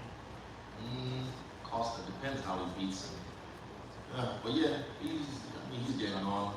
So I'd like to get that under my belt as well. But that's who he fought. When's the last time he fought? You can't just fight Costa. Oh, no. You gotta do some more. Show me something. Show me something. Like I said, it depends on how he beats Costa. If You know, all these, you know, everyone wants this. It's not even mine. I have, they got up from the fucking thing. I don't know where mine is right now. I literally don't know. Like I said, I don't care. But this thing gets a lot of attention. And it looks good on my black skin, so that's why I like to wear it. It brings in more money, more checks, all that. But, I just want to kill all these guys, all these names. And yeah, Rockhold is definitely one of those names that can be on that list. You got to see that all these guys are booked right now. We have some massive middleweight fights coming up, obviously Saturday, and then the weeks beyond that too. I haven't checked. I don't really follow it that well. I used to see it and forget because there's so many fights. So I mean, we're blessed to be part of the UFC, to be with this organization, because it's well with fights. We might have a month break or maybe a week break, and then fights. So we're spoiled. It's hard to keep up with what fights are coming up. But yeah, it's just nice to be up here, chilling in the air. When you're getting introduced now, they say, you know, undefeated at middleweight. I don't like it. I feel like it's stupid. Yeah, I haven't lost to Jan, big whoop. It doesn't. This isn't boxing where it's like, oh, there was one before the Haney Kambosos fight. Someone said, oh, if this could be a turning point for their career. If they lose, that's it. So they write them off like it's nothing. Bro, Canelo just lost twice. He's still a fucking big superstar. Connor's lost a few times. He's still a fucking big superstar. That's why I said losses don't mean shit. If you use them wise, you learn from them. So yeah, I don't like when they start saying undefeated at middleweight. I don't know why they made that such a thing. It's cool. I don't mind it, but I just don't. I don't need it. Is that what's going into you talking this week about, I want to do something spectacular? The belt doesn't mean as much. I'm bigger than the belt does. Do you feel like you are at this point bigger than the UFC title? I am. Before I came in the UFC, you can go back on the interviews. You guys were there filming me, and I'm saying, I'm a fucking champ. I want to show you guys. That was me. So that hasn't changed. This just looks nice for me. That's all I said. But yeah, bigger than the belt. I don't need the belt. Put it that way. Like, I'm the guy. I'm the guy right now that everyone wants to fight. So I got the target on my back, and for some of these guys, I'm even bigger than a title fight. And last question for me. Last time you were on the stage for one of the pre-fight media days, you were talking a lot about your new contract and how significant that was, how you felt like it was kind of going to be a page turner for the sport as a whole, and you helping younger fighters. Can you just elaborate on what that means, and do you feel like you made any progress in doing that in the months since? It takes time, with Francis, and also you have to look at it this way. Fighters are like strippers. We're independent contractors. So, everyone's out for themselves, but then there comes a point we need to come together as fighters in the UFC and also make an agreement like, what can we do to help the baseline for the younger guys and the guys who just go into the UFC? So, because I feel like, honestly, this is a prestigious position to be a UFC fighter. And can't just, I don't know if this is, I don't live in America, it's the same with the NBA or NFL, the draft, it's a big deal, right? I feel like that's how the UFC is. You make it to the UFC, it's a fucking big deal. So we need to get paid like it's a fucking big deal. I'm getting paid. A few of us are getting paid. I'm talking about the guys who just get to the UFC. I think Patty just got his contract boosted up, but he's a superstar in his own right. He made his way. And also these guys, you can't just expect to get paid and not do anything. You need to show off. And I don't mean show off as in what you guys think show off is. I mean show off your essence. Show off who you are, set yourself apart from the rest. That's how you make the money. But like I said as well, it takes time. Rome wasn't built in a day, so we're still working. Izzy over here to your left. Talking to Submission Radio, Jared Cannonier compared you to Doctor Strange because you control time and space. Based on his skills, what comic book character would you compare Jared to? Ooh, I like that, Doctor Strange. I just saw the movie as well not long ago. Doctor Strange, that's a good one. Jared, literally first thing that came to my head, Beast from X-Men. That's the first thing that came to my head, Beast from X-Men. Yeah. Just over here, same. Hands up, please. Over here, I'd like to listen. There we go. I asked Alex Bahia, how he thought a fight with you would go. Obviously, the last two fights were kickboxing, this is MMA. He said, imagine what I could do with 4-ounce gloves. What's your response to that? Imagine what I can do with 4-ounce gloves. I did the same thing to him in the second fight. I I don't know if you guys have listened to who's actually seen the whole fight? Hands up. That's 1, 2, 3 people, 4, 5, in a room full of how many? Exactly, you're a journalist, do your fucking job. I fucked this guy up in the first fight, not crazy, but the judges gave it to him. Second fight, I had him on skates, and I made a judgment call, error, in my part, and it was a beautiful story for him because in his backyard, down 2 rounds, the 3rd round he comes and knocks me out. That's a beautiful story for him.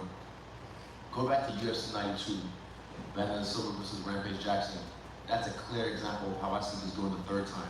He who laughs last, laughs best. And I'm gonna have the last laugh. Do you believe he deserves to be in the position that he is now? Do you feel Deserving like is that's... subjective. Deserve, everyone deserves this. Earn, did you earn the position? That's what everyone says deserve, did you earn it? You say, I don't deserve this shit. They say, oh, he doesn't deserve this, he doesn't deserve to have all this money, all this accolades and whatnot. I'm like, fuck you, I earned this shit. I don't think he's earned it, to be honest. You know, I like it though. I like the tailor-made matchups because it makes a bigger story. And guess what?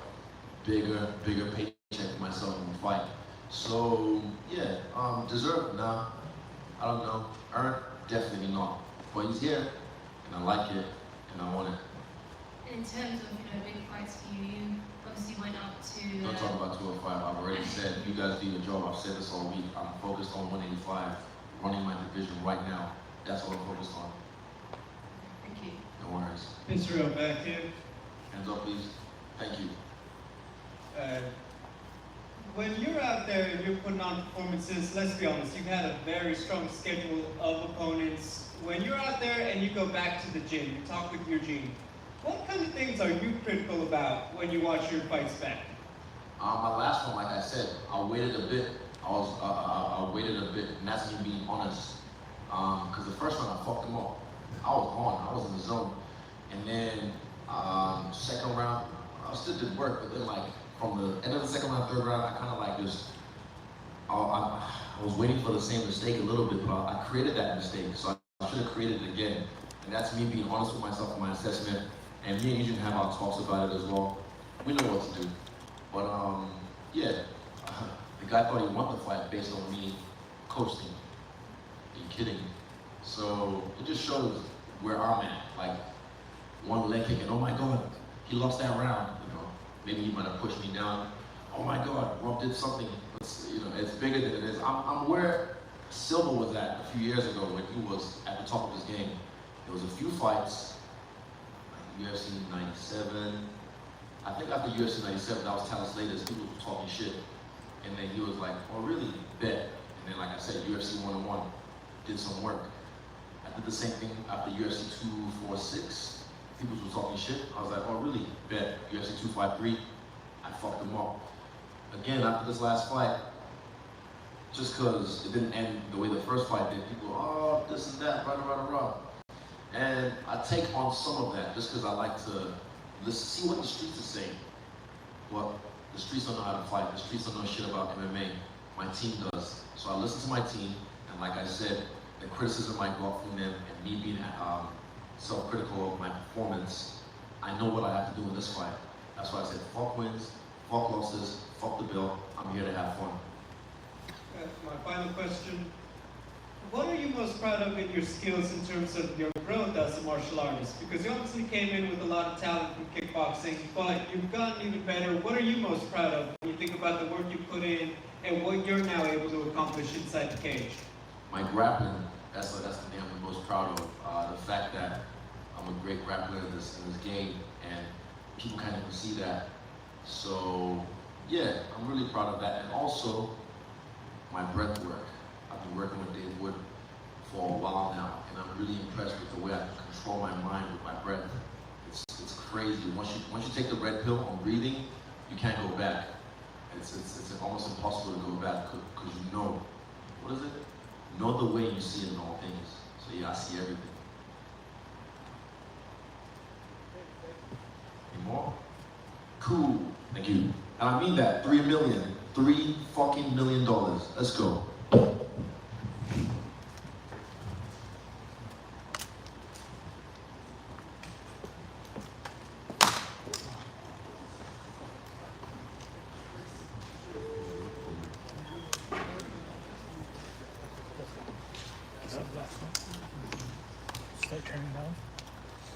You're still carrying on?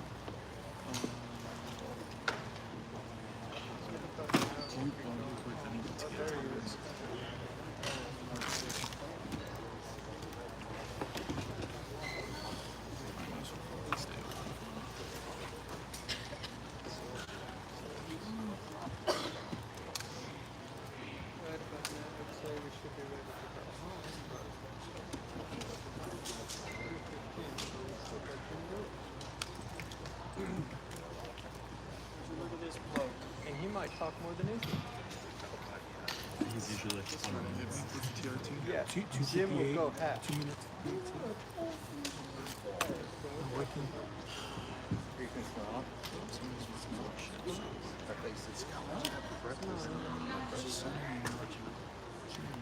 Oh shit. Oh.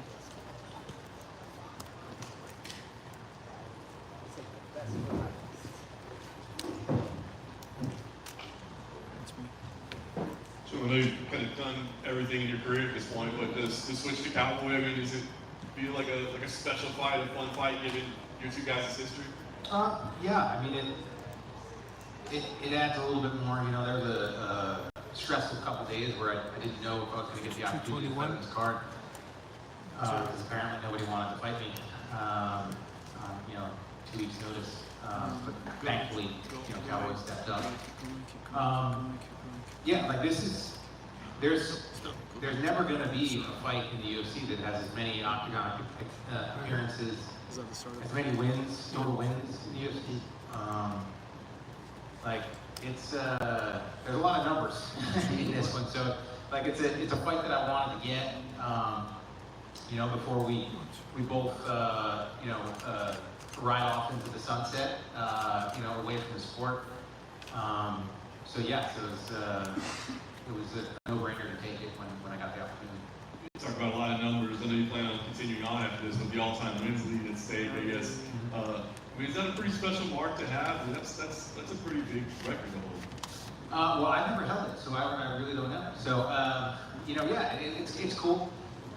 Like as an active fighter, I don't really think about it.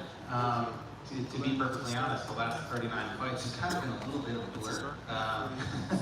You know, with family and just some of the other bullshit that I've, you know, dealt with outside, and then, you know, training camps and fighting. I get very focused. I'm good at focusing myself and you know, just worrying about the task at hand. So I don't really step back and think about the numbers all that often. But yeah, it's a cool feather in the hat to have, you know, and you know, I'm planning on taking it on Saturday night. Was this a fight that you wanted over the years? And you'd be like, you know, gotta have that one back. There are a few more that kind of rank up there. I'm not the type that looks back. You know, and it's a detriment sometimes that like I'm good at like what's right in front of my face. So I don't really think about, you know, some of those fights. There have been a few more that, you know, other fights that I'm like, oh man, like if I had done one thing, this thing, that thing. But as a competitor, I do want that opportunity for redemption. You know, I know where I was at leading up to that fight. It was not an easy camp. It was not an easy time in my life. And you know, yeah, I'm 8 years older now. I'm not you know, 30 years old and you know, ranking top 10 anymore. But I know that I'm a much more dangerous fighter today than I was back then. And, yeah, I'm ready to prove it. Last thing, I guess, what kind of fight do you think you see? I mean, you two crafty veterans in there. You think it's going to be a back and forth battle, or you know, you've shown the ability to get things done too? You know, I don't really. I try not to like plan it out. You know, I'm not good at that. Like I'm not even the guy that's like 3 moves ahead of somebody. I'm the elevator music. Don't even worry about it and just like bite down on my mouthpiece and go kind of guy. So you know, I do remember what happened in the last fight. You know, and I know that Cowboy's a dangerous guy. But yeah, I've also seen his last couple fights, so I'm looking to connect. And and hurt him and end it violently. That's always my goal. 39 fights, 23 wins in the UFC, 51 fights altogether. I think there's one time in my very first professional fight that I was like smiling and happy about winning a decision. So that's never my goal. It never has been my goal. It never will be my goal. And if I get to that point, then I'm just trying to game the clock, game the system, and hope that 3 individuals on the outside are choosing me to win. Then I know that it's time for me to back it up. I was asked yesterday, I think it was, about like the legacy that I'd like to leave on this sport, and the one that hits, the moment in time that hits me the hardest is the last minute of that first fight with Joe Lozon. I knew I had it in the bag, and without those submission attempts that he had at the very end, that fight looks very different in people's eyes, and they don't see it as close as it ended up looking. And he attempted one of those scissor heel hooks just before, and I was able to push him away. And there's short time on the clock, and we've had champions run away and waste time so that they could get their hand raised. And I continued forward, exhausted, because there was still time on the clock, and I wanted to either choke him unconscious or knock him unconscious, even though I love Joe. It gave him the opportunity to attack me and for the fight to end in a more dramatic fashion. It might have been stupid. It might have been, poor fighter IQ and gamesmanship, but that's Jim fucking Miller. And I won't have it any other way. So I'm going out on Saturday to dominate, and that's always the goal. Jim, was there any talk of this fight being at 155, or was the only discussion welterweight because of the short notice? Briefly. So I found out the Saturday beforehand that Bobby was out, and Sean was like, "Hey, we're gonna ask Cowboy since his fight fell through, if he wants to fight." And, he didn't want, understandably, didn't want to make the cut again. I completely agree with that. For a few days there, I guess nobody accepted the fight, and then they went back to the 170s, and I got the call on that Thursday, like literally maybe 20 minutes before it broke. I think you guys knew before I knew, it was like, hey, Cowboy said yes. What do you think of 170s? And I said, let's fucking do it. How much weight do you have to cut? Do you have to cut much to get to 170? I was walking around like 167, 168, preparing for the cut for 155. So I've been able to maybe eat a little bit more, and I'm still eating salt, I'm still eating carbs, so I'm happy right now. So. Do you think we'll see a better fight just because there isn't the weight, the depletion, and both of you are, you're healthy, you're eating a lot, like, do you think this could be even better, than what would be expected of 155? There's definitely potential, yeah. I've always wondered what it would be like to not have to cut anything and to just walk into a fight, and it's kind of one of those things. It sucks that cutting weight is part of the game. I don't want to get into my potential ideas for fixing it. I don't know if we have enough time for that. I think we're going to need to do a TED Talk, but it's part of the game. There are fighters that don't do it as much, and I commend them, and they've got stones to do it because it's difficult, because everybody does do it. It's kind of one of those things, they're jumping off the bridge, saying, "Are you going to do it?" Well, you're also going to punch me in the face and be 20 pounds heavier than me, so yes, Mom, I'm going to jump off the bridge. I'm excited to see what it's like to not have to cut, not have to deplete myself, because you always feel it. It really doesn't matter. You always feel it. Just last one for me. What type of camp camp have you had leading into this fight? Preparing for Bobby Green, fighting Cowboy Cerrone, were there any major switch-ups as far as camp? No. One, there wasn't enough time to really do anything. And two, I don't really focus on my opponents. I've seen my peers do it in the past, and I've been guilty of it as well. Expecting a fighter, a professional athlete, to not change, to not adapt, to not fill up holes, to not learn something new. And that's a dangerous thing. So my fight camps, it's like 90%, 95%, me just getting ready, working on my weaknesses, and making sure that my strengths are as strong as they can be, being in good shape, being healthy, so that I'm ready on fight night. Because push comes to shove, if I can make anybody in the world fight Jim Miller fight, I can beat them. That's the difficult part. And obviously, certain body types and styles bring different problems to the fight. It's a different puzzle. And Bobby's is his own unique puzzle. So it was a little bit different camp. Working for somebody that strikes the way that he does, but it still was like me just trying to be me and, be dangerous everywhere and be in good shape and ready to go.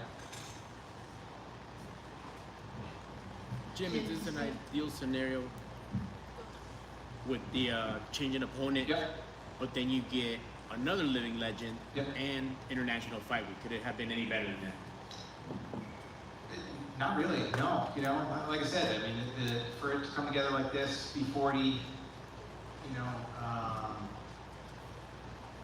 have the opportunity to have my family out here, and to be fighting a guy that I got a ton of respect for and that I'm a fan of. Like it's on a giant card, it's pretty awesome.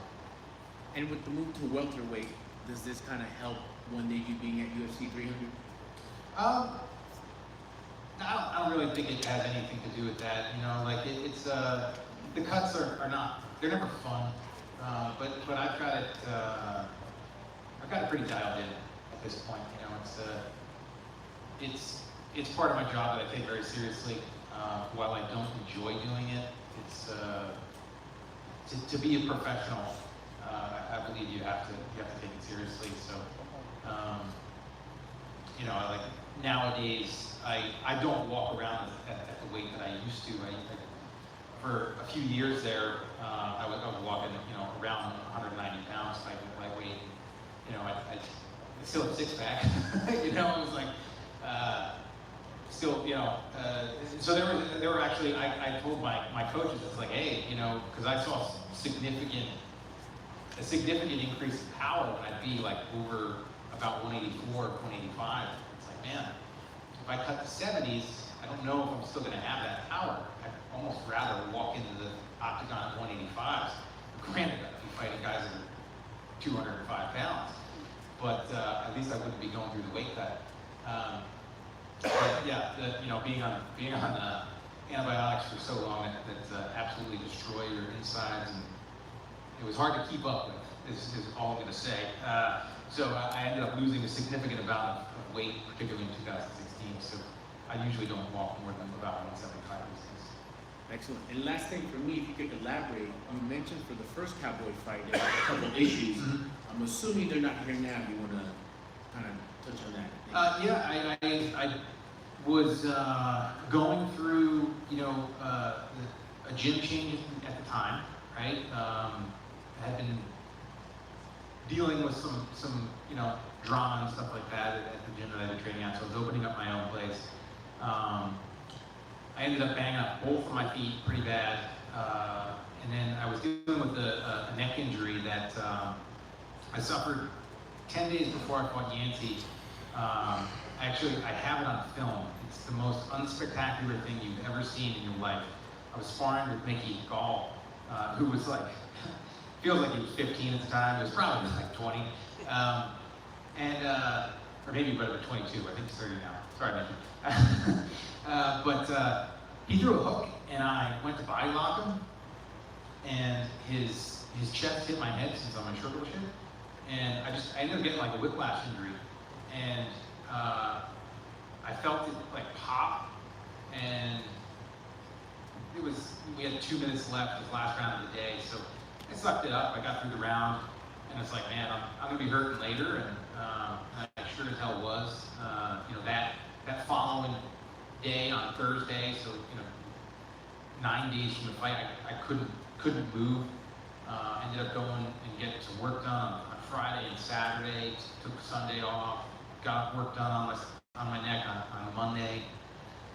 Headed down to Maryland on Tuesday. Was able to get through fight week. Barely warmed up, for the fight. Luckily, had the fight. Nothing happened. Literally the first day that I was back training, I think I got the Cowboy fight a week later. So then it was like that Wednesday or something like that. I went to grapple and I postured up, tripoded up to pass one of my training partner's guards, and my neck popped again, and it was pretty bad.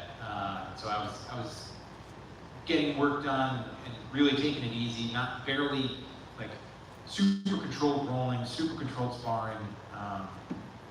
It was one of those injuries that kind of had an effect on me for a while, because the most difficult thing to do was make it hard to wrestle with somebody hanging on my head or something like that. It would cause me a lot of pain. So fortunately, through stubbornness, I got over it, and I've been able to kind of get past it. But it was not a fun time, But it had nothing really to do with the fight, honestly. It's not like it hurt me in the fight.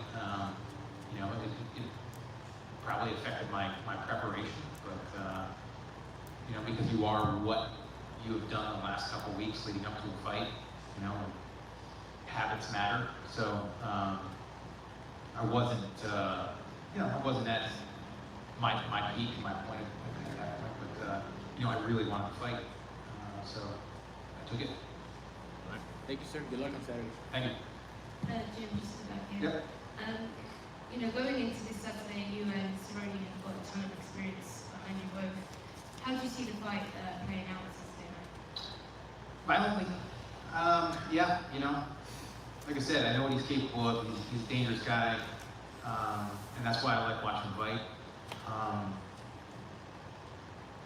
But I've also seen his last couple fights, and I know that he's, hasn't been taking damage well. So I have to be smart, I have to be quick, and like I said, I have to make the Jim Miller fight, and like I had said too, I know that I'm the most dangerous that I've ever been, because of the guys that I have around me, because of my team, because of my coaches, and because of what I like to think is usually pretty smart training. I definitely do stupid stuff here and there, but I feel good. So like I said, I know what he's capable of. He's definitely capable of hurting me, but I'm more than capable of hurting him as well. So I see a violent fight, on ABC. So I hope the fans tune in.